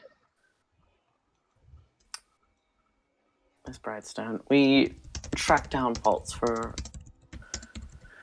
our passion, and we seal them and we take care of them. Acerite doesn't just appear at random. You must be aware that there must have been a fault somewhere nearby for you to have found that initial Acerite. We came across it, we sealed it, we took care of it, and we tried to figure out any wayward pieces that might have left town. We were told that you took some to study, which is of course understandable. But I think you would agree that it would be best for you to learn how to handle such things properly.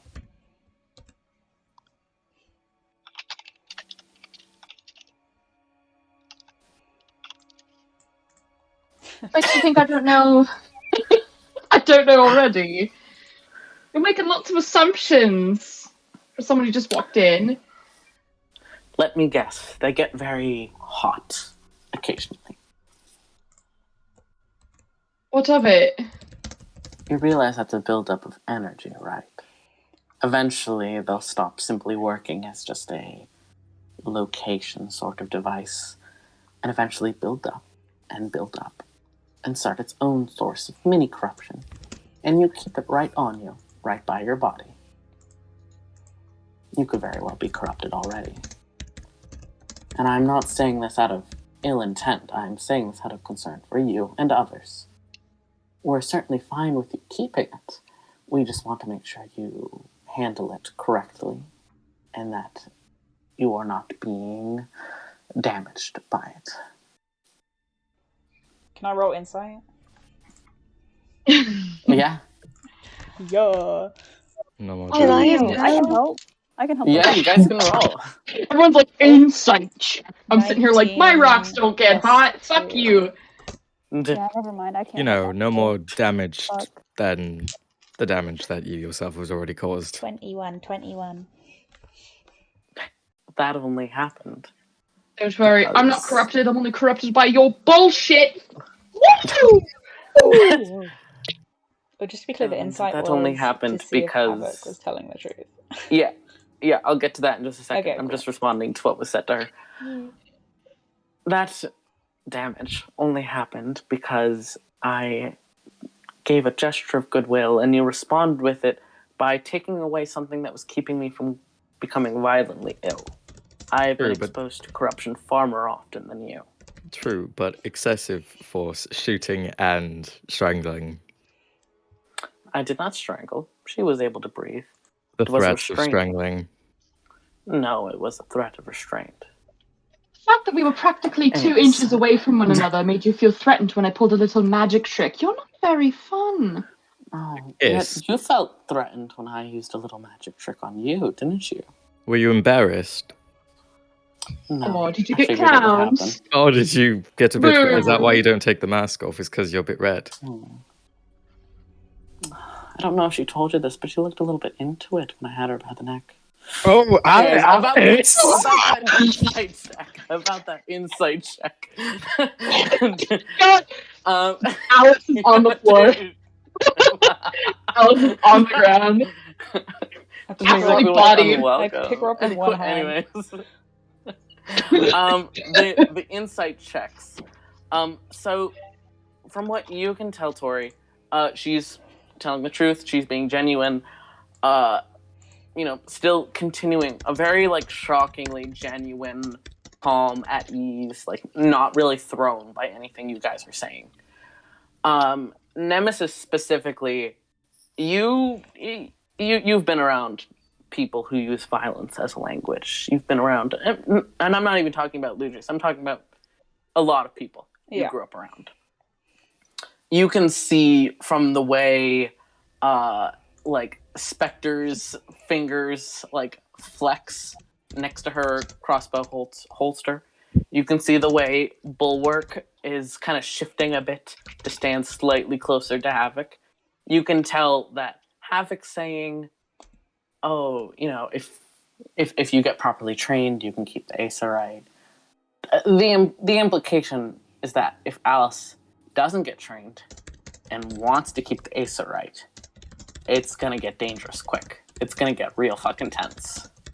Wait, I just remembered something.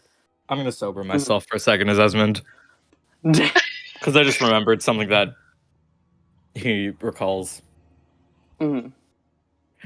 I'm gonna stop making like horny jokes as this bard for a second.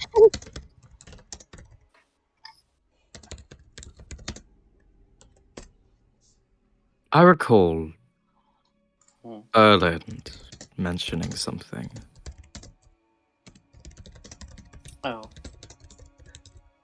What did Sharp have to say about me?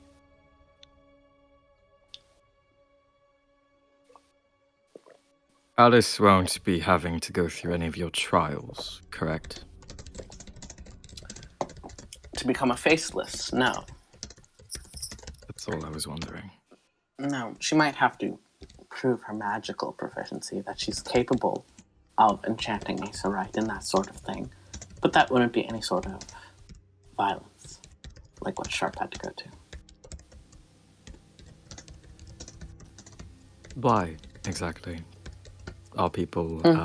Why exactly is it a necessity for people to endure violence? Erland was looking for something a bit further. It's not my business to out everyone's inner details and everything they're looking for in life. But Erland needed something a bit more prolonged. Something that would involve me and my people going into quite a bit of danger consistently for the foreseeable future until we got what they were looking for. And as much as I try to be charitable, there is a limit to what everyone can do for simple charity. I'm sure you can agree. There's only so far you can stick your neck out for somebody without getting something in return in some form. So I agreed that I would do this for Erland, that my people would do this for Erland, if they became part of my team to help deal with the faults. I could tell that Erland had the magical proficiency at least to create wards, but I had to make sure that if it came down to it, if it came down to danger, that Erland would be able to at least somewhat keep up. It took a while, but they got there. It's The ferocity comes out when it needs to. Okay, well. Erland is like not seeing anything and just like looking down.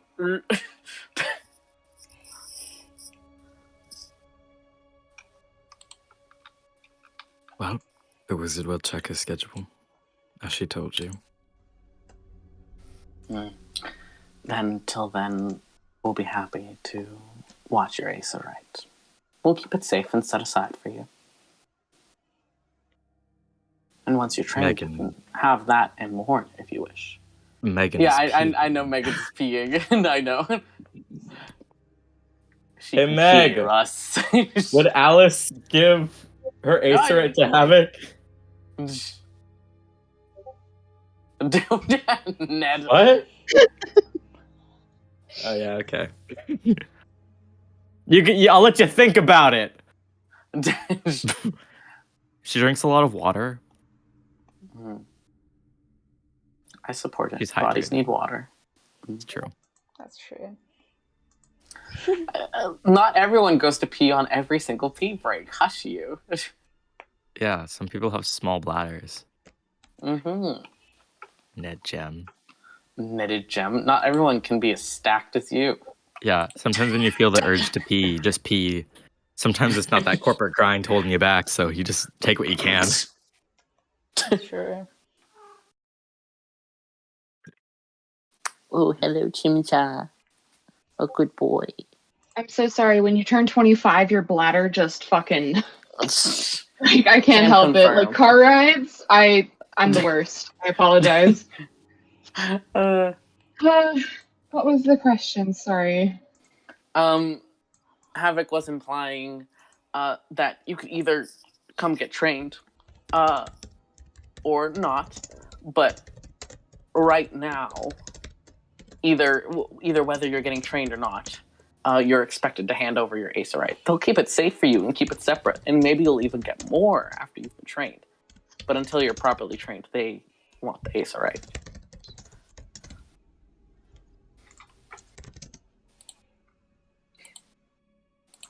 Like right now, like in front of everybody? Yeah.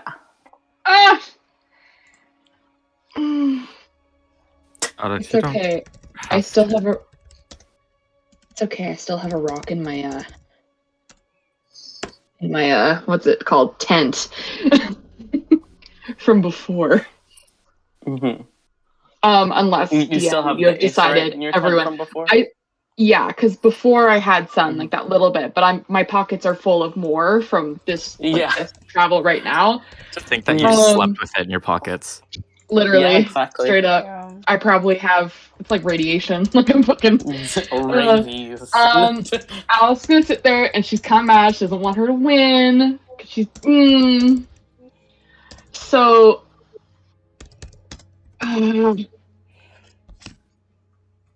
Alice, you start to reach into your pocket, contemplating, just reaching to, maybe touch a piece as you think. And you hear something. A little voice that comes to you with the rippling of waves of the astral sea. Yeah. That says, "You're sending me away? But I want to stay with you." I can hear Xavier literally crying. It reminds me of our axolotl. It's not talking rocks, it's the call.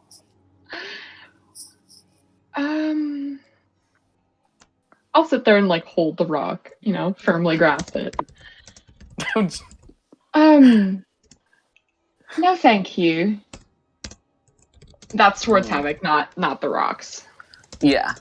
I appreciate what you're saying, but I'm more than capable to take care of these special stones.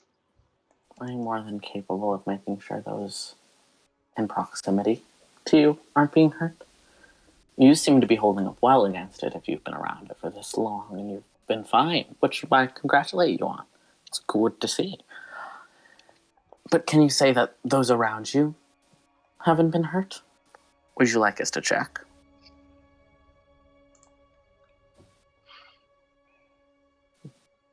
Do you think that any of your friends have been corrupted? Do you think that kid we saw on the way in was corrupted? Do you think any of these innocent settlers have been possibly corrupted? I'm gonna punch her in the face. Let me have my rocks! This is literally all I have!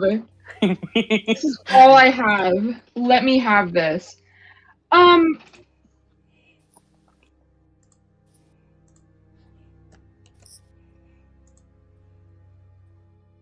Be my guest. Like, at this point, you've given us these fantastic necklaces, which I'm so grateful for. Thank you for your generosity. But I think I am confident in my abilities to take care of these rocks, and you should mind your business. Thanks. She looks to you, Esmond. So when someone falls sick, what do you intend to do?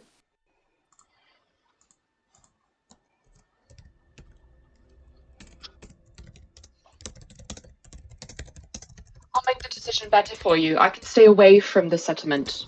No, I imagine that in your youth, when you randomly came about the ability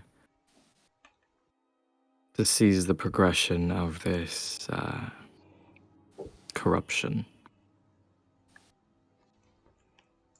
I'm sure that is a ability that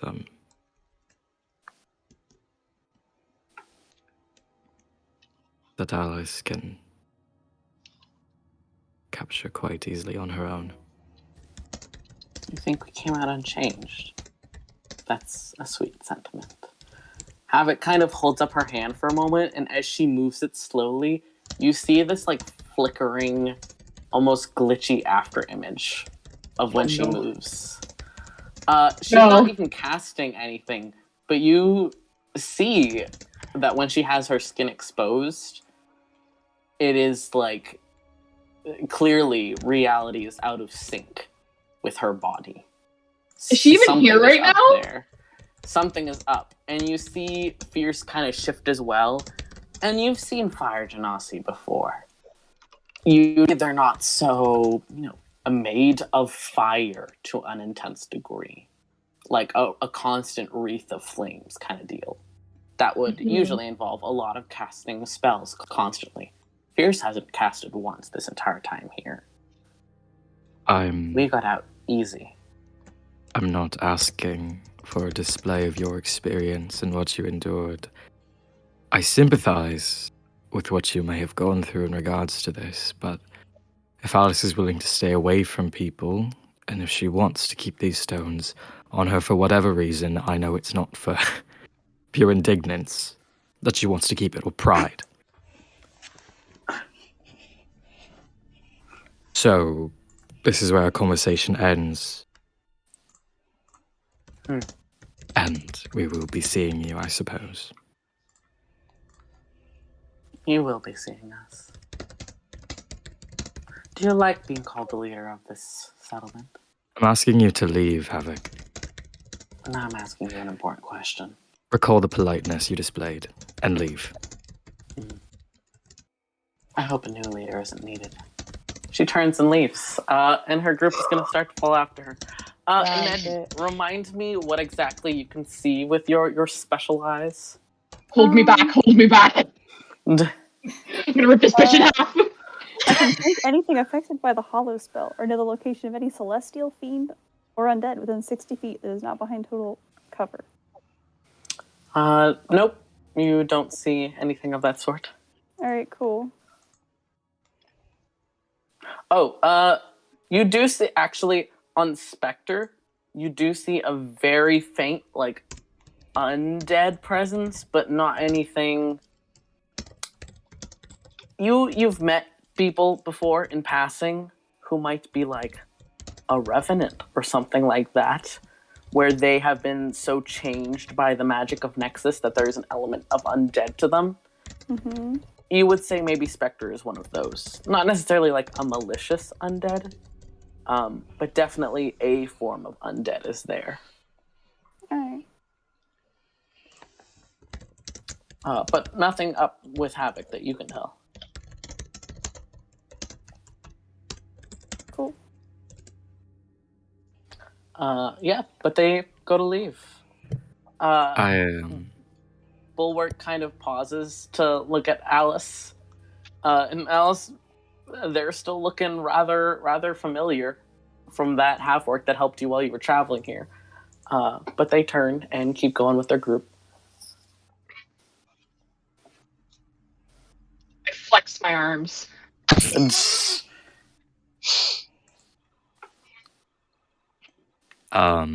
Alice.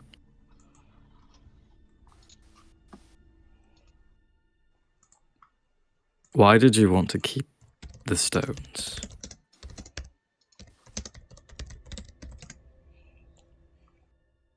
She just, looks at the ground, kicks her leg.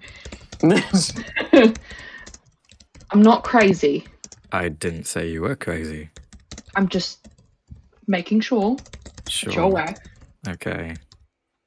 When I reached into my pockets, they told me they didn't want to go.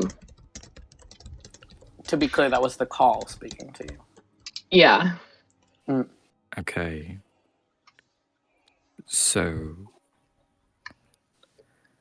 they didn't want to go with Havoc, or they just didn't want to be apart from you? The second one. Right. I don't think it's bad, Desmond. I don't think it is. It might not be intentionally bad. I didn't want to go against something you suggested and seemed passionate about in front of someone like her. But we do need to be cautious since we don't know a lot about this. I know. That's why I can stay away from the group. That's no problem. I can go off into the woods somewhere and have a little shack of sorts and figure it out. Not a first for you. Yeah. Might be better. Well, you came here to be around people, so we're not exiling you, sort of conditional exiling you. It's fine, we'll manage, just... You said it spoke to you, so maybe you can have a conversation with it. Because I don't like that woman. I don't like that woman, period. She's rather mean. She's really mean. She's really rather quite mean. But she's... Yeah, I'll take my rocks. She's just hot. She knows my brother. Alright, I'm going to pack my tent and make a... Lean-to.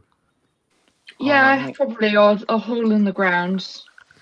Probably best. Like a mole. Yeah. Does anybody feel corrupt, sort of, in this general vicinity? Yeah, is anyone sick? I'm sorry. Corruption check. Corruption check. I don't think so. Well, the... I mean, I haven't felt any corruption. I mean, I feel fine. Why don't you wear one of the necklaces, and either it saves you from corruption, or you have none, so it doesn't get expended, and then you just have a nice accessory. Yes, in which case it's just sort of a sick... Is that Char? Yes. He crawled into my lap and started purring, yes. Oh, sorry, is that for me? Like, for me to wear the necklace? Yes. Sure, fuck it. I open the little box and, sift through. Pick one. They're all the same, but... Yeah. Maybe it would be best if everybody who had prolonged exposure to Alice also wore one. I'm not infected. No, it's not you being Okay. infected. It's that you had your pockets stuffed with rocks. Sure. Sorry. No, okay. Okay, I passed the box around so everyone can grab, like, a necklace. I, for one, have been having these really weird dreams, so I'm gonna pop that bad boy on. I guess I'll put one on. Fuck. I put one on. While matching with Alrighty. Okay, does anything funky happen when we all put on the necklace? Oh my god, wait, best friend No. necklaces? Oh my god! Shoshan, you have to put one on. They're friendship No, necklaces. I don't trust like that. They're friendship necklaces. I'm immune to disease. I'm fine. But get well soon, though, guys. That's true, but It's this a is, curse. this is for friendship. So check everyone except Shoshan put on one, right? Yeah. Uh-oh. Okay. No, you're good. They're gonna be like, everybody make a con save. No, Shoshan, go ahead and make an insight check for me. Me? Yeah. All right. We'll see if I can roll better than I did a little bit ago. Maybe. Oh, I These are got a gonna nat be 20, waiting so around our necks. 26. Okay. Oh, my special I'm gonna line. borrow you in whispers for a moment, Oh, and this boy. actually won't be on recording because I'm not recording. Oh, So, boy. Oh, L to all of you. Damn bitch. this sucks. I'll go into whispers And I should be able to drag Ned with me. We shall Yeah, see. probably. By the Okay. scruff. Guys, this is so sad. I Oh, Ned is still here. I think I can just go. No, actually, I can't. Never mind. He has to. DM's gone. Everyone give out your secrets. Everyone say your backstory all at once. Okay, yeah. So basically, what So happened is basically- that a long time He's ago, back, when he's he back, was he's back, first, he's back, he's back. Oh wait, actually, no, I can't. Sorry. Alice has so much trauma. So true. Oh, Oh, well. what is happening? Oh! Oh no. okay, so basically, when he was a kid, he was born. Well, me too. No When he way. was a kid, he was born. He was born. Ow! I caught my elbow. No. So he was a kid and then he was born? Yeah. Holy shit! Write that down. Yeah. Write that down. I have a spoiler. We're all the Antichrist together. Let's go. That's kind of hot. Yeah.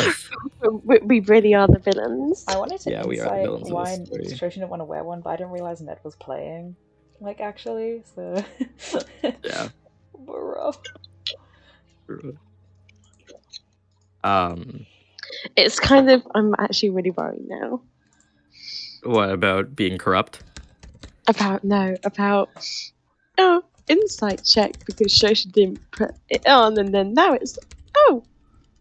And now we're all Whispers. evil.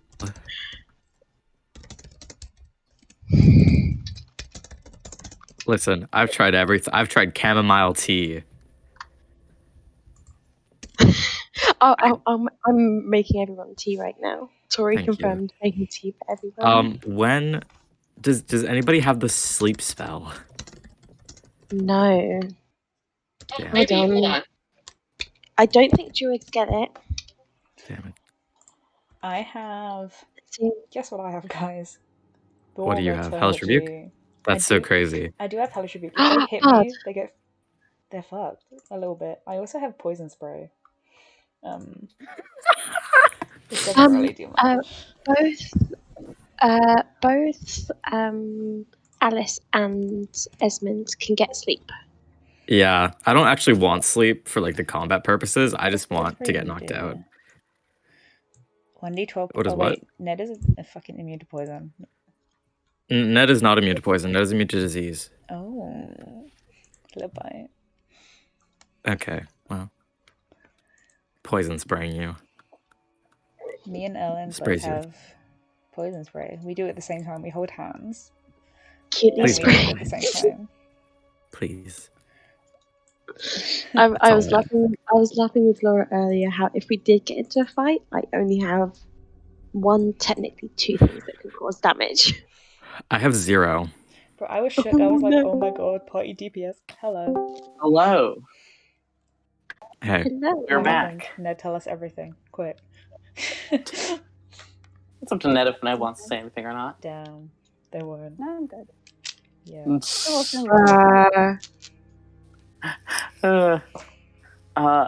But with that, we're going to end session right there. Yo. Oh. Yo. I'm stopping the recording. Get your last words in. Yeah. cough. Shit. Yeah, yo. Thanks, guys.